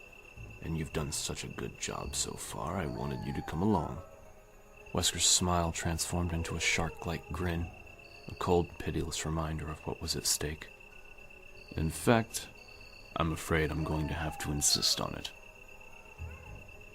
After a long, terrible moment, Barry nodded, helplessly.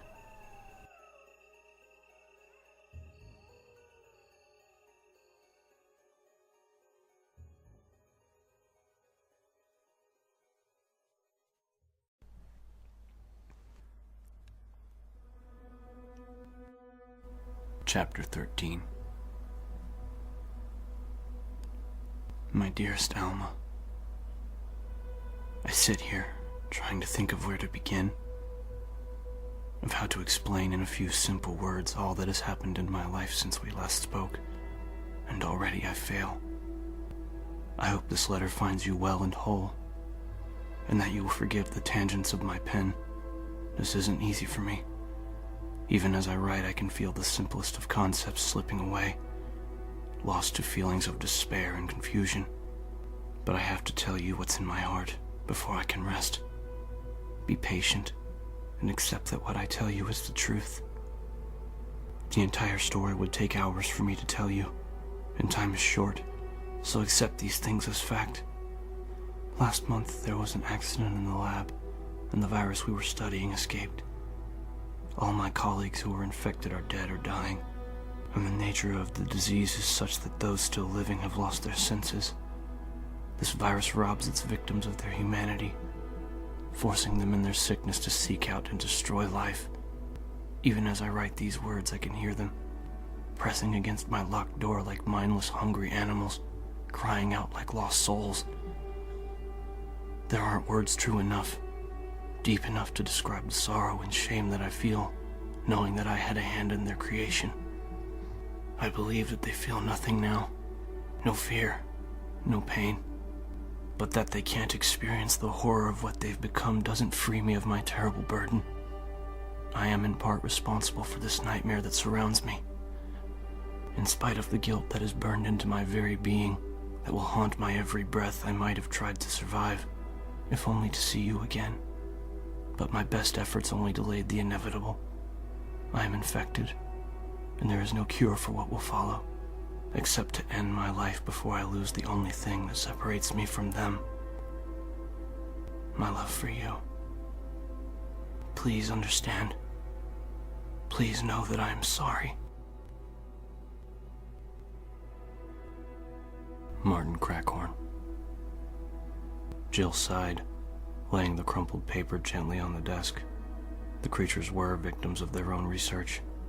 It seemed she had the right idea about what had happened in the mansion, though reading the heartfelt letter put a serious damper on any pride she might have taken from her deduction skills. After placing the sun crest, she decided that the upstairs office merited a closer look, and with a little digging she'd found the final scrawled testament of Crackhorn tucked in a drawer. Crackhorn. Martin Crackhorn. That was one of the names on Trent's list. Jill frowned, walking slowly back to the office door. For some reason, Trent wanted the S.T.A.R.S to figure out what had happened at the mansion before anyone else did. But with as much as he obviously knew about it, why not just tell them outright? And what did he stand to gain by telling them anything at all? She stepped through the office's small foyer and back out into the hall, still frowning. Barry had been acting strange before, and she needed to find out why. Maybe she could get a straight answer if she just asked him outright. Or maybe not. Either way, it'll tell me something. Jill stopped by the back stairs, taking a deep breath, and realized that something was different. She looked around uncertainly, trying to figure out what it was her senses were telling her. It's warmer. Just a little, but it's definitely warmer, and the air isn't quite as stale. Like someone had opened a window, or maybe a door. Jill turned and jogged down the stairs, suddenly anxious to check the puzzle lock. Reaching the bottom of the steps, she saw that the door connecting one hall to the next was standing open. She could hear crickets singing faintly, feel the fresh night air wafting toward her through the frigid mustiness of the house. She hurried to the darker corridor and hooked a right, trying not to get her hopes up. Another sharp right, and she could see the door that led to the covered walkway standing open. Maybe that's all it is. It doesn't mean the puzzle's solved. Jill broke into a run, feeling the clean warmth of the summer air against her skin as she rounded the corner in the stone path, and let out a short, triumphant laugh as she saw the four-placed crest standing next to the open door. A warm breeze was flowing through the room that the puzzle had unlocked, a small storage shed for gardening tools. The metal door on the wall opposite was standing open, and Jill could see moonlight playing across a brick wall just past the rusted hinges. Barry had been right. The door led outside. They'd be able to get help now, find a safe route through the woods, or at least signal. But if Barry found the missing pieces, why didn't he come looking for me? Jill's grin faded as she stepped into the shed, absently taking in the dusty boxes and barrels that lined the gray stone walls. Barry had known where she was, had suggested himself that she take the second floor of the west wing. So maybe it wasn't Barry who opened the door. True, it could have been Chris or Wesker or one of the Bravos. If that was the case, she should probably go back in and look for Barry. Or investigate a little first. Make sure it's worth the effort. It was a bit of rationalization, but she had to admit to herself that the thought of returning to the mansion with a possible escape in front of her wasn't all that appealing. She unholstered her Beretta and walked toward the outer door, her decision made. The first thing that she noticed was the sound of rushing water over the soft forest sounds that filled the cooling air, like a waterfall. The second and third were the bodies of the two dogs that lay across the irregular stone path, shot to death. Pretty safe bet that one of the stars came this way. Jill edged out into the high-walled courtyard, low hedges set into brick planters on either side. Dark clouds hung oppressively low overhead. Across the open space was a barred iron gate just past an island of shrubs. To her left, a straight path overshadowed by the 10-foot-high brick wall that bordered it. The gentle waterfall sound seemed to come from that direction, though the path ended abruptly in a metal gate a few feet high. Stairs going down, maybe. Jill hesitated, looking back at the arched rusty gate in front of her, and then at the curled bodies of the mutant dogs. They were both closer to the gate than the walkway, and assuming they'd been killed while attacking, the shooter would have been headed in that direction. There was a sudden sound of water splashing wildly, making the decision for her.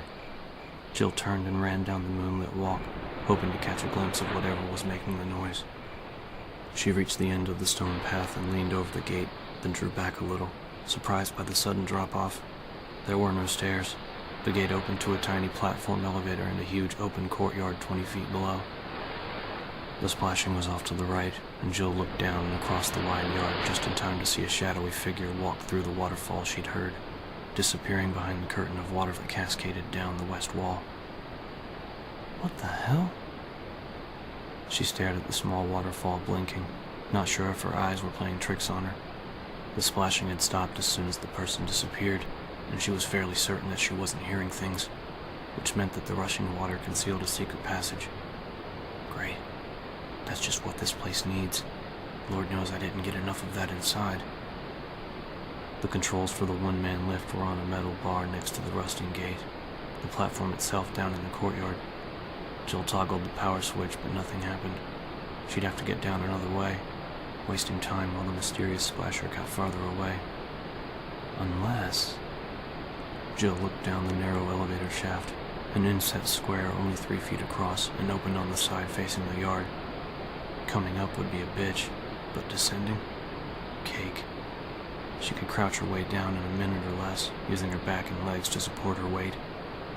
As she unstrapped the shotgun from her back in preparation for the climb, a disturbing thought occurred to her. If the person going behind the waterfall was one of the stars, how had they known that the passage was even there? Good question, and not one she wanted to linger over. Holding the shotgun tightly, Jill pushed the gate open and carefully started down the shaft. They'd given Barry a full 15 minutes before heading through the winding halls of the West Wing and finding the open back door. They stood there now, looking at the slab of copper and its 4 engraved crests. Chris stared at the crescent moon that Barry had taken, feeling confused and more than a little worried. Barry was one of the most honest and straightforward guys that he'd ever known. If he said that he was going to look for Jill, then come back for them, then that's what he meant to do. But he didn't come back. And if he ran into trouble, how did the piece I gave him end up here? He didn't like any of the explanations his mind was giving him to work with. Someone could have taken it from him. He could have placed it himself and then been injured somehow. The possibilities seemed endless, and none of them good. Sighing, he turned away from the diagram and looked at Rebecca. Whatever happened to Barry, we should go ahead. This may be the only way off the estate. Rebecca smiled a little. Fine by me. It just feels good to get out of there, you know? Yeah, no kidding, he said with feeling. He hadn't even realized how accustomed he'd grown to the cold, oppressive atmosphere of the house until they'd left it. The difference was truly amazing. They walked through the tidy storage room and stopped at the back door, both of them breathing deeply. Rebecca checked her Beretta for about the 100th time since they'd left the main hall, chewing at her lower lip nervously. Chris could see how tightly wound she was and tried to think if there was anything she needed to know. Anything that would help her if they were forced into a combat situation. S.T.A.R.S training covered all the basics, but shooting at a video screen with a toy gun was a far cry from the real thing. He grinned suddenly, remembering the words of wisdom he'd gotten on his first operation. A standoff with a small group of whacked-out survivalists in upstate New York. He'd been terrified, and trying desperately not to show it. The captain for the mission had been a tough-as-nails explosive expert, an extremely short woman named Kaler.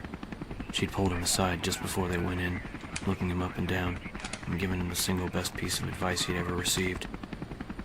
Son, She'd said, no matter what happens, when the shooting starts, try not to wet your pants. It had surprised him out of his nervousness.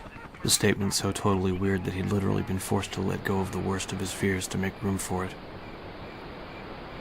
What are you grinning about? Chris shook his head, the smile fading. Somehow he didn't think it would work on Rebecca, and the dangers they faced didn't shoot back. Long story. Come on, let's go. They moved out into the calm night air, crickets and cicadas buzzing sleepily in the surrounding woods.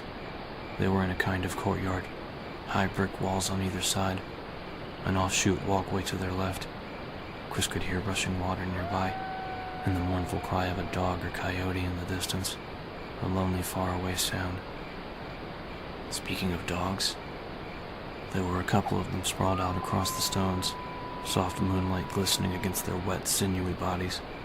Chris edged up to one of them and crouched down, touching its flank. He quickly pulled his hand back, scowling. The mutant dog was sticky and warm, like it had been sheathed in a thick layer of mucus. He stood up, wiping his hand on his pants. Hasn't been dead long, he said quietly. Less than an hour anyway. There was a rusted iron gate just past some hedges in front of them.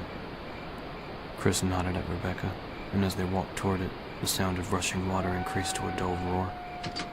Chris pushed at the gate, and it swung open on violently squealing hinges, revealing a huge cut stone reservoir, easily the size of a couple of swimming pools put together. Deep shadows draped and hung at every side, caused by the seemingly solid wall of murky green trees and lush vegetation that threatened to break through the bordering rails. They moved forward, stopping at the edge of the massive pool. It was apparently in the slow process of being drained, the turbulent noise caused by the narrow flow of water through a raised gate on the east side. There wasn't a complete path around the reservoir, but Chris saw that there was a walkway bisecting the pool itself, about 5 feet below the water level. There were bolted ladders at either side, and the path had obviously been submerged until quite recently, the stones dark with dripping algae. Chris studied the unusual setup for a moment, wondering how anyone got across when it wasn't being drained, another mystery to add to the growing list. Without speaking, they climbed down and hurried across, boots squelching against the slimy stones, the clammy humidity enveloping them. Chris quickly scaled the second ladder, reaching down to help Rebecca up. The heavily shaded path was littered with branches and pine needles and appeared to border the east end of the reservoir. Passing over the open floodgate, they started toward the forced waterfall, and had only gotten a few feet when it started to rain. Chris frowned, an inner voice informing him coolly that he shouldn't be able to hear raindrops over the roar of the draining water. He looked up and saw a twisted branch fall from the stretching foliage hanging over the rail, a branch that hit the stones and slid smoothly away. That's not a branch. And there were dozens of them already on the ground, twisting across the dark stones, hissing and writhing as they fell from the trees overhead. He and Rebecca were surrounded by snakes. Oh shit! Startled, Rebecca turned to look at Chris and felt cold terror shoot through her heart squeezed into its icy grip as she took in the path behind them. The ground had come to life, black shapes coiling toward their feet and dropping from above like living rain. Rebecca started to raise her gun, realizing numbly that there were too many even as Chris roughly grabbed her arm. Run! They stumbled forward, Rebecca crying out involuntarily as a thick, writhing body fell across her shoulders, a touch of cool scales against her arm as it slid heavily off and hit the stones. The path zigzagged and they ran through the shifting shadows, heels crunching down on rubbery, moving flesh, throwing them off balance. Snakes darted forward to strike at their passing boots as they ran over a steel grate, black foaming water thundering below, the sound of their boots hitting metal lost to the liquid roar. Ahead of them the stones were clearer, but the path also dropped off sharply, a small elevator platform marking its end. There was no place left to go. They crowded onto the tiny platform, and Rebecca snatched at the controls, her breath coming in panicked gasps. Chris turned and fired repeatedly, the shots blasting over the crash of water as Rebecca found the operating button and slammed it down, slipping down past rock walls toward a massive empty courtyard below. Rebecca turned, raising the Beretta to help Chris, and felt her jaw drop, her throat locking at the gruesome scene. There had to be hundreds of them, the path almost completely hidden by the slithering creatures, hissing and squirming in an alien frenzy as they struck wildly at each other. By the time she'd managed to unfreeze, the loathsome sight had risen past eye level and was gone. The ride seemed to last forever, both of them staring up at the edge of the path they'd left behind, tensely, breathlessly waiting for the bodies to start falling. When the lift was within a few feet of the bottom, they both jumped off, stumbling quickly away from the wall. They both leaned against the cool rock, gasping. Rebecca took in the courtyard they'd escaped to in between shuddering breaths, letting the sound of the splashing waterfall soothe her nerves. It was a huge open space made out of brick and stone. The colors washed out and hazy in the frail light. The water from the reservoir above tumbled down into two stone pools nearby, and there was a single gate across from them, and no snakes. She took a final deep breath and blew it out, and then turned to Chris. Were you bed? He shook his head. You? No, she said. Though if it's all the same to you, I'd rather not go back that way. I'm more of a cat person, really. Chris stared at her for a moment and then grinned, pushing away from the wall. Funny. I would have figured you for lab rats. The radio. Rebecca grabbed at the unit hooked to her belt, the snake suddenly forgotten. It was the sound she'd been hoping to hear ever since they'd found Richard. They were being hailed, maybe by searchers. She thumbed the receiver and held the radio up so they could both hear. Static crackled through the tiny speaker along with a soft whine of wavering signal. Hello? This is Brad.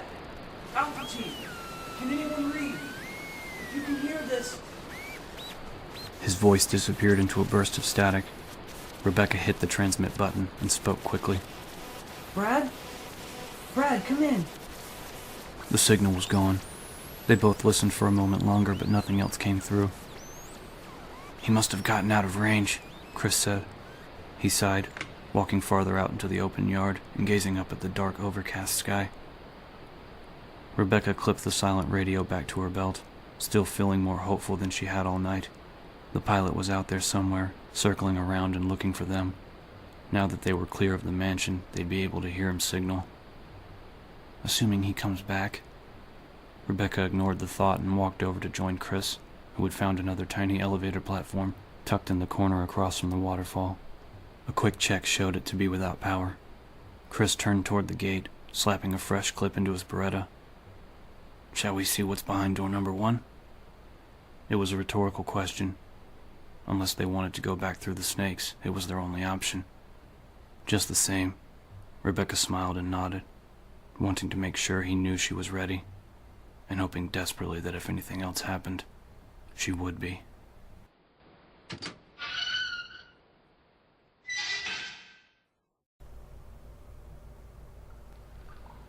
Chapter 14. Jill stood at the edge of a yawning, open pit in the dark tunnel, staring helplessly at the door on the other side. The pit was too wide to safely jump, and there was no way to climb down, at least not that she could see. She'd have to go back and try the door by the ladder. Her frustrated sigh turned into a shiver. The damp chill emanating from the stone walls would have been bad enough without her being dripping wet. Great secret passage. To use it, you have to catch pneumonia. A glint of metal caught her gaze as she turned, feet squelching in her boots. She peered down at it, brushing a wet strand of hair out of her eyes. It was a small iron plate set into the stone, a six-sided hole about the size of a quarter at the center. She looked back at the door thoughtfully. Maybe it works a bridge or lowers stairs. It didn't matter. She didn't have whatever tool it required. It was as good as a dead end. Besides, it was unlikely that whoever she'd seen walking through the waterfall had managed to get across. Jill walked back through the twisting passage toward the entrance to the tunnel, still in awe of what she'd found behind the curtain of water. It appeared that there was a whole network of tunnels running beneath the estate. The walls were rough and uneven, chunks of sandy limestone protruding at odd angles, but the sheer amount of work that had gone into creating the underground path was mind-boggling. She reached the metal door next to the ladder, having to make a conscious effort to not let her teeth chatter as a cold draft swept down from the courtyard above. The sound of the waterfall was strangely muted. The steady, echoing rhythm of water dripping to the rock floor was much louder, giving the tunnels a somewhat medieval feel.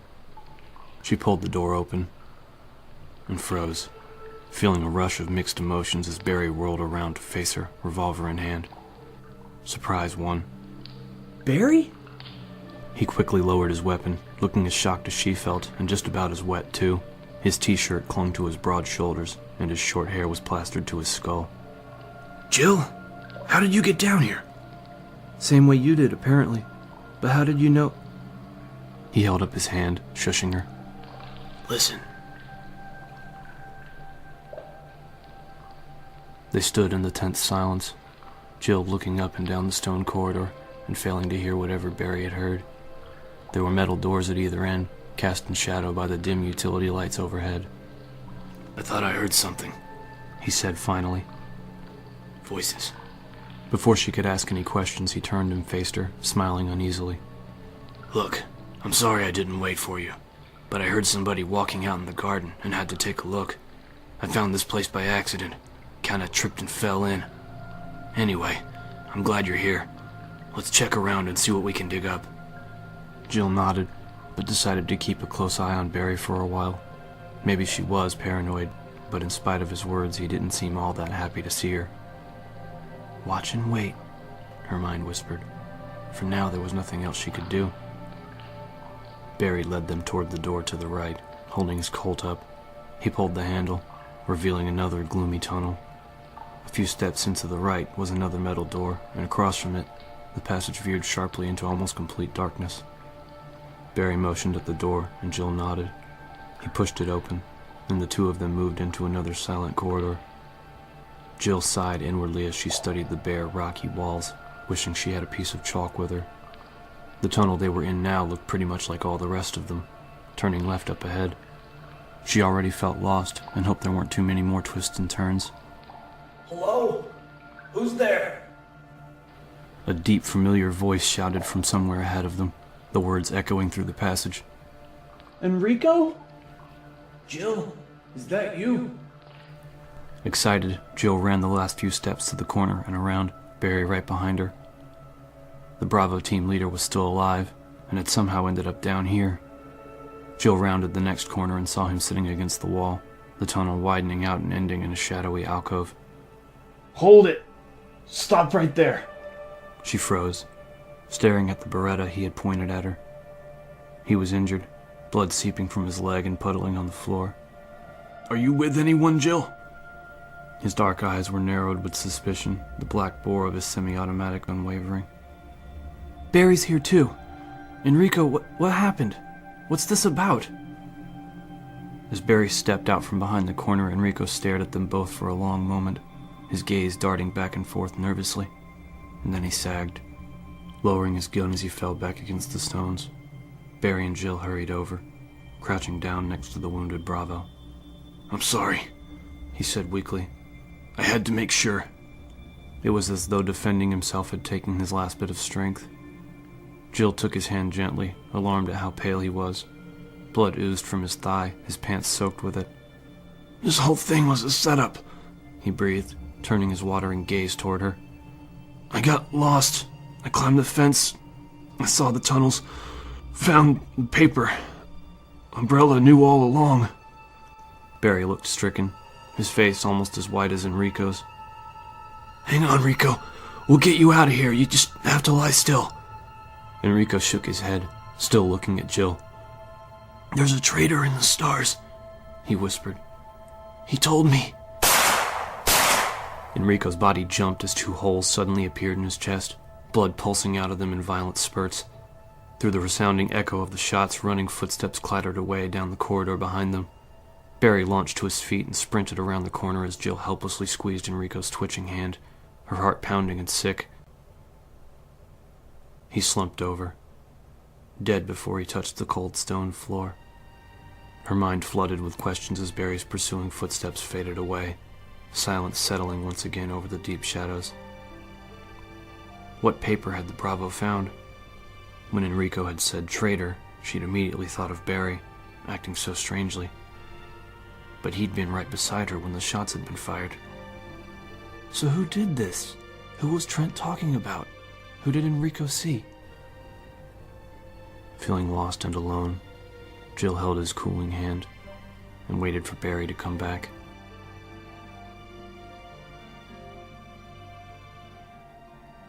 Rebecca was going through an old trunk pushed against one wall of the room they'd entered, shuffling through the stacks of papers and frowning while Chris checked out the rest of the room. A single rumpled cot, a desk, and a towering ancient bookshelf were the only other pieces of furniture. After the cold, alien splendor of the mansion, Chris was absurdly grateful to be in simpler surroundings. They'd come to a house at the end of the long, winding path from the courtyard, much smaller and infinitely less intimidating than the mansion. The hall they'd stepped into was plain, undecorated wood, as were the 2 small bedrooms they'd discovered just off the silent corridor. Chris figured they'd found a bunkhouse for some of the mansion's employees. He had noticed the thick, unmarked dust in the hallway on their way in with a sinking resignation, realizing that none of the S.T.A.R.S had made it out of the main house. With no way for him and Rebecca to get back, all they could do was try to find the back door and go for help. Chris didn't like it, but there weren't any other options. After a brief perusal of the shelves, Chris walked to the battered wooden desk and pulled at the top drawer. It was locked. He bent down and felt along the bottom of the drawer, grinning as his fingers touched a thick piece of tape. Don't people ever watch movies? The key's always stuck under the drawer. He peeled the tape away and came up with a tiny silver key. Still grinning, he unlocked the drawer and pulled it open. There was a deck of playing cards, a few pens and pencils, gum wrappers, a crumpled pack of cigarettes. Junk, mostly. The kind of stuff that always seemed to accumulate in desk drawers. Bingo. Chris picked up the key ring by its leather tag, pleased with himself. If finding the exit was this easy, they'd be on their way back to Raccoon in no time. Looks like we just got a break, he said softly, holding up the keys. The leather tag had the word alias burned into one side, the number 345 written on the back in smudged ballpoint pen. Chris didn't know the significance of the number, but he'd remembered the nickname from the diary he'd found in the mansion. Thank you, Mr. Alias. Assuming the keys were for the bunkhouse, they were that much closer to getting off the estate. Rebecca was still sitting by the trunk, surrounded by papers, envelopes, even a few grainy photos that she'd pulled out. She seemed totally absorbed in whatever she was reading, and when Chris walked over to join her, she looked up at him with eyes clouded with worry. You find something? Rebecca held up the piece of paper she was reading. A couple of things. Listen to this. 4 days since the accident, and the plant at point 42 is still growing and mutating at an incredible rate. She skipped ahead, skimming the page with one finger as she spoke. It calls this thing Plant 42, and says its root is in the basement. Here. Shortly after the accident, one of the infected members of the research team became violent and broke the water tank in the basement, flooding the entire section. We think some trace chemicals used in the T-virus test contaminated the water and contributed to Plant 42's radical mutations. A number of chutes have already been traced to different parts of the building, but the main plant now hangs from the ceiling in the large conference room on the first floor. We've determined that Plant 42 has become sensitive to movement and is now carnivorous. In close proximity to humans, it uses tentacular prehensile vines to entrap its prey with leech-like adaptations, latch onto exposed skin, and draw fatal amounts of blood. Several members of the staff have already fallen victim to this. It's dated May 21st, signed Henry Sarton. Chris shook his head, wondering again how someone could invent a virus like the one they had come across. It seemed to infect everything it touched with madness, transforming its carrier into a deadly carnivore, hungry for blood. God, now a man-eating plant. Chris shuddered, suddenly twice as glad they'd be leaving soon. So it infects plants too, he said. When we report this, we'll have to... No, that's not it, she said. She handed him a photo, her expression grim. It was a blurry snapshot of a middle-aged man wearing a lab coat. He was standing stiffly in front of a plain wooden door, and Chris realized that it was the very door they'd come through not 10 minutes ago. The front entrance to the bunkhouse. He flipped the picture over, squinting at the tiny script on the back. H. Sarton, January 98, point 42. He stared at Rebecca, finally understanding her fearful gaze. They were standing in point 42. The carnivorous plant was here.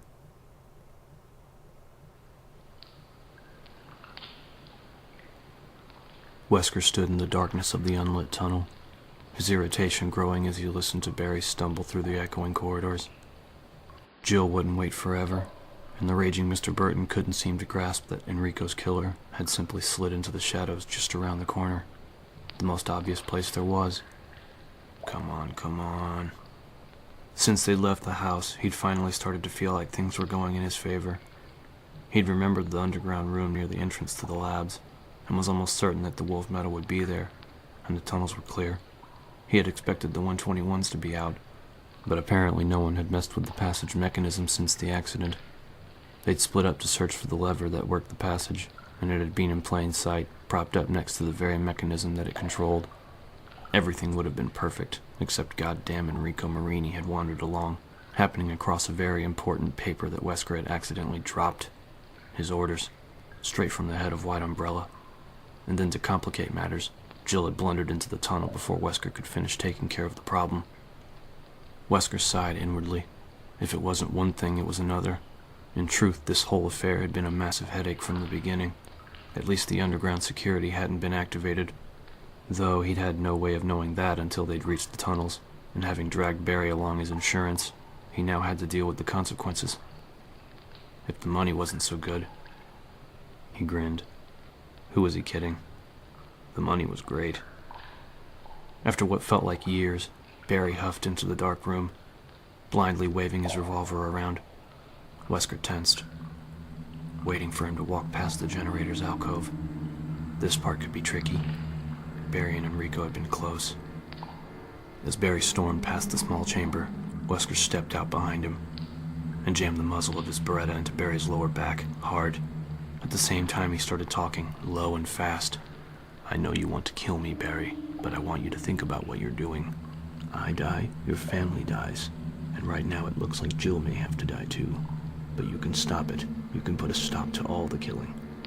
Barry had stopped moving as soon as the gun touched him, but Wesker could hear the barely contained rage in his voice, the pure, driving hatred. You killed Enrico, he snarled. Wesker pushed the gun deeper into his back. Yes, but I didn't want to.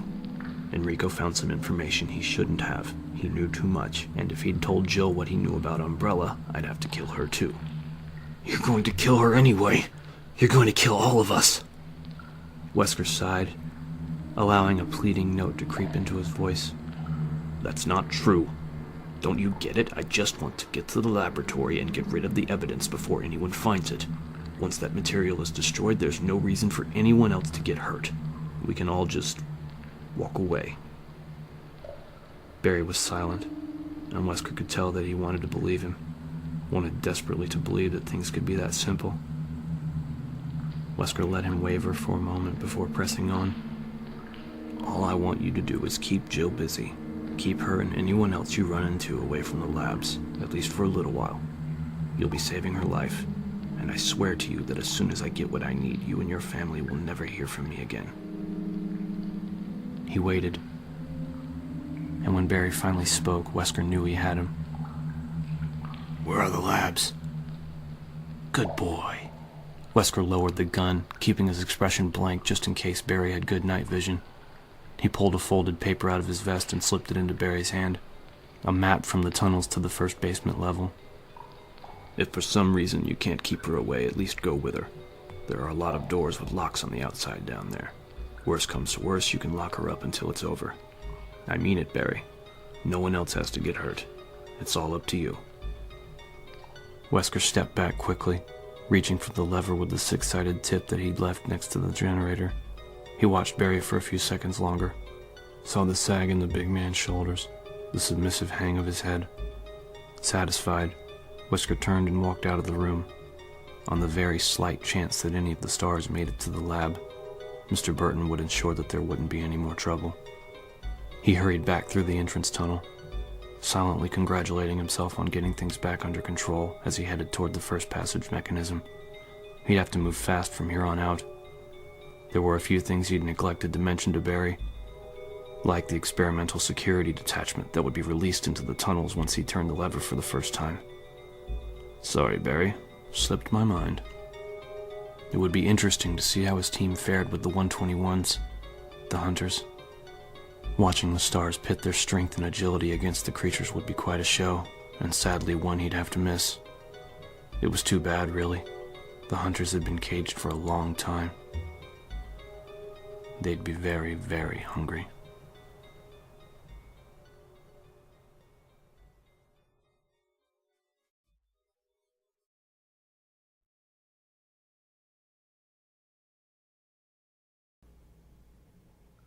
Chapter 15. Barry had been gone for too long. Jill had no idea how extensive the tunnels were, but from what she'd seen, they all looked alike. Barry could be lost, trying to find his way back, or he could have found the murderer, and without any backup. He might not come back at all. In any case, staying put wasn't going to help anything. She stood up, taking a last look at the Bravo's pale face and silently wishing him peace before walking away.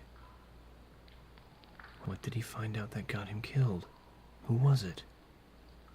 Enrico had managed to get out that the traitor was a he, but that didn't exactly narrow things down. Except for herself and the rookie, the Raccoon stars were all male. She could rule out Chris, since he'd been convinced from the start that there was something going on. And now Barry, who'd been with her when Marini died. Brad Vickers simply wasn't the type to do anything dangerous, and Joseph and Kenneth were dead. Which leaves Richard Aiken, Forrest Spare, and Albert Wesker. None of them seemed likely, but she had to at least consider the possibility. Enrico was dead, and she no longer doubted that Umbrella had one of the stars in their pocket. When she got to the door, she quickly leaned down and tightened her damp bootlaces, preparing herself. Whoever had shot the Bravo could have just as easily taken her and Barry out, and since he hadn't, she could only figure that he didn't want to kill anyone else, and wouldn't be looking for more targets. Assuming that he was still in the underground system, she'd have to be as quiet as possible if she wanted to find him. The tunnels were perfect sound conductors, amplifying even the tiniest sound. She eased open the metal door, listening, and then edged out into the dim tunnel, staying close to the wall. In front of her, the corridor was unlit. She opted to head back the way she'd come instead. The darkness was a perfect spot for an ambush. She didn't want to find out she was wrong about the killer's intentions by taking a bullet. A low, grinding rumble reverberated through the heavy stone walls, a sound like something big moving. Jill instinctively used the sound as cover, taking several sliding steps forward and reaching the next metal door just as the rumbling stopped. She slipped back out into the tunnel where she'd run into Barry, gently closing the door behind her. What the hell was that? It sounded like an entire wall moving. She shuddered, remembering the descending ceiling of the room in the house. Maybe the tunnels were rigged too. She needed to watch every step. The idea of being crunched to death by some bizarre mechanism underground. Like the one next to that pit with the hexagonal hole? She nodded slowly, deciding that she needed to go take another look at those doors she couldn't reach before. Maybe the killer had the tool it required, and the noise she'd heard had come from him operating it. She could be wrong, but there was no harm in checking. And at least I won't get lost. She reached for the door that would lead her back and stopped, her head cocked to catch a strange sound coming from the tunnels behind her. It was a rusty hinge. Some kind of bird, maybe? It was loud, whatever it was. That sound she knew. Footsteps, headed in her direction, and it was either Barry or someone built like him. They were heavy, plodding steps. Too far apart. Too deliberate. Get out of here, now! Jill grabbed at the metal latch and ran into the next tunnel, no longer caring how much noise she made. Although she sometimes misread them, her instincts were never wrong, and they were telling her that whoever or whatever was making that sound, she didn't want to be there when it showed up. She took several running steps down the stone corridor, away from the ladder that led back to the courtyard, and then forced herself to slow down, taking a deep breath. She couldn't just go sprinting ahead either. There were other dangers than the one she'd left behind. Behind her, the door opened. Jill turned, raising her Beretta, and stared in horror at the thing standing there. It was huge, shaped like a man, but the resemblance stopped there. Naked, but sexless, its entire muscular body was covered with a pebbled amphibious skin, shaded in dark green. It was hunched over so that its impossibly long arms almost touched the floor. Both its hands and feet were tipped with thick, brutal claws. Tiny, light-colored eyes peered out at her from a flat reptilian skull.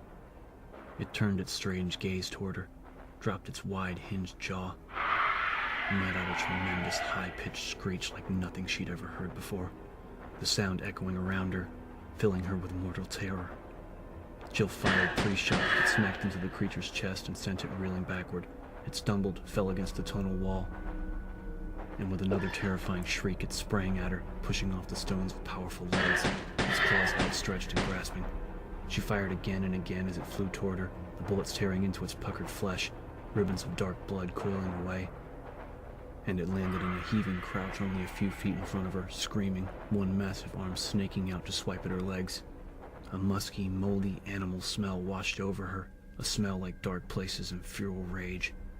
Jesus, why won't it die? Jill trained the Beretta on the back of its skull and emptied the clip. Even as the green flesh splattered away and bones splintered, she continued to fire, the hot slugs ripping into the pulpy, pinkish mass of its brain. No more bullets. She lowered the weapon, her entire body shaking. It was over. The creature was dead. But it had taken almost an entire clip, 15 9mm rounds, the last 7 or 8 at close range. Still staring at the fallen monster, she ejected the empty magazine and loaded a fresh clip before holstering her Beretta. She reached back and unstrapped the Remington, taking comfort in the solid, balanced weight of the shotgun. What the hell were you people working on out here? It seemed that the Umbrella researchers had invented more than just a virus, something just as deadly, but with claws. And there could be more of them. She'd never had a more horrifying thought. Holding the Remington close, Jill turned and ran. Chris and Rebecca walked down a long wooden hallway, warily glancing up with every other step. There was what looked like dried dead ivy poking out of every crack and crevice where the walls met the ceiling. It looked harmless, but after what Rebecca had read to him about Plant 42, Chris kept himself ready to move quickly. After going through the rest of the papers in the trunk, Rebecca had come up with a report on some kind of an herbicide that could apparently be mixed in Point 42, called V-Jolt. She brought it along, though Chris doubted it would be useful. All he wanted was to find the exit, and if they could avoid the killer plant, so much the better. The front hall had been clear of the growth, though Chris wasn't prepared to call it secured. Besides the 2 bedrooms by the front door, there had been a rec room that had been distinctly creepy. Chris had looked inside and immediately felt his internal alarms going off, though he hadn't known why. There'd been no danger that he could see, just a bar and a couple of tables. In spite of the seeming calm, he had closed the door quickly, and they'd moved on. His gut feeling was enough of a reason to leave it alone. They stopped in front of the only door in the long meandering stretch of hallway, both of them still glancing nervously at the scaling ivy near the ceiling. Chris pushed at the knob and the door swung open. Warm, humid air flooded out of the shadowy room, thick and tropical, but with a nasty undertone, like the taint of spoiled fruit. Chris instinctively pushed Rebecca behind him as he saw the walls of the chamber. They were completely covered in the same kind of strange, straggling growth that was in the hall, but here, the scaling ivy was lush and bloated, a bilious verdant green. There was a faint whispering coming from inside the room, a subtle sense of movement, and Chris realized that it was coming from the sickly plant matter itself, the walls quivering in a weird optical illusion as the draping tendrils crept and grew. Rebecca started to step past him, and Chris pushed her back. What are you, nuts? I thought you said this thing sucks blood. She shook her head, staring at the whispering walls. That's not Plant 42. At least not the part the report talked about. Plant 42 is going to be a lot bigger, and a lot more mobile. I never did much with cytobiology, but according to that study, we'll be looking for an angiosperm with motile. She smiled a quick, nervous smile. Sorry. Think of a great big plant bulb with 10 to 20-foot vines waving around it. Chris grimaced. Great. Thanks for putting my mind at rest.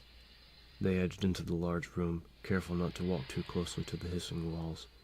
There were 3 doors besides the one they came through, one directly across from the entrance, and the other 2 facing each other to the left where the room opened up.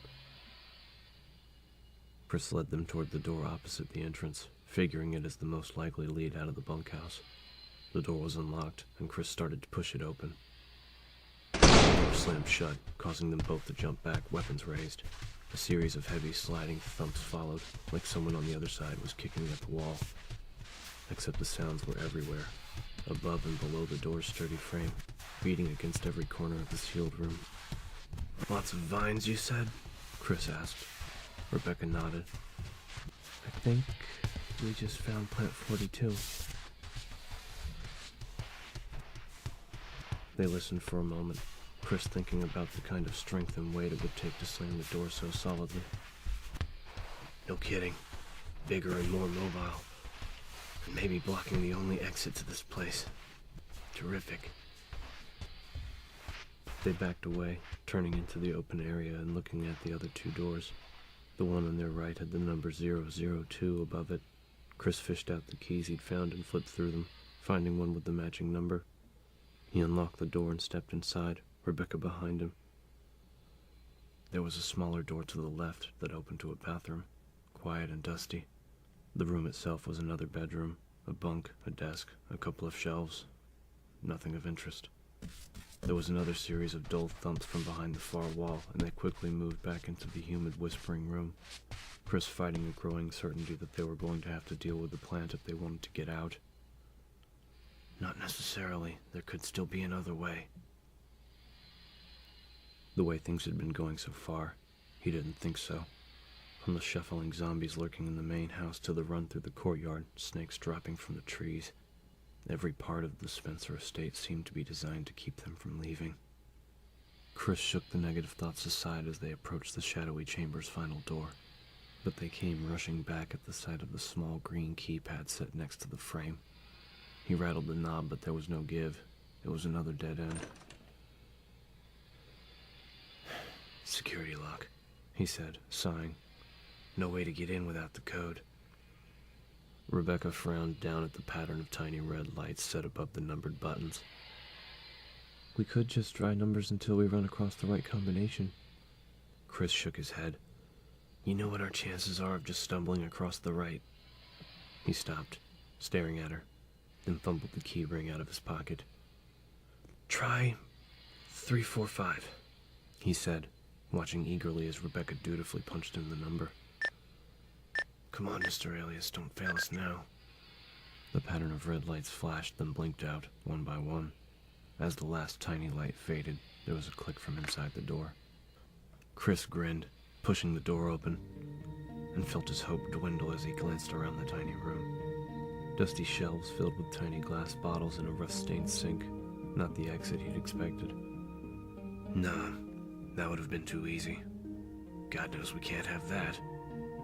Rebecca walked quickly to one of the shelves and looked over the glass bottles, mumbling to herself. Thorazine, hyoscyamine, anhydride, dihydrogenate. Chris, we can kill the plant. That vigil, the cytotoxin, I can make it here. If we get to the basement, find the plant's root. Chris smiled back. Then we can destroy it without having to fight the damn thing. Rebecca, you're brilliant. How long do you need? 10-15 minutes. You got it. Stay here. I'll be back as soon as I can. Rebecca was already pulling down bottles as Chris closed the door and jogged back toward the corridor, past the whispering walls of shadowy green. They were going to beat this place, and once they got out, Umbrella was going down hard.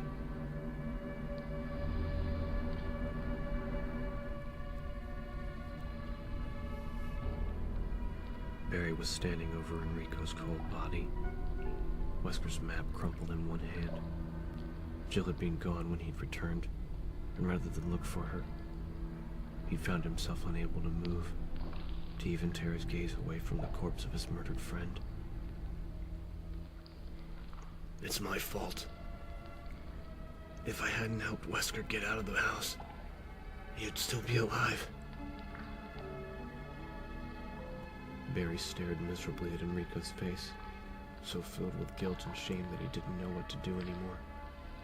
He knew he had to find Jill, keep her from getting to Wesker, keep his family from getting hurt, but still, he couldn't seem to force himself to walk away. What he wanted more than anything was to be able to explain himself to Enrico, to make him understand how things had come to be the way they were. He's got Kathy and the babies, Rico. What else could I have done? What can I do but follow his orders? The Bravo stared back at him with glazed, unseeing eyes. No accusation, no acceptance, no nothing. Forever. Even if Barry continued to help the captain and everything turned out the way it was supposed to, Rico Marini would still be dead. And Barry didn't know how he was going to live with the knowledge that he was responsible.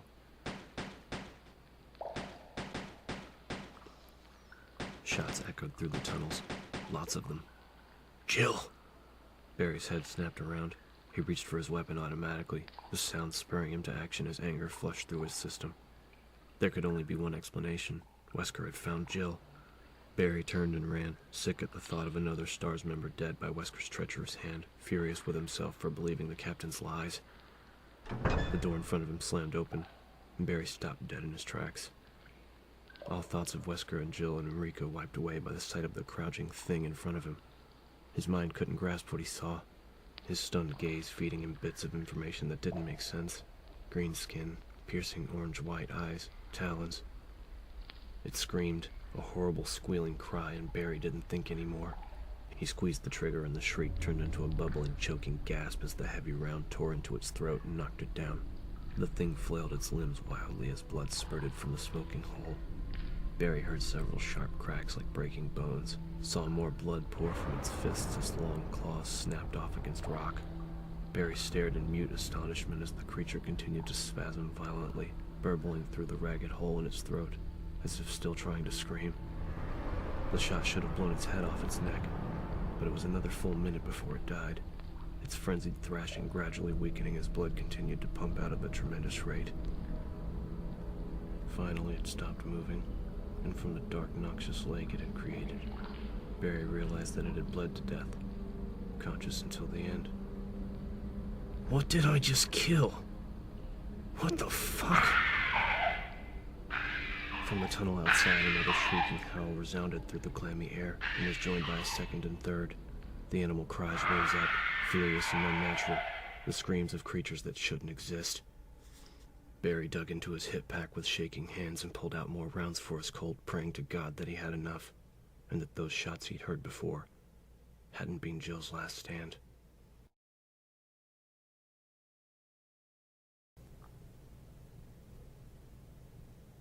Chapter 16. It could have once been a spider, if spiders ever got to be the size of cattle. From the thick layer of white web that covered the room floor to ceiling, it couldn't have been anything else. Jill stared down at the curled, bristled legs of the abomination, her skin crawling. The creature that had attacked her by the courtyard entrance had been terrifying, but so alien that she hadn't been able to relate it to anything. Spiders, on the other hand. She already hated them, hated their dark, bristling bodies and skittering legs. This one had been the mother of all of them, and even dead it frightened her. Hasn't been dead long, though. She forced herself to look at it, at the slick puddles of greenish ichor that dripped from the holes in its rounded, hairy body. It had been shot several times, and from the noxious ooze that seeped from the wounds, she guessed that it had still been alive and crawling not 20 minutes ago, maybe less. She shuddered and stepped away toward the double metal doors that led out of the webbed chamber. Whispering streams of the sticky stuff clung to her boots, making it a struggle to move. She took careful, deliberate steps, determined not to fall. The thought of being completely covered in spiderweb, having it clinging to her entire body. She shuddered again, swallowing thickly. Think about something else. Anything. At least she knew she was on the right track, and close behind whoever had triggered the tunnel mechanism. Neat trick, that. When she'd reached the area where the pit had been, she thought that maybe she'd gotten lost after all. The gaping hole had been gone, smooth stone in its place. Looking up, she'd seen the ragged edges of the pit suspended overhead. The entire center section of the tunnel had been flipped over, turned like a giant wheel by some miracle of engineering. The door had led to another straight, empty tunnel.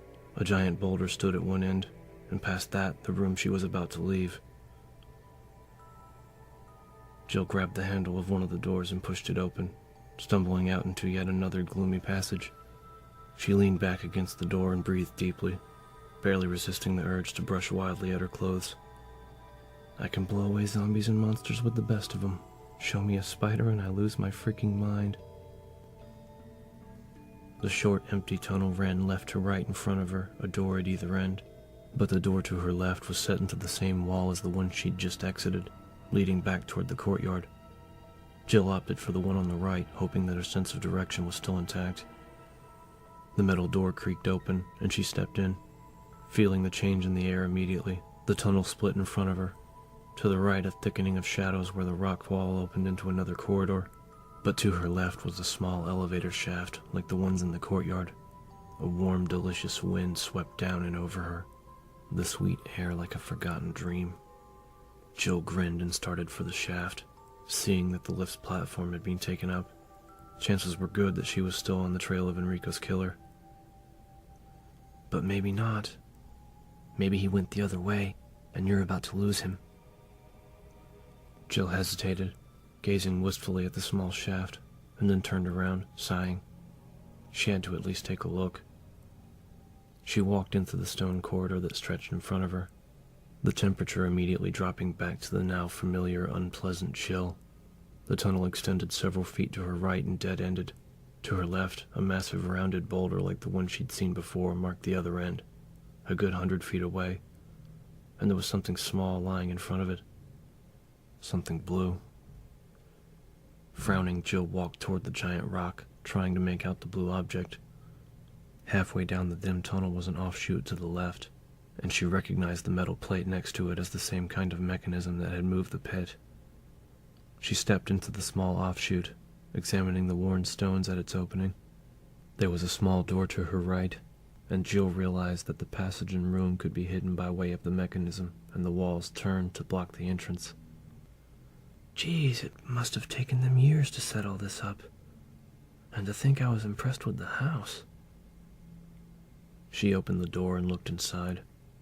A mid-sized square room of rough stone, a statue of a bird on a pedestal the only decoration. There was no other exit, and Jill felt a sudden rush of relief at the implications that sank in. She could leave the underground tunnels. The killer had to have left already. Smiling, she stepped back out into the corridor and started toward the giant rock, still curious about the blue thing on the floor. As she got closer, she saw that it was a book, bound in blue dyed leather. It had been thrown carelessly against the base of the stone, laying face down and open. She slung the Remington across her back and crouched down to pick it up. It was a book box. Her father had told her about them, though she'd never actually seen one. There was a cutaway section of pages behind the cover where valuables could be hidden, though this one was empty. She flipped it closed, tracing the gold leaf letters of the title, Eagle of East, Wolf of West, as she started back toward the elevator. Didn't sound like much of a thriller, though it was nicely bound. Jill froze as the stone beneath her left foot sank down a tiny bit, and she realized at the same instant that the entire tunnel gently sloped away from where she was standing. Oh no! Behind her, a deep thundering sound of rock grating against rock. Dropping the book, Jill sprinted for cover, arms and legs pumping as the rumbling grew louder. The tripped boulder picking up momentum, the dark opening of the offshoot seemed miles away, and she could almost feel the tons of stone bearing down on her, wanted desperately to look back but knew that the split-second difference would kill her. In a final desperate burst of speed, she dove for the opening, crashing to the floor and jerking her legs in, as the massive rock rolled past, missing her by inches. Even as she drew in her next gasping breath, the boulder hit the end of the tunnel with an explosive, bone-jarring crunch that shook the underground passage. For a moment, it was all she could do to huddle against the cold floor and not throw up. When that passed, she only got to her feet and dusted herself off. The heels of her hands were abraded, and her knees bruised from the running dive. But compared to being smashed flat by a big rock, she thought she had definitely made the right choice. Jill unstrapped the Remington and headed for the elevator shaft, very much looking forward to leaving the underground behind, and keeping her fingers crossed that whatever came next, it wouldn't be cold, and there wouldn't be any spiders.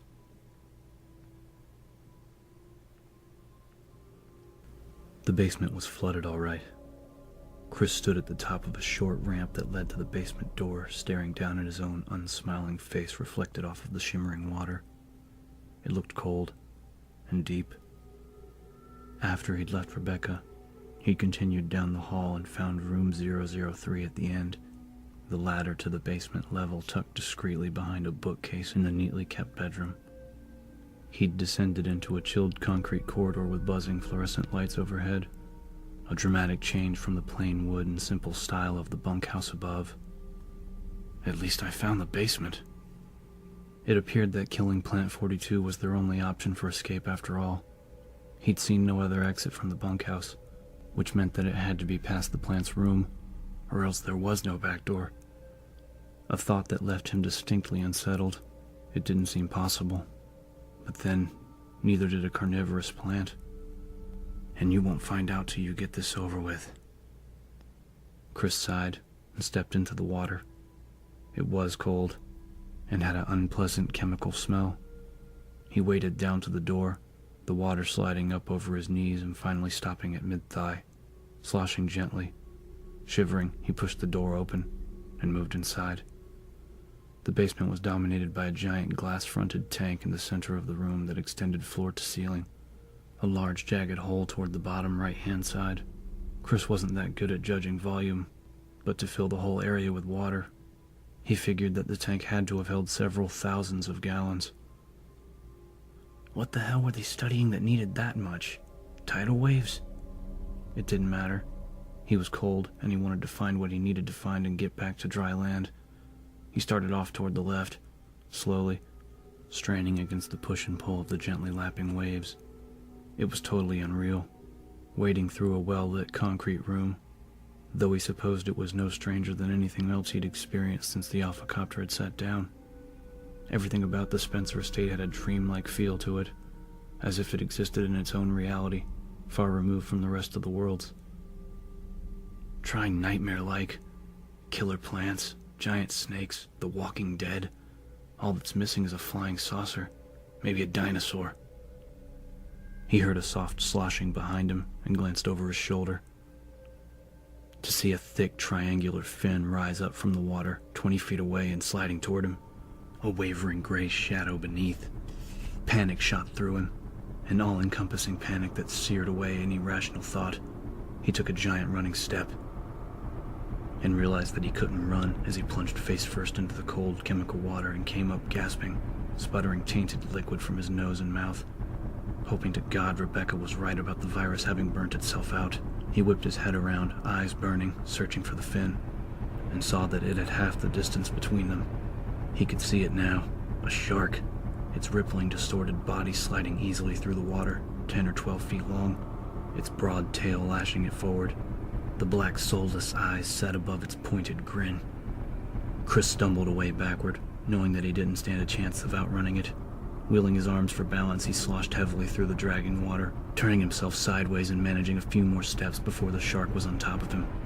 He leapt to the side, dodging the animal and slapping the water as violently as he could, churning it into foaming waves. The shark slid past him, its smooth, heavy body brushing against his leg. As soon as it was past, Chris stumbled after it, lashing wildly to keep up as he turned the corner in the flooded room. If he could stay close enough, it wouldn't be able to turn, to get at him. Except that in seconds the shark would have room to maneuver. He could see 2 doors ahead on the left, but the giant fish was already leaving him behind, heading toward the next corner to turn around and come back for him. Chris took a deep breath and plunged into the water, knowing it was crazy, but that he didn't have a better chance. He strode desperately toward the first door, kicking off against the cement floor to propel himself forward in great bounding leaps. He hit the door just as the shark was turning up ahead and grabbed for the handle, choking, and it was locked. Shit. Chris jammed his hand into his wet vest and came up with Alias's keys, fumbling through them as the fin glided closer, the wide pointed grin opening. He shoved a key into the lock, the last key on the ring that he hadn't found the room for, and slammed his shoulder against the door at the same time, the shark now only a few feet away. The door came open and Chris stumbled in, falling and kicking frantically. His boots connected solidly with the shark's fleshy snout, deflecting it from the opening. In a flash he was on his feet. He threw his weight into the door, and in a slap of water it was closed. He sagged against the door, wiping at his stinging eyes with the back of his hand. The lapping water settled gently into smaller and smaller ripples as he caught his breath and his vision cleared. For now, he was safe. He unholstered his Beretta and ejected the dripping magazine, wondering how the hell he was going to make it back upstairs. Looking around the small room, he saw nothing he could use as a weapon. One wall was lined with buttons and switches, and he trudged over to look at them, drawn to a blinking red light in the far corner. Looks like I found a control room. Aces. Maybe I can turn off the lights, get the shark to go to sleep. There was a lever set next to the flashing light, and Chris stared down at the faded tape beneath it, feeling a numb disbelief as he read the printed letters. Emergency drainage system. You've got to be kidding me. Why didn't anyone pull this thing the second the tank broke? The answer occurred to him even as he thought it. The people who worked here were scientists. No way they were going to turn down the opportunity to study their precious Plant 42, sucking up water from the man-made lake. Chris grabbed the lever and pushed it down. There was a sliding metallic noise outside the door, and immediately the water level began to drop. Within minutes, the last of it had flowed out from under the door, and a gurgling liquid gasp came from the direction of the broken tank. He walked back to the door, opening it carefully, and heard the frantic, wet thumps of a very big fish trying to swim through air. Chris grinned, thinking he should probably feel pity for the helpless creature, and hoping instead that it died a long, agonizing death. "Bite me," he whispered.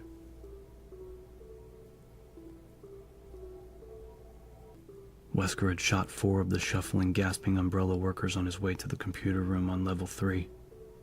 He hadn't recognized any of them, though he was pretty sure that the second one he'd taken out had been Steve Keller, one of the guys from Special Research.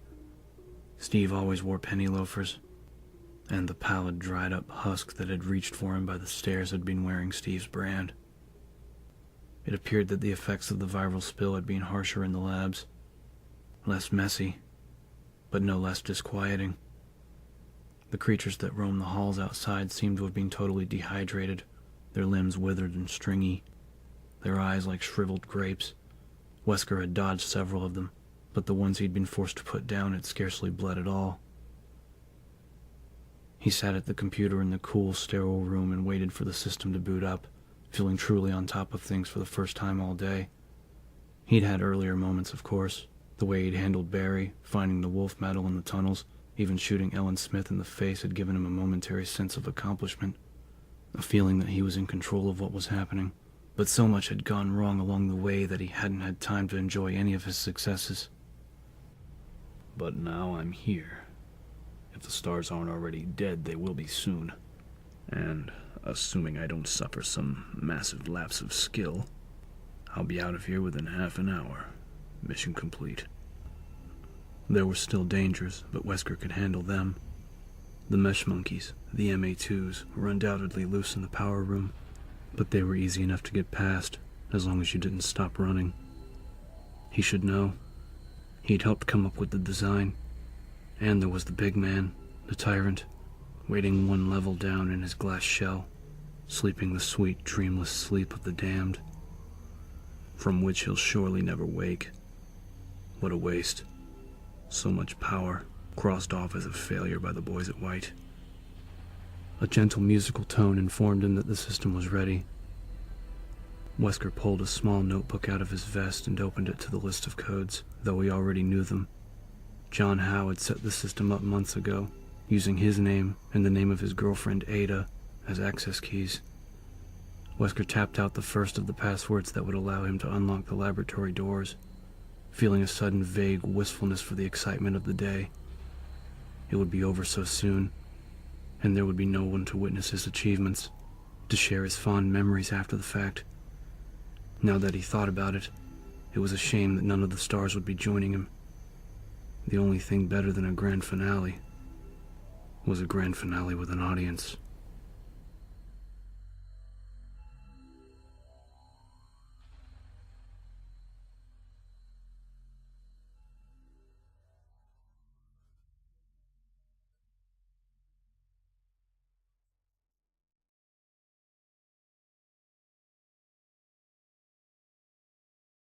Chapter 17.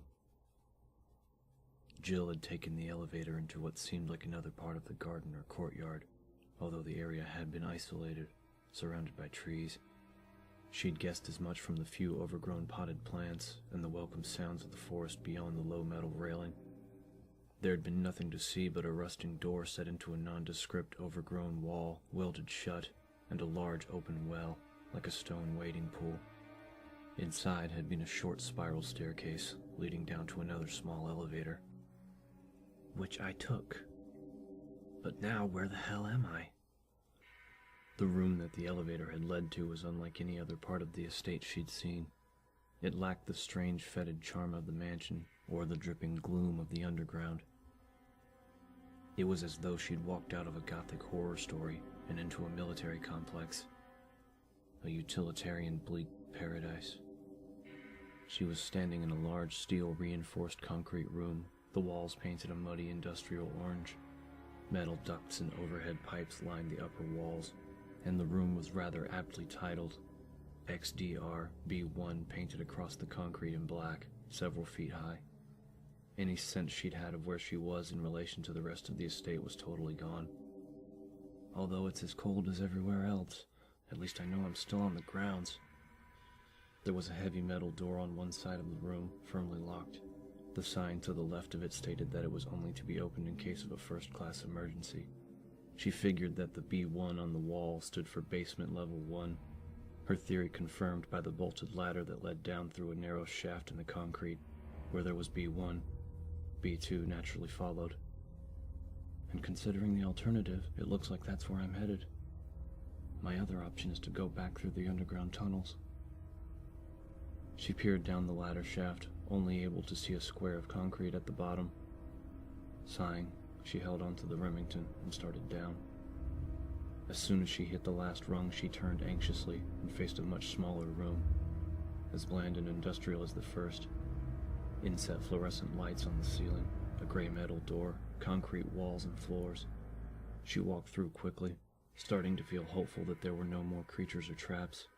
So far, the basement levels had offered nothing more dangerous than a lack of decorum.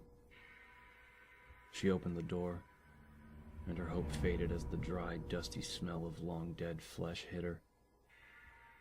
She stepped out onto a cement walkway that led over a flight of descending stairs, a metal railing circling the path. At the top of the steps was a crumpled zombie, so emaciated and shriveled that it appeared mummified. She held the shotgun ready and walked slowly toward the stairs, noting that there was a hall branching off to the left where the railing stopped. She darted a quick look around the corner and saw that it was clear. Still watching the desiccated corpse carefully, she edged down the short corridor and stopped at the door on her left. The sign next to the door read Visual Data Room, and the door itself was unlocked. It opened up into a still gray room with a long meeting table in the center, a slide projector set up in front of a portable screen at the far end.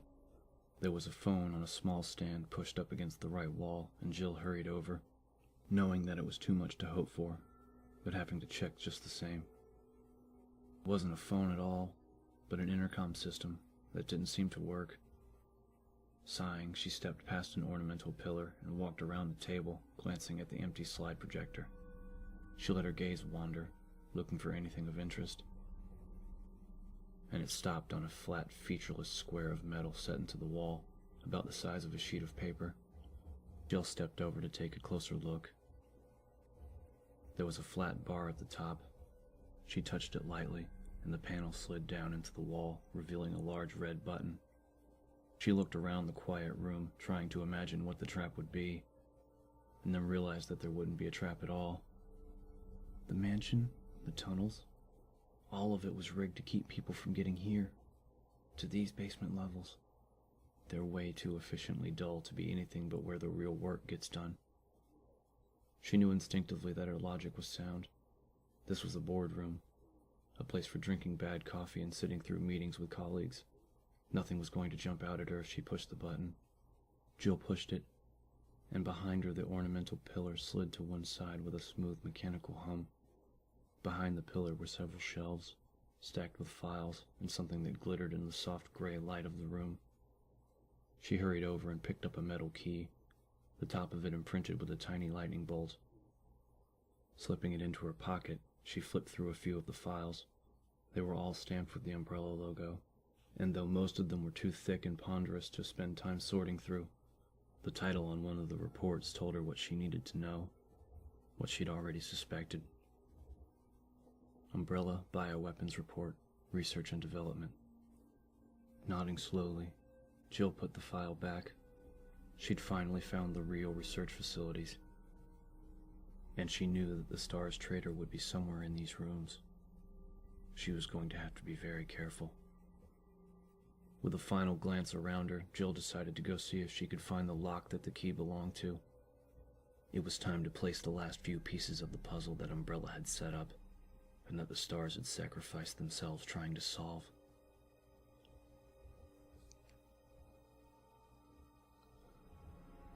The twisted, gnarled root of Plant 42 took up a large corner of the basement room, the bulk of it hanging down in slender, fleshy tendrils that almost touched the floor. A few of the tiny worm-like threads squirmed blindly around each other, twisting slowly back and forth, as if looking for the water supply that Chris had drained. "God, that's disgusting," Rebecca said. Chris nodded agreement. Besides the control room that he'd escaped into, there had only been 2 other chambers in the basement. One of them had been stacked with boxes of cartridges for all kinds of weapons, and although most of them had been uselessly wet, he'd found most of a box of 9mm rounds on a high shelf, saving them both from running out of ammunition. The other room had been plain, containing only a wood table, a bench, and the massive creeping root of the carnivorous plant that lived upstairs. "Yeah," Chris said. "So how do we do this?" Rebecca held up a small bottle of purplish fluid and swirled it gently, still staring at the moving tendrils. "Well, you stand back, and don't breathe too deeply. This stuff's got a couple of toxins in it that neither of us want to ingest, and it'll turn gaseous once it hits the infected cells." Chris nodded. How will we know if it's working? Rebecca grinned. If the V-jolt report is on the mark, we'll know. Watch.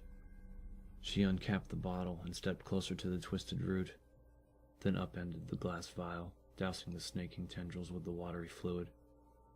Immediately, a billow of reddish smoke plumed up from the root as Rebecca emptied the bottle and stepped quickly away. There was a hissing, crackling sound like wet wood thrown atop a blazing fire, and within seconds the feebly twisting fibers started to break, pieces of them snapping off and flaking away. The knotted thickness at the center started to tighten and shrink, pulling in on itself. Chris watched in amazement as the giant, terrible root suddenly shriveled up into a dripping mush, no bigger than a child's ball, and hung there dead. The entire process had taken about 15 seconds. Rebecca nodded toward the door, and both of them stepped out into the drying basement, Chris shaking his head. God, what did you put in there? Trust me, you don't want to know. You ready to get out of here? Chris grinned. Let's do it. They both jogged toward the basement doors, hurrying out into the cold corridor, back toward the ladder that led upstairs. Chris was already going over escape plans for when they left the bunkhouse. It really would depend on where the exit led. If they ended up in the woods, he was thinking they should head toward the closest road and light a fire, then wait for help to come. Though maybe we'll get lucky. Run across the damn parking lot for this place. We can hotwire a car and drive out, and get Irons to do something useful for a change, like call reinforcements. They reached the wood corridor and headed for the plant room, both of them taking long, easy strides past the hissing green walls, and finally stopping at the room that held Plant 42. Breathing deeply, Chris nodded to Rebecca. They both unholstered their weapons and Chris pushed the door open, eager to see what lay beyond the experimental plant. They stepped into a huge open room, the smell of rotting vegetation thick in the damp air. Whatever it had looked like before, the monster that had been Plant 42 was now a massive steaming lake of dark purple goo in the center of the room. Bloated dead vines the size of fire hoses draped limply across the floor, extending out from the livid, gelid mass. Chris scanned for the next door, saw a plain fireplace against one wall, a broken chair in a corner, and a single door that apparently led back into the bedroom he'd searched earlier, a hidden passage that he'd missed, and that led to the very room in which they stood. Must have been behind the bookcase. There was no way out. Killing the plant had been a waste of time. It hadn't been blocking anything. Rebecca looked as disappointed as he felt, her shoulders slumped, an expression grim as she studied the bare walls. I'm sorry, Rebecca. They both walked slowly around the room, Chris staring at the dead plant and trying to decide what to do next. Rebecca walked to the fireplace and crouched down next to it, poking at the blackened ash. He wouldn't drag her back to the mansion. Neither of them were up for it. Even with the extra ammo, there were too many snakes. They could wait in the courtyard for Brad to fly by again, and hope he got into range. Chris, I found something. He turned and saw her pull a couple of pieces of paper out of the ashes, the edges scorched, but both sheets otherwise intact. He walked across the room and leaned down to read over her shoulder, and felt his heart start pounding as the first words sank in. Security protocols. Basement level 1. Heliport. For executive use only. This restriction may not apply in the event of an emergency. Unauthorized persons entering the heliport will be shot on sight. Elevator. The elevator stops during emergencies. Basement level 2. Visual data room. For use by the Special Research Division only. All other access to the visual data room must be cleared with Keith Arving, room manager. Basement level 3. Prison. Sanitation Division controls the use of the prison. At least one consultant researcher, i.e. E. Smith, S. Ross, A. Wesker, must be present if viral use is authorized. Power room. Access limited to headquarters supervisors. This restriction may not apply to consultant researchers with special authorization. Basement level 4. Regarding the progress of Tyrant, after use of S.T.A.R.S injections and supplementation, the subject was incubated. The rest of the paper was burned, the words lost. "Hey, Wesker," Chris said softly. "Captain Albert goddamn Wesker." Barry had said that Wesker disappeared right after the Alphas had made it to the house. And it was Wesker who led us here in the first place when the dogs attacked. Cool, competent, unreadable Wesker working for Umbrella.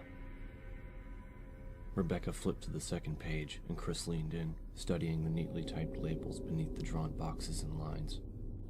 Mansion, courtyard, guardhouse, underground, laboratories. There was even a compass drawn next to the sketch of the mansion to show them what they'd missed.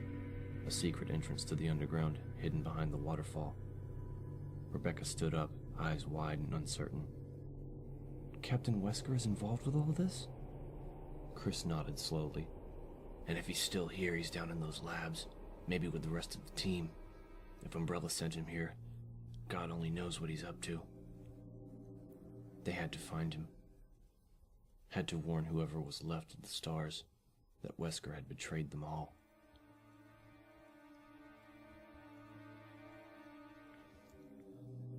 Everything was done. Wesker stepped into the elevator that led back to level 3, running through his checklist as he lowered the outer gate and slid the inner one closed. Samples collected, disks erased, power reconnected, Tyrant support off. It was really too bad about the Tyrant. Ugly as it was, the thing was a marvel of surgical, chemical, and genetic engineering, and he'd stood in front of its glass chamber for a long time, studying it in silent awe before reluctantly shutting down its life support. As the stasis fluids drained, he found himself imagining what it would have been like to see it in action once the researchers had completed their work. It would have been the ultimate soldier, a thing of beauty in the battlefield, and now it had to be destroyed, all because some idiot tech had hit the wrong button. A mistake that had cost Umbrella millions of dollars and killed the researchers who had created it. He hit the switch, and the elevator thrummed to life, carrying him back up for the final task, activating the triggering system at the back of the power room. He'd given himself 15 minutes to make sure he was clear of the blast radius, climb down the heliport ladder, hit the back road toward town, and boom. No more hidden Umbrella facility, at least not in Raccoon Forest. Once he got back into the city, he'd pack a bag and head for Umbrella's private airstrip. He could make the necessary calls from there, let his contacts in the White Office know what had happened. They'd have a cleanup team standing by to comb through the forest and take out the surviving specimens, and they'd be most eager to get their hands on the tissue samples he'd taken, 2 of everything, except for the Tyrant. With the Tyrant's scientists all dead, Umbrella had decided to shelve the project indefinitely. Wesker thought it was a mistake, but then he wasn't getting paid to think. As the elevator slid to a stop, Wesker opened the gates and stepped out. Setting down the sample case, he unholstered his Beretta, going over the twisting layout of the power room in his mind. He had to make another run through the MA2s to get to the activation system. He'd already managed it once to hook up the elevator circuit, but they had been more active than he'd expected. Instead of weakening them, their hunger had driven them to new heights of viciousness. He'd been lucky to make it through unscathed.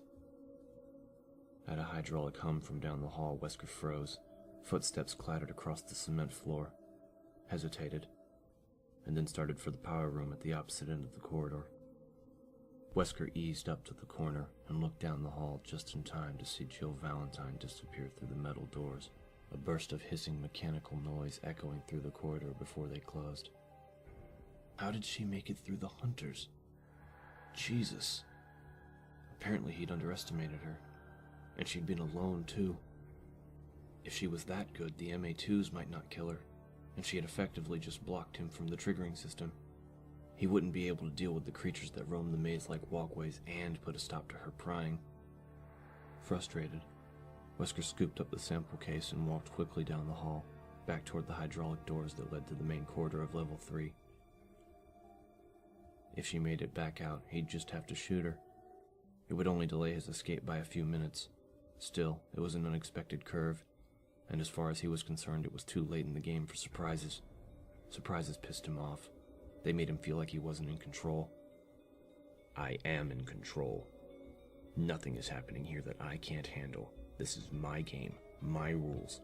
and I will accomplish my mission without any interference from that little thief bitch.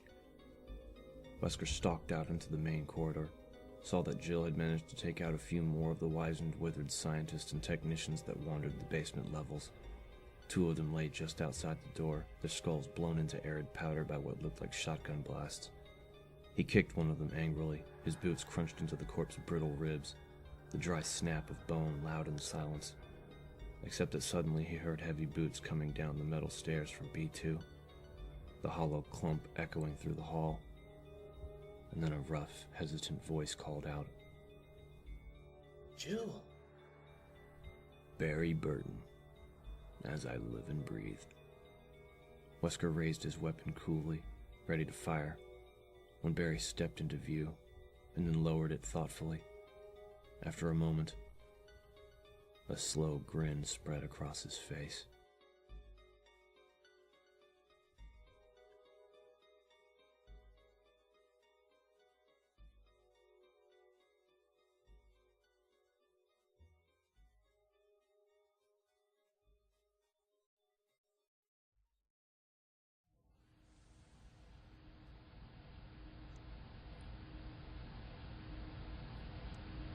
Chapter 18.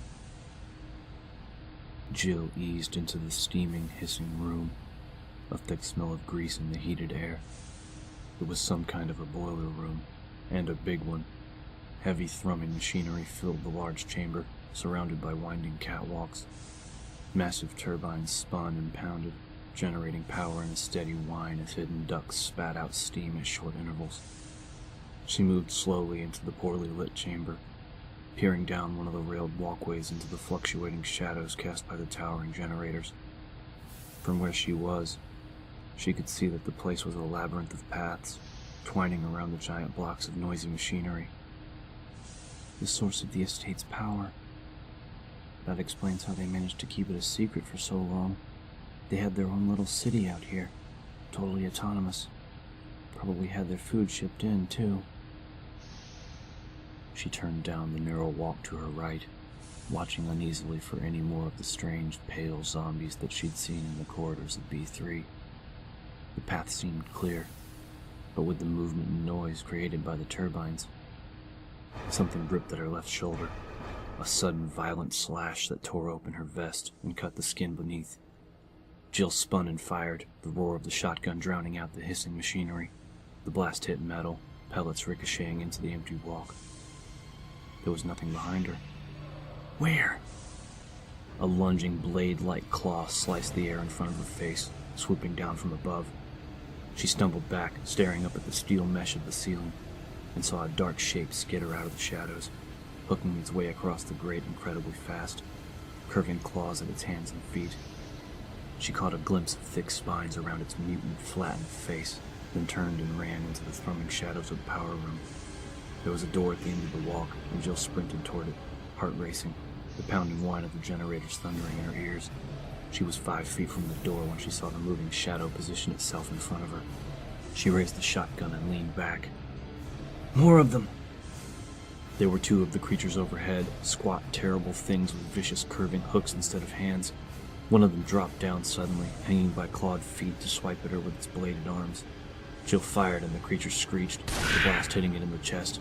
It fell from the ceiling with a clatter, thick blood oozing out of the ragged wound. She turned back toward the entrance and ran, hearing the patter of claws against the mesh overhead.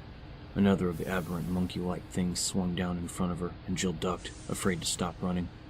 The thing's strange arm whistled past her ear, missing her head by less than an inch. The metal doors were in front of her. Jill crashed into them, slapping one handle down and stumbling back into the cold stillness of the corridor. The door closed on the furious shrill cry of one of the monsters, rising high over the sounds of the working machines. She sagged against the door, gasping, and saw Barry Burton standing midway down the chilled, silent hall. He hurried toward her, an expression of deep worry on his rugged, bearded face. Jill, are you all right? She pushed away from the door, surprised. God! Barry, where have you been?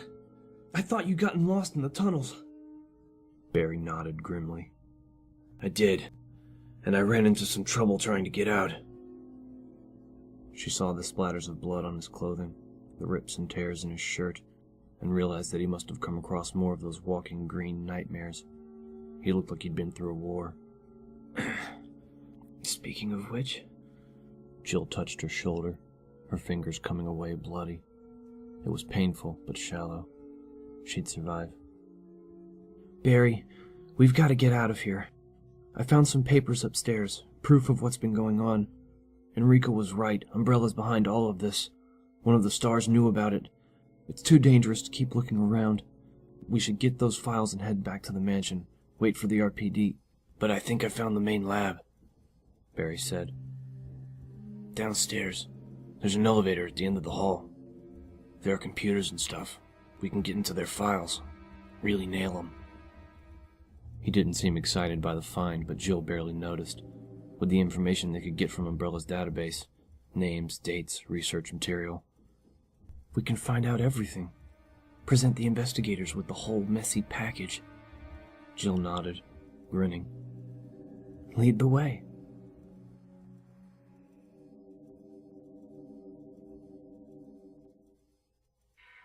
The tunnels had been a cold, miserable maze, but the map had led them through quickly. Rebecca and Chris reached the first basement level, both of them shivering and wet, and not a little freaked out by the dead creatures they'd passed along the way. The Umbrella scientists had been disgustingly creative in their approach to making monsters. Chris rattled the door that supposedly led to the heliport, but it was solidly locked, an emergency sign next to it implying that it could only be opened by an alarm system. He'd hoped to send Rebecca out with the radio while he searched for the others. He looked down the narrow stairwell and sighed, turning to her. I want you to stay here. If you stand by the elevator, you should be able to pick up Brad's signal from outside. Tell him where we are and what happened. And if I'm not back in 20 minutes, get back to the courtyard and wait there until help comes. Flustered, Rebecca shook her head. But I want to go with you. I can take care of myself, and if you find the lab, you'll need me to tell you what you're looking at. No. For all we know, Wesker already killed the other stars and is looking to finish the job. If we're the last ones, we can't risk both of us getting ambushed. Somebody has to survive and tell people about Umbrella. I'm sorry, but it's the only way. He smiled at her, putting a hand on her shoulder. And I know you can take care of yourself. This isn't about your competence, okay? 20 minutes. I just have to see if anyone else made it. Rebecca opened her mouth as if to protest further, and then closed it, nodding slowly. Okay. I'll stay. 20 minutes. Chris turned and started down the ladder, hoping he could keep his promise to come back. The captain had successfully deceived them all, acting the part of concerned leader for weeks while the people in Raccoon City had died, and all along he'd known why. The man was a sociopath. It seemed that Umbrella had created more than one kind of monster, and it was time to find out how much damage he'd done.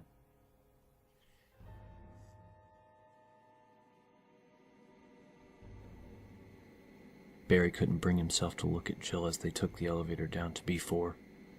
Wesker would be waiting for them at the bottom, and Jill would find out that he had been helping the captain all along.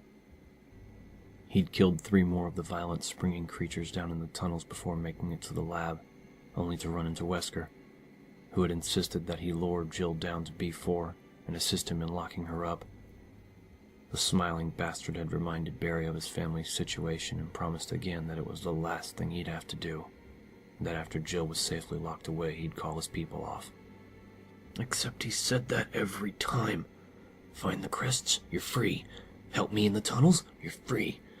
Betray your friend? Barry, are you okay?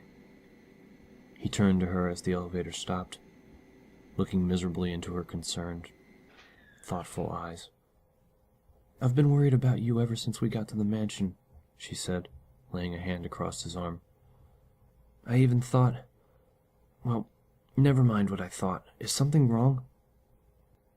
He pulled the gate open and raised the mesh outer door, an excuse to look away.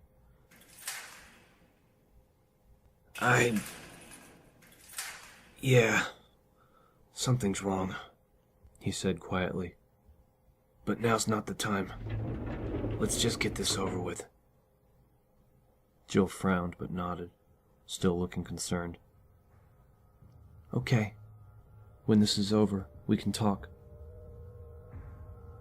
"You won't want to talk to me when this is over." Barry stepped out into the short hallway, and Jill followed, their boots clanking across the steel grate. The hall turned to the left just ahead, and Barry slowed down on the pretense of checking his weapon, letting Jill get in front of him. They turned the corner, and Jill froze, staring into the muzzle of Wesker's raised Beretta. He grinned at them, his sunglasses hiding his eyes, his smile smug and leering. "Hello, Jill. Nice of you to drop by," he said smoothly. "Nice work, Barry. Take her weapons." She turned her startled gaze to him as he quickly plucked the shotgun from her hands, then reached around to unholster her Beretta, his face burning. "Now get back up to B1 and wait for me by the exit. I'll be up in a few minutes." Barry stared at him. But you said you just wanted to lock her up. "Oh, don't worry. I'm not going to hurt her. I promise. Now get going." Jill looked at him, confusion and fear and anger playing across her face. Barry? I'm sorry, Jill. He turned and walked around the corner, feeling defeated and ashamed, not to mention terrified for Jill. Wesker had promised, but Wesker's word meant nothing. He'd probably kill her as soon as he heard the elevator doors close. But what if I'm not in the elevator? Maybe I can still do something to keep her alive. Barry hurried to the lift and opened the gates, then slammed them closed and pushed the operating switch, sending it back to B3 without a passenger. Moving silently, he edged back toward the corner, listening. Well, if you ask me honestly, I personally can't say I'm all that surprised. Jill was saying. But how did you get Barry to help you? Wesker laughed. "Oh, Barry's got some trouble at home. I told him that Umbrella has a team watching his house, waiting to kill his precious family. He was only too happy to help." Barry clenched his fists, his jaw tight. You're a bastard, you know that? Jill said. "Maybe, but I'm going to be a rich bastard when all this is over. Umbrella is paying me a lot of money to clean up their little problem, and to get rid of a few of you goddamn snooping stars in the process." Why would Umbrella want to destroy the stars? Jill asked. "Oh, not all of them. They've got big plans for some of us, at least those of us that want to make a profit. It's you sniveling Boy Scout types they don't want. The red, white, and blue, American pie, all that happy bullshit. The way Redfield's been running around mouthing off about conspiracies. You think Umbrella didn't notice? It has to stop here. This whole place was rigged to blow up just in case of an accident, and the Tyrant virus escaping qualifies. Once you're all dead and this facility's destroyed, no one will be able to get to the truth." Son of a bitch was gonna kill us all. But enough about Umbrella. I had you brought down here for a little experiment of my own. I want to see how our most agile team member stands up against the miracle of modern science. If you'll just step through that door. Barry flattened himself against the wall as Wesker stepped back, part of his shoulder coming into view. He put his hand on his Colt and drew it out very slowly. I can't believe that you're doing this, Jill said. Selling out to protect a bunch of unethical corporate blackmailers? Blackmailers? Oh, you mean Barry. Umbrella wouldn't bother with blackmail. They can afford to buy people just as easily. I made all that stuff about his family up to get him on board. Barry slammed the butt of his Colt into Wesker's skull as hard as he could, dropping him like a ton of bricks.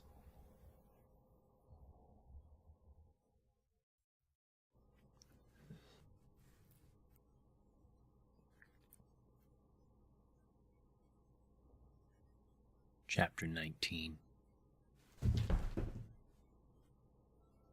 Jill stared in astonishment as Wesker suddenly stopped talking and crumpled to the floor. Then Barry stepped into view, staring down at Wesker's body with a look of intense hatred, Colt in hand. She crouched down next to Wesker and pried the Beretta from his fingers, tucking it into her waistband. Barry turned to look at her, his eyes swimming with apology. Jill, I'm sorry. I never should have believed him. Jill stared at him for a moment, thinking about his daughters. Moira was about Becky McGee's age. "It's okay," she said finally. "You came back. That's what matters." Barry handed her back her weapons, and they both gazed down at Wesker's sprawled form, still breathing, but unconscious. He was out cold. I don't suppose you have any handcuffs on you? Barry asked. Jill shook her head. "Maybe we should check out the lab. There's bound to be some cable or cord we can use. Besides, I'm kind of curious about this miracle of modern science he was talking about." She turned and found the switch that operated the hydraulic door, noting the biohazard symbol painted across the front. The door slid open, and the two of them stepped inside. Wow. It was a huge, high-ceilinged chamber, lined with monitoring consoles, cables snaking across the floor and connecting to a whole series of standing glass tubes. There were 8 of the tubes lined up in the center of the room, each of them big enough to hold a grown man. They were all empty. Barry reached down and scooped up a handful of cable, digging into his pocket for a knife, while Jill walked toward the back, gazing at the technical and medical equipment, and stopped, staring, feeling her jaw drop. Against the back wall was a much larger tube, at least 8 or 9 feet tall, hooked up to its own computer console. And the thing inside filled it, top to bottom. It was monstrous. Jill, I got the cable. Barry stopped next to her, his words faltering as he saw the abomination. Silently, they both walked toward it, unable to resist a closer look. It was tall, but proportionally correct, at least through the broad, muscular torso and long legs. Those parts appeared human. One of its arms had been altered into a cluster of massive, dragging claws, hanging past its knee, while the other seemed ordinary, if overly large. There was a thick, bloody tumor protruding from where its heart would be. And Jill realized, staring at the bulbous mass, that it was the thing's heart. It was pulsing slowly, expanding and contracting in slow, rhythmic beats. She stopped in front of the tube, awed by the abomination. She could see lines of scar tissue snaking across its limbs, surgical scars. It had no sexual organs, they'd been cut away. She looked up at its face and saw that parts of the flesh there had also been removed. The lips were gone, and it seemed to grin broadly at her through the sliced red tissue of its face, all of its teeth exposed. Tyrant, Barry said quietly. Jill glanced over at him and saw him frowning down at the computer that was hooked to the tubes by multiple cables. She looked back at the tyrant, feeling nearly overwhelmed by pity and disgust. Whatever it was now, it had once been a man, and Umbrella had turned him into a freakish horror. "We can't leave it like this," she said softly, and Barry nodded. She joined him at the console, looking down at the myriad switches and buttons. There had to be a switch that would end its life. It deserved that much. There was a set of 6 red switches in a row along the bottom, and Barry flipped one of them down. Nothing seemed to happen. He glanced at her and she nodded for him to continue. He used the side of his palm to flip all of them. There was a sudden dull thump. They both whirled around, saw the tyrant pull back its human hand and hit the glass again. Cracks webbed out from the impact, though the glass had to be several inches thick. Oh shit! Barry grabbed her arm as the creature drew its bleeding knuckles back for another blow. Run!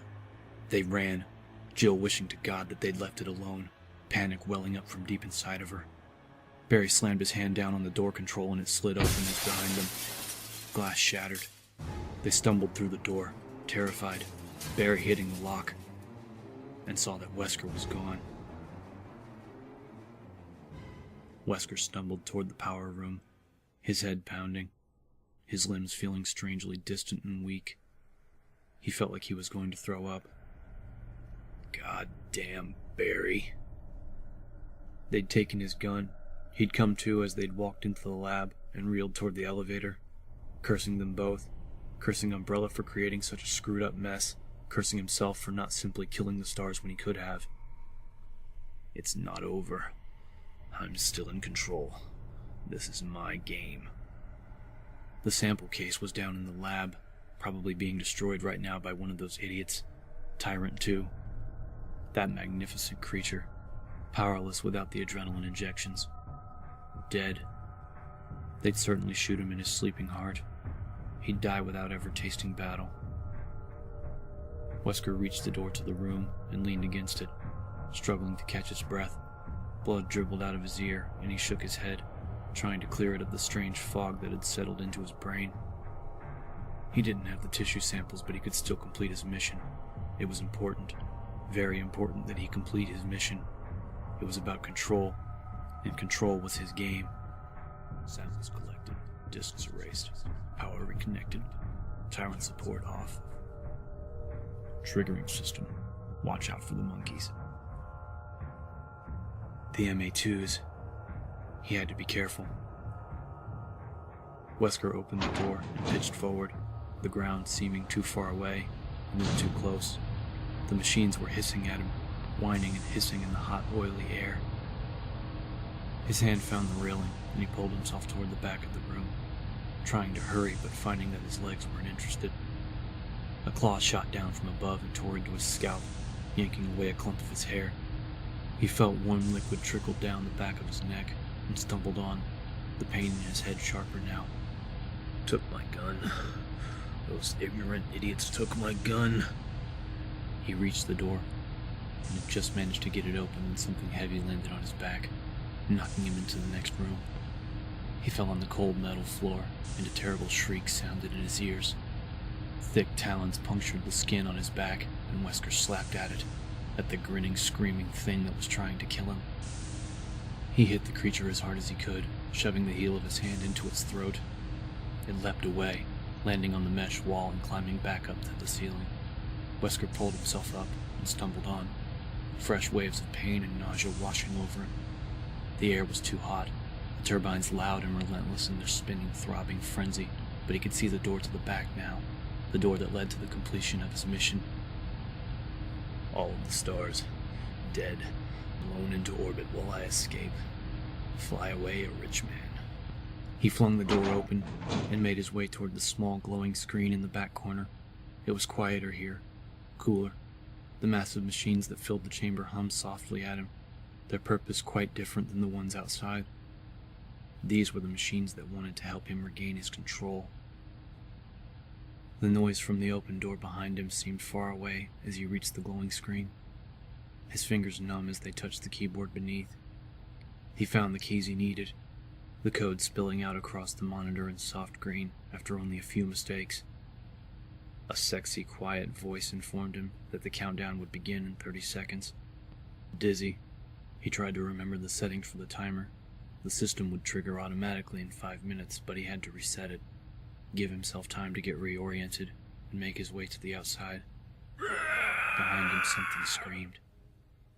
Wesker whirled around, confused, and saw 4 of the mesh monkeys running at him, lashing out with long curved hands as they reached him. Terrible pain shot up through his legs, and he fell, crashing to the hard steel floor. This can't happen. One of the creatures jumped onto his chest, and suddenly Wesker couldn't breathe, couldn't even raise his weak arms to push it away. Another tore into his left leg, ripping away a thick chunk of flesh with its hooked claw. The third and fourth screamed in savage glee, dancing around him like dark, vicious children, lifting their claws as they pranced on squat legs. Somehow there was blood in his eyes, and the world was spinning away. Screams and hisses and incredible searing heat blurring his vision, his mind. Tyrant has come. Wesker could feel it. could feel the presence of something vast and powerful touching him. Grinning through the pain, he searched for it through the red haze of his failing vision, wanting more than anything to see it slaughter his attackers in a glory of perfect motion. But he could only make out the immense shadow that seemed to flood over him, through him.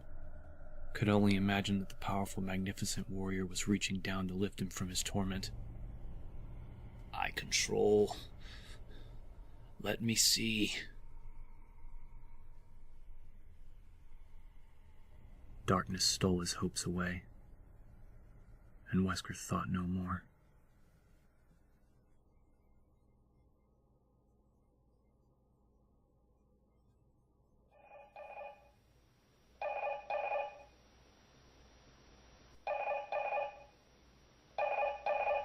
S.T.A.R.S, Alpha Team, Bravo, anybody, if you can answer, try to signal.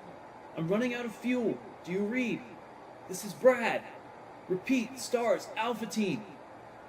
Rebecca hit the button, talking fast. Brad, there's a heliport at the Spencer estate. You have to get to the heliport. Brad, come in. There was a high, whining squeal, and Rebecca heard what must have been the word copy, but the rest was lost. There was no way to know. Frustrated and worried, Rebecca held onto the radio tightly, hoping that he'd heard her. A suddenly shrill alarm blared in the silent room through some hidden speaker in the ceiling. Rebecca jumped, staring around the cold chamber helplessly. There was a buzzing click from inside the door that led to the heliport, and she hurried over, grabbing the handle and pulling it open. It had unlocked. A cool female voice began to speak slowly and clearly over the jangling alarms. The triggering system has now been activated. All personnel must evacuate immediately or process deactivation. You have 5 minutes. As the recorded message repeated, Rebecca stood in the open doorway and watched the open ladder shaft, her blood racing, waiting to see Chris emerge from the levels below. He'd only been gone a few minutes, but their time had just run out.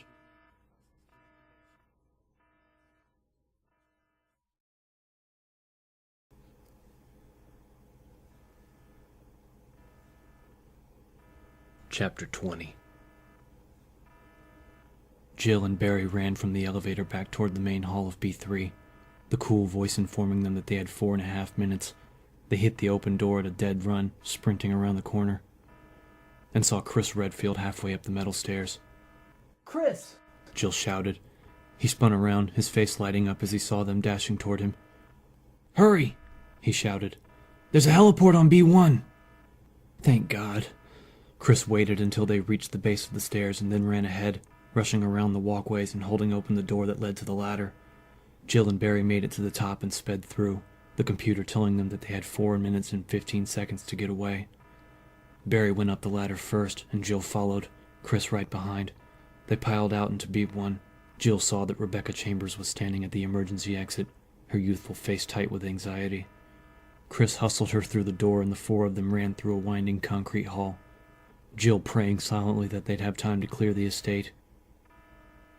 I hope you burn here, Wesker. There was a large elevator at the end of the corridor, and Barry slammed the gate open, holding it as they rushed inside. He jumped in after them. They had 4 minutes even. The elevator seemed to crawl upward, and Jill looked at her watch, heart pounding as the seconds ticked past. Not gonna make it. We'll never make it. The lift hummed to a stop, and Chris yanked the gate open, the cool air of early morning sweeping over them, and the sweet, wondrous sound of a helicopter overhead, circling. He heard me! Rebecca shouted, and Jill grinned, feeling a sudden wave of affection for the rookie. The helicopter port was huge, the wide, flat space surrounded by high walls, a circle of yellow paint on the asphalt showing Brad where to set down. Barry and Chris both waved their arms frantically, signaling the pilot to hurry, as Jill looked at her watch again. A little over 3.5 minutes remained. More than enough time. Jill whirled around, saw chunks of concrete and tar fly into the air and rain down over the northwest corner of the landing pad. A giant claw stretched up from the hole, fell across the jagged lip, and the pale, hulking tyrant leapt out onto the heliport, rose smoothly from its agile crouch, and started toward them. What the hell is that? It had to be 8 feet tall, parts of its giant body mutilated and deformed, its grinning face focusing on them even as it stood up. It moved toward them at a slow walk, the massive claw of its left arm flexing. "No time. Brad can't land." Chris targeted the dark tumorous thing on its chest and fired, pulling the trigger 5 times in rapid succession, 3 of the rounds finding their mark. The other 2 were within an inch of the pulsing redness. And the creature didn't even slow down. Scatter! Barry yelled. The stars split, Jill pulling Rebecca toward the farthest corner from the towering monster, Chris sprinting toward the southern wall. Barry stood his ground, pointing his Colt at the approaching beast. 3 .357 rounds slammed into its belly, the thundering shots echoing against the high concrete walls. The creature suddenly sped up, running toward Barry, drawing its giant claw back, and as Barry dove out of the way, the thing swept past him in a running crouch, bringing its claw up as if throwing a ball underhand. Its talons gouged the asphalt, ripping through it as though it were no more solid than water. As soon as the monster was past, it stopped running, turning almost casually back to watch Barry scramble to his feet and fire again. The bullet took out a fleshy chunk of its right shoulder. Thick blood coursed down its wide chest and joined the dripping open mass of its stomach. Overhead, the Alpha Copter still circled, unable to land, and there was still no sign that the immense creature felt the injuries. It started to run again, dropping its terrible, inhuman hand down as it went for Barry, just as his revolver clicked on empty. Barry sprinted away, but the charging monster veered with him, and its sweeping claw glanced against his side, tumbling him to the ground. Barry! Chris raced toward the creature, firing into its back as it bent down over the fallen Alpha. Barry was scrambling backwards, his vest shredded, his eyes wide with terror. And it must have felt the sting of the bullets because it turned. Fixing its emotionless stare on Chris, Barry staggered to his feet and limped quickly away. "We don't have any time!" Chris emptied the clip, the last several rounds hitting it in the face. Pieces of tooth flew from the creature's lipless mouth, splattering the asphalt in a rain of white and red. The creature didn't seem to notice as it started to run toward him at an incredible speed. Jill and Rebecca were both firing, shouting, trying to turn its attention away from Chris, but it was already fixated, pounding toward him and drawing its claw back. "Wait for it!" He dove to the side at the last possible second and the monster went flying past, its claw mulching the asphalt where he'd just been standing. Chris ran, the horrible awareness dawning on him that the seconds were slipping past, and that they couldn't kill it in time. Barry felt blood seeping from his thigh, the top several layers of his skin sliced neatly away by the tyrant's brutal swipe. The pain was bearable, the knowledge that they were going to die wasn't. "We'll blow up if we don't get chopped to pieces first." Tyrant turned its attention to Jill and Rebecca, both of them firing at the seemingly invulnerable monster. It started its smooth, easy walk toward them, still indifferent to the bloody holes in its body. Shotgun blasts hit it in the legs and chest, 9mm bullets speckled its pasty flesh, and it didn't falter. It kept on walking. Wind whipped down over Barry as the roar of the helicopter blades suddenly got louder. He heard a screaming shout come from above. Barry stared up at the copter hovering only 20 feet from the ground, and saw a heavy black object fly out of the open door on the side, hitting the tar with an audible thud. Chris was closest. He ran for it. The tyrant had almost reached Jill and Rebecca. The two of them split, each headed in a different direction, and the creature turned toward Jill without hesitating, tracking her with its strange, fixed gaze. Jill, this way! Chris screamed. Barry spun and saw that Chris had the bulky rocket launcher propped on his shoulder. Yes! Jill veered toward Chris, the tyrant close behind. She leapt to one side and rolled as Chris fired. The whoosh of the rocket-propelled grenade almost lost to the thundering beat of the copter's rotors. The explosion wasn't. The grenade hit the tyrant square in the chest, and in a burst of incendiary light and deafening sound it blew the monster into a million smoking pieces. Even as the tattered shreds of flesh and bone hailed down over them, Brad lowered the copter back toward the ground, and the 4 stars ran for it. The rails hadn't touched yet as Jill dove into the open cabin, Chris and Rebecca and Barry all throwing themselves in after her. Go, Brad, now! Jill shouted. The bird lifted into the air and sped away.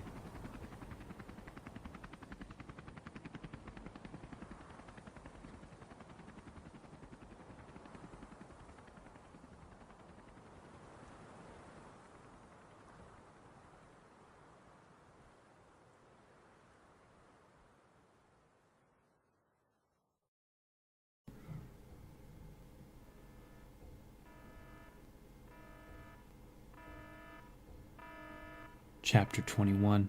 You have 5 seconds. The calm female voice fell only on inhuman ears. System activation now. A circuit that ran the length and width of the estate connected. With an earth-shaking thunderclap of motion and sound, the Spencer estate exploded.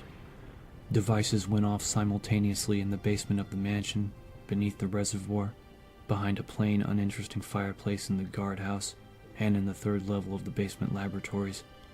Marble walls tumbled down over the disintegrating floors of the fine old mansion. Rock collapsed and concrete blew into fine blackened dust. Massive fireballs rose up into the early morning sky and could be seen from miles away in their few brief seconds of brilliant life.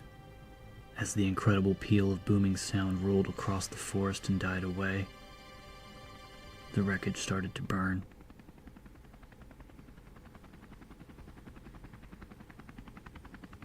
Epilogue. The 4 of them were quiet as Brad piloted the copter back toward the city. And though he had a million questions, something about their silence didn't invite conversation. Chris and Jill were both staring out the hatch window at the spreading fire that had been the estate, their expressions grim. Barry was slumped against the cabin wall, looking down at his hands like he'd never seen them before. The new girl was quietly moving among them, treating their wounds without saying a word. Brad kept his mouth shut, still feeling crappy about taking off earlier. He'd been through hell since then, flying around in circles and watching the fuel gauge slowly drop. It had been a total nightmare, and he had to take a piss like nobody's business. And then that monster. He shuddered. Whatever it had been, he was glad it was dead. It had taken all of his nerve not to fly away the second he'd laid eyes on it, and as far as he was concerned, he deserved a little consideration for managing to kick the launcher out the door. He glanced back at the silent foursome, wondering if he should tell them about the weird call he'd gotten over the radio. Right after the rookie had screamed something about a heliport through the static, a clear, solid signal came in, a male voice calmly giving him the exact coordinates.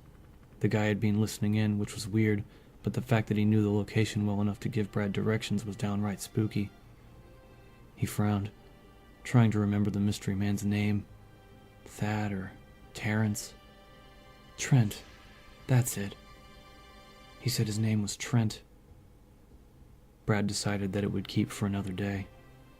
For now, he just wanted to go home.